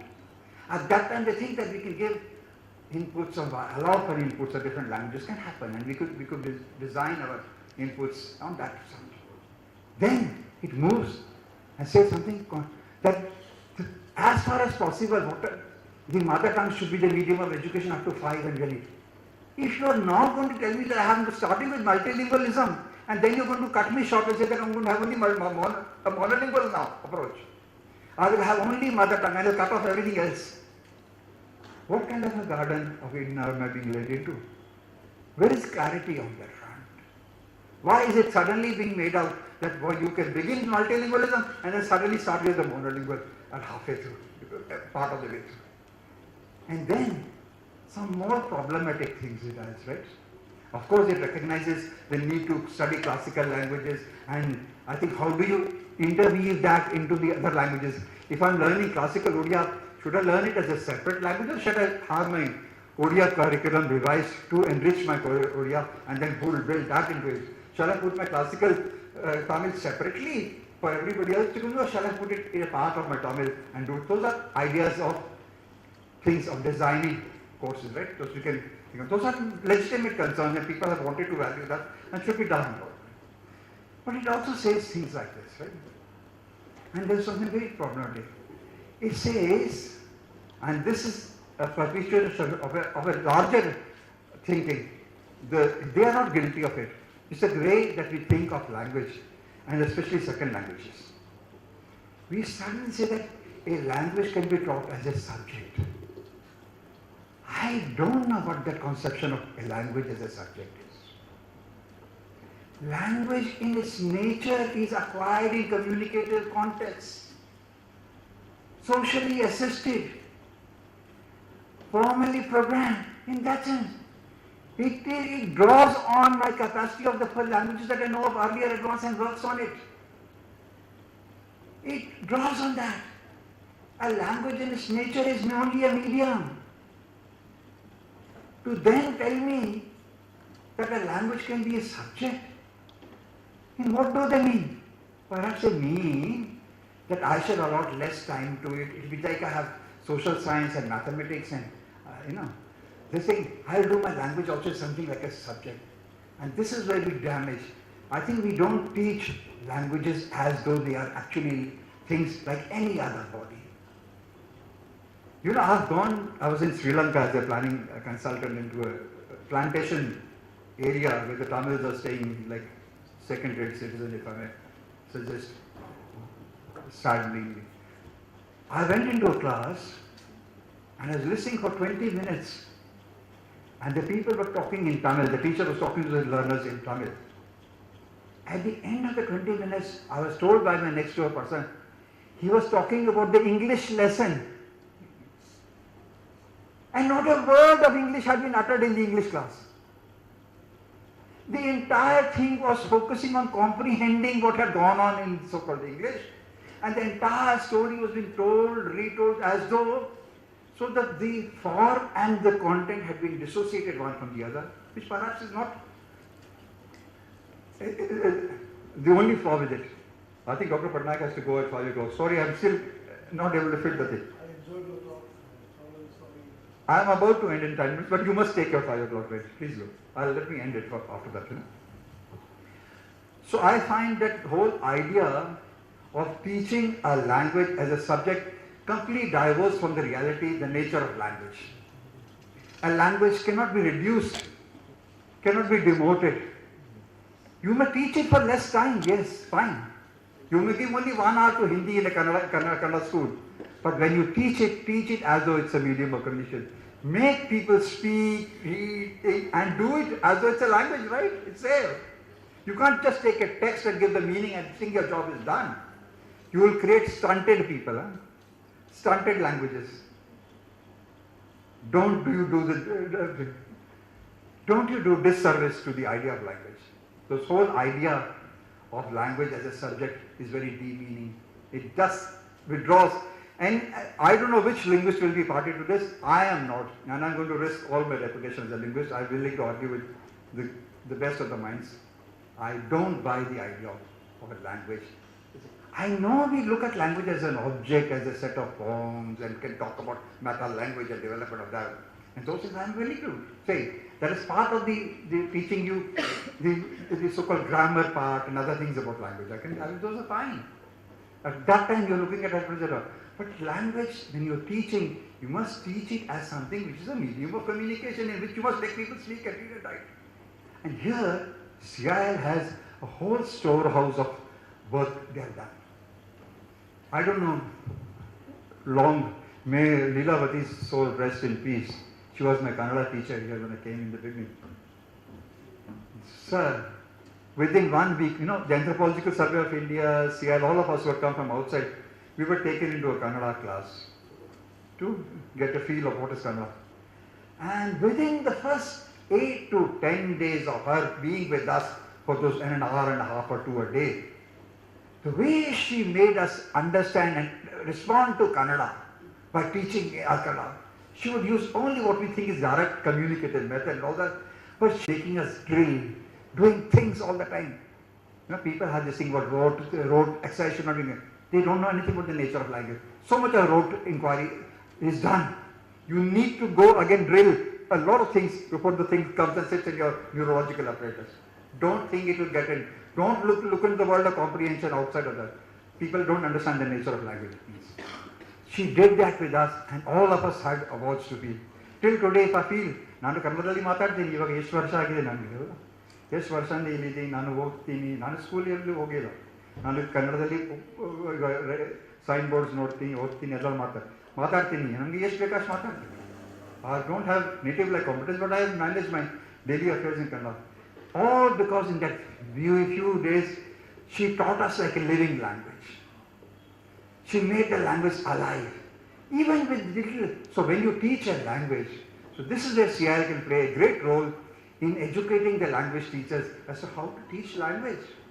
And to teach it as a, don't treat it like a subject, divorce it and demean it. Treat it properly. Give it the respect it's due, it's a language. Don't reduce it, it's not something else. So the whole idea of teaching a language without teaching it, there are many people who are taught English in schools and they can't utter a word of a sentence in English because they are not taught well, right? They're not made to speak that language. Anyway, so that's my first problem with the new education policies, that it has some staggered things it says, and has not invested enough thinking on issues like this, and it needs to rethink, and I think it's fine. I mean, they have made some statement, they've shown a commitment to multilingualism, they've shown mother tongue thing, they want to take the Indian linguistic systems into thing, and those are very important statements, which we all need to stand by and work and help achieve those goals. But there are things that we need to rework, and I don't think it was meant to be a final product. It's a statement of intent more than all of it. Now on the other right, and one to which I am now taking an ideological position. So I am standing by the idea that multilingualism is a resource. Multilingualism can be a strategy, and multilingualism can be a goal. All of it when you do multilingual education. Draw on the multilinguality of the classroom. Use it as a strategy to explain different subjects across it, using all the possible ways you can to bring the attention, that the content be taken up by the children or the learners. And then make sure that the understanding that has happened in different languages is communicated back to you in the languages that they want to, right? If they can. And it may be not in one language, but in more than one language. And so I'm taking a position that a multilingual education that will work well and serve the cause of multilingualism better will be one in which 2 or more languages are used as medium. Not one language as a medium and the other as a subject. In fact, any society that wants to promote multilingualism cannot adopt single medium schools. So English medium schools are part of the problem. Kannada medium schools will be part of the problem. Hindi medium schools will be part of the problem because they have attended to one of your needs. They have not attended to the needs of a society that has to live with diverse occasions, diverse settings, diverse participants. So in some sense, all of them are stunted in some sense. All of them are partial, really meeting our needs. We need to rework and rethink. Now how will we do it? What will the materials will play? What are the strategies will adopt? In different contexts, different kinds of issues it will raise? Those things are there. Just to keep the narrative on a more interesting footing, let me tell you 2 small stories. One is from the Hindi world. Hindi is a big socio-political construct. The size of Hindi is shown to be much bigger than it is, right? We have put 57 mother tongues under Hindi, right? So if you are really serious about mother tongue education, all those 57 should also be taught in schools, right? But then what happens on the ground? I went on CIL side to meet the Hadoti speakers in Rajasthan. And they have they have written stories, novels, even a book of grammar, proverbs, stories in Hadoti. So we went there. So I asked those people, what is this you feel, the relationship between Hadoti and Hindi? Because one is a mother tongue, Hindi is the official language into which it is put. That's it. So this is the response of a well-educated writer. He says, देखिए sir, Hindi और हाड़ोती में तो वही संबंध है. देखो हिंदी तो एक विशाल बड़े वृक्ष के समान है. It's like a large banyan tree. और हमारी जो बोलियां है ना, ये उसकी मूल भी हैं, रूट्स भी हैं और शाखाएं भी हैं. We are the branches and the roots of this great banyan tree called Hindi. We are all nurturing it. We are drawing from it and we are nurturing it back. So they had a harmonious look of it. They didn't have a conflict-ridden view on this issue. They were managing their ideas of being part of a larger entity called Hindi. They didn't think it was a problem. So then I told him, तो आपकी भाषा school में नहीं पढ़ाई जा सकती? नहीं पढ़ाते तो कहता हिंदी में तो पढ़ाते भी हैं. I said that, see in Hindi, when you do Hindi, you get Kabir, which is one kind of a thing. Tulsidas is in Awadhi. You get Braj of Suhurdas, and you get Meera ka koi, Rajasthani koi, different bolis. Their poetry of those great writers are all included into even Guru Nanak gets included in Hindi literature and all that. So a variety of speech forms are included in the world of Hindi. So diversity is an intrinsic component of even the literature. And so we have a lesson to learn. We can continue to diversify. We can continue to add depending on the context, given the freedom to the teachers and the contact people, and allow them to make sure that they can also get the rootedness in their mother tongues in the Hindi world into the thing. And so the Hindi mother tongues, those who work on Hindi, उनके लिए भी बहुत helping करती है। तुम तो सुन रहे हो, मैं कह रहा हूँ हिंदी वालों को एक बहुत सारा काम करने के लिए, अपनी बोलियों के लिए, भाषा को बढ़ाने के लिए, उनको एक दूसरे से जोड़ना, उनको लेके चलना, साथ साथ लेके चलना। The second point is from, we had this girl from Jowai, where she's from, where Panar is the language of it. My only visit was with my researcher who passed away, my student Curiously Bare, who died with this cancer, just 2 years back. He was with me and we had gone there. Now Panar is listed under Khasi as a mother tongue. And Khasi, the Var, the Panar, the Lingam, all, as you know, put under the Khasi. Again, like a banyan tree, like Hindi, the mother tongues. We do this. Census is a language planning unit. It's not only a language information unit. It plans and gives you it produces planned entities called languages, right? There's a language planning and element involved into what to give and what not to give in their information. So it is put under Khasi. So Panar is there. Now Panar. So I went to the children there. And Khasi, MTech, I had known Khasi, something like that. But anyway, I knew that I could work a little bit with that Khasi. So we were in that Panar school and we were giving them words of Khasi and English and Hindi and then making the children speak in Panar and writing on the blackboard all the words. I said like curiously. For about 3 hours in that sweaty conditions, I was doing it. And we went on writing on the blackboards one by one and making notes. At the end of the day, the children were coming and writing Panar with us, helping write and putting it. And they used to tell us, this is Khasi, this is Panar. This is Khasi. They were aware, at a meta-linguistic awareness between set of forms that belong to Khasi and a set of forms that belong to Panar. And the most interesting thing is, Khasi as a language has some linguistic gaps. For example, it has a k but does not have a g. It has a j but does not have a ch. It has a voiceless k but not a voiced g, but it has a voiced j but does not have a ch. But when you go to the Jowai area, you find those back. You can recover through cognates across. So that this linguistic story of Khasi can be well told, that you have had. And in some sense, Khasi is a younger offshoot. And they have this thing, the youngest daughter always inherits all the duties and rights of being a matrilineal thing. So Khasi is like the youngest daughter of the Khasi family and all that. And Jowai, the Panar, adds an element of antiquity and brings back the traces of what is called otherwise the lost properties of the language. And so it becomes a resource, right? To understand the interrelationship between forms and all that.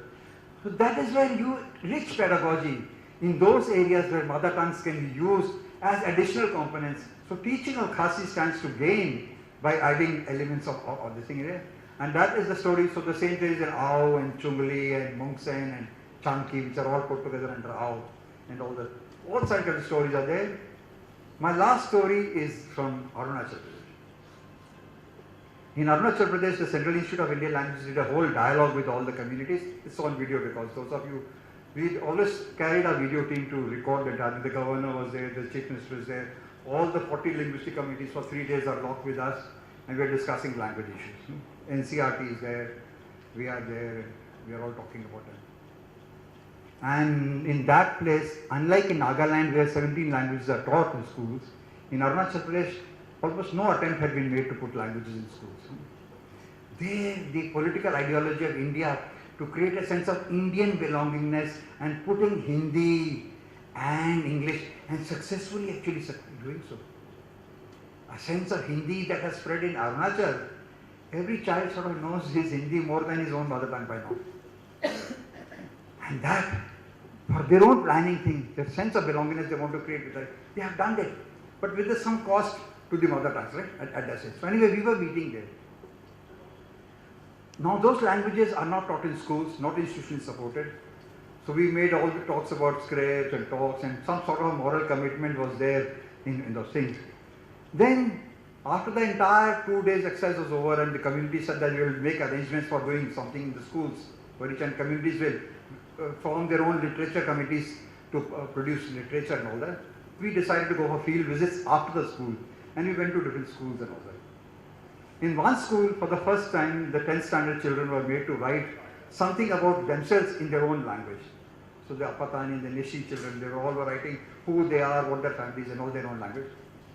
And they said this is for the first time we have written. And some children wrote in Roman script and some wrote in Devanagari. So they knew the Hindi quite equally well. The best part that one of the 10th standard children came and told me, Sir, can I say something to you? I said, yes. He said, Sir, you know, everybody who comes to Arunachal, they want to convert us. Some want to make us Christian, some want to make us Hindus, some want to make Buddhists. You are the only people who told me that you are fine as you are. You are saying tribal is fine.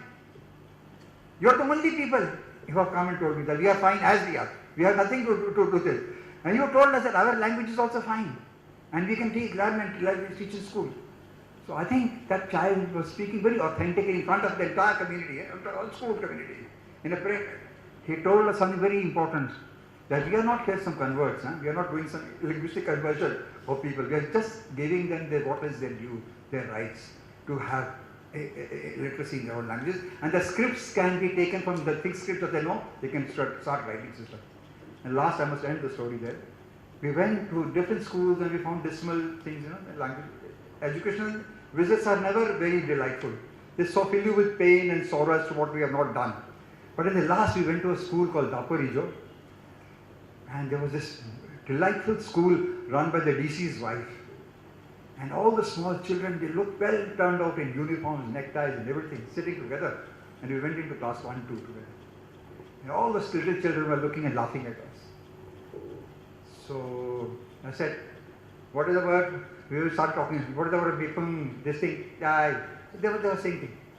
I said, can you write in this thing? You know what the child asked me? हम हिंदी से लिखेगा कि English से लिखेगा? 5, 6-year-old children told me, हम हिंदी से लिखेगा कि इंग्लिश से लिखेगा? I said, कुछ भी लिखो. And for the next word, we have video recording.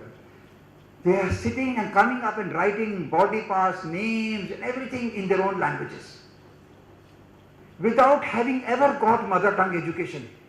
But because they have picked up the scripts and have developed a sense of thing as a tool, both the Devanagari and Roman, they were writing their mother tongues again, and obviously there were variations in spellings.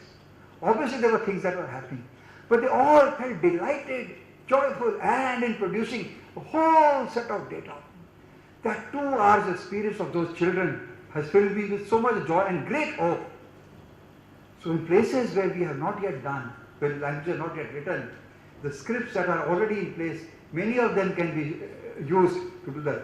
Remember, writing is never a perfect fit for spoken, right? All languages are underspecified, right? You can never fill out the details of a spoken language in your writing system.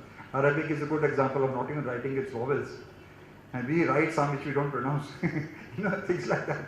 All kinds of things are there in our things. The sounds that we write in our script, which are because of legacy, we keep them and all that. And English is a terrible example of the kind of spellings that are there. But all have historical insights, right? And I was told by people who have done research that a word like sun and sun, which is with S-U-N and S-O-N, they are processed much better because of the difference of spellings in the mind. Even if you write in English system, like we'll write sun for what, we'll process, there will be difficulty processing meaning. Yeah, in that sense. So I've had very interesting discourses on that. Anyway, there's a whole lot of experimentation work, delightful work that awaits linguists, and our commitment to our ecology of multilingualism, mother tongues must remain rooted. And thank you so much for giving me an opportunity to say something on mother tongues and their roles in our education.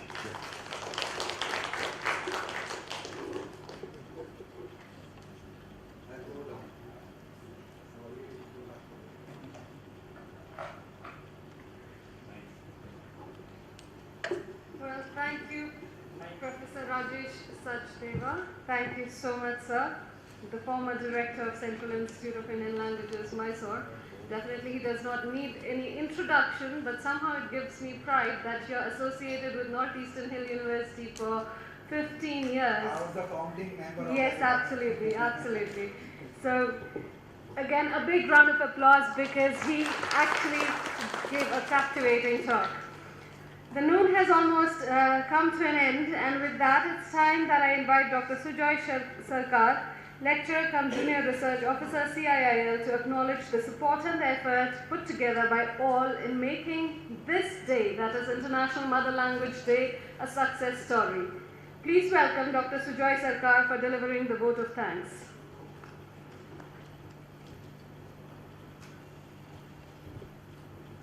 Thank you, Dr. Vidyarthi. So I think all of us are tired. But don't worry, after this session we have a cultural program to wake you up. So I request all of you to join with us after this program in SRLC auditorium.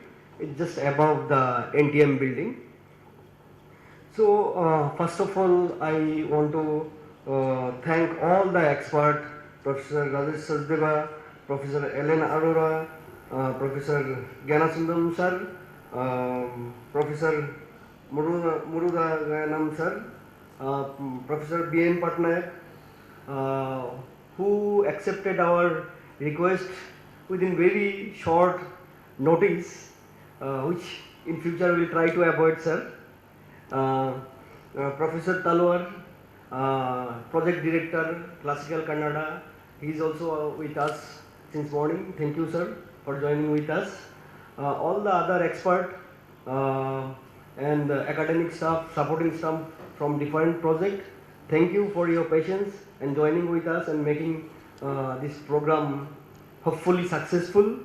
I should thank the media representative who was here with us to cover the program. Thank you all of you for joining with us at morning. Oh, okay. See, vote of thanks is really problematic. Sometimes, not sometimes, most of the time you forget some name. And I forgot the director under whom I served most of my 7 years of job. Professor D.G. Rao, thank you, sir. After a long time you joined with us. Sorry, I forgot your name. Yeah. Okay. See, because of that I told you, vote of thanks is always problematic. Okay. The technical staff, Faisala, Sagar, Tejas, Pavan, Tolkapiam and others. The designer team from CIL, Sarvanan, Chetan, Adil. What about your present director? Oh, last son. Last. Because he is our in-house now, the boss. So, last. Okay. And the other people who were involved in the decoration work, hopefully you like the decoration. And one team, UART, also worked with us. Thank you, UART and our in-house team. Murli for covering all the media thing. The MTS staff of CIL from Defined Project, establishment section, housekeeping staff and others. Without their support, it was not possible to arrange this program. Actually, it's a small program, but the program is arranged for the whole institute. So it's a large-scale program, though the academic program is less. So I want to thank all of you who are directly and indirectly involved with this program. My colleagues Prem, Alindra, Tariq, Pankaj, Dr. Narayan, Dr. Shivram Krishna, Tariq Bhai is also there. Then Professor Umarani and Fernandez, who are busy with some other program, because of that they could not be here. So thank you all of you. And Dr. Vidyarthi, thank you so much for patiently hearing the participants. Yes, sir. So last but not the least, the present director, who was very generous for organizing this program. And this artwork actually we planned for long, but it could not happen due to some technical issues. But this time our director was very supportive, so it happened. So thank you one and all for joining with us. Now I would request to join for the cultural program. Thank you.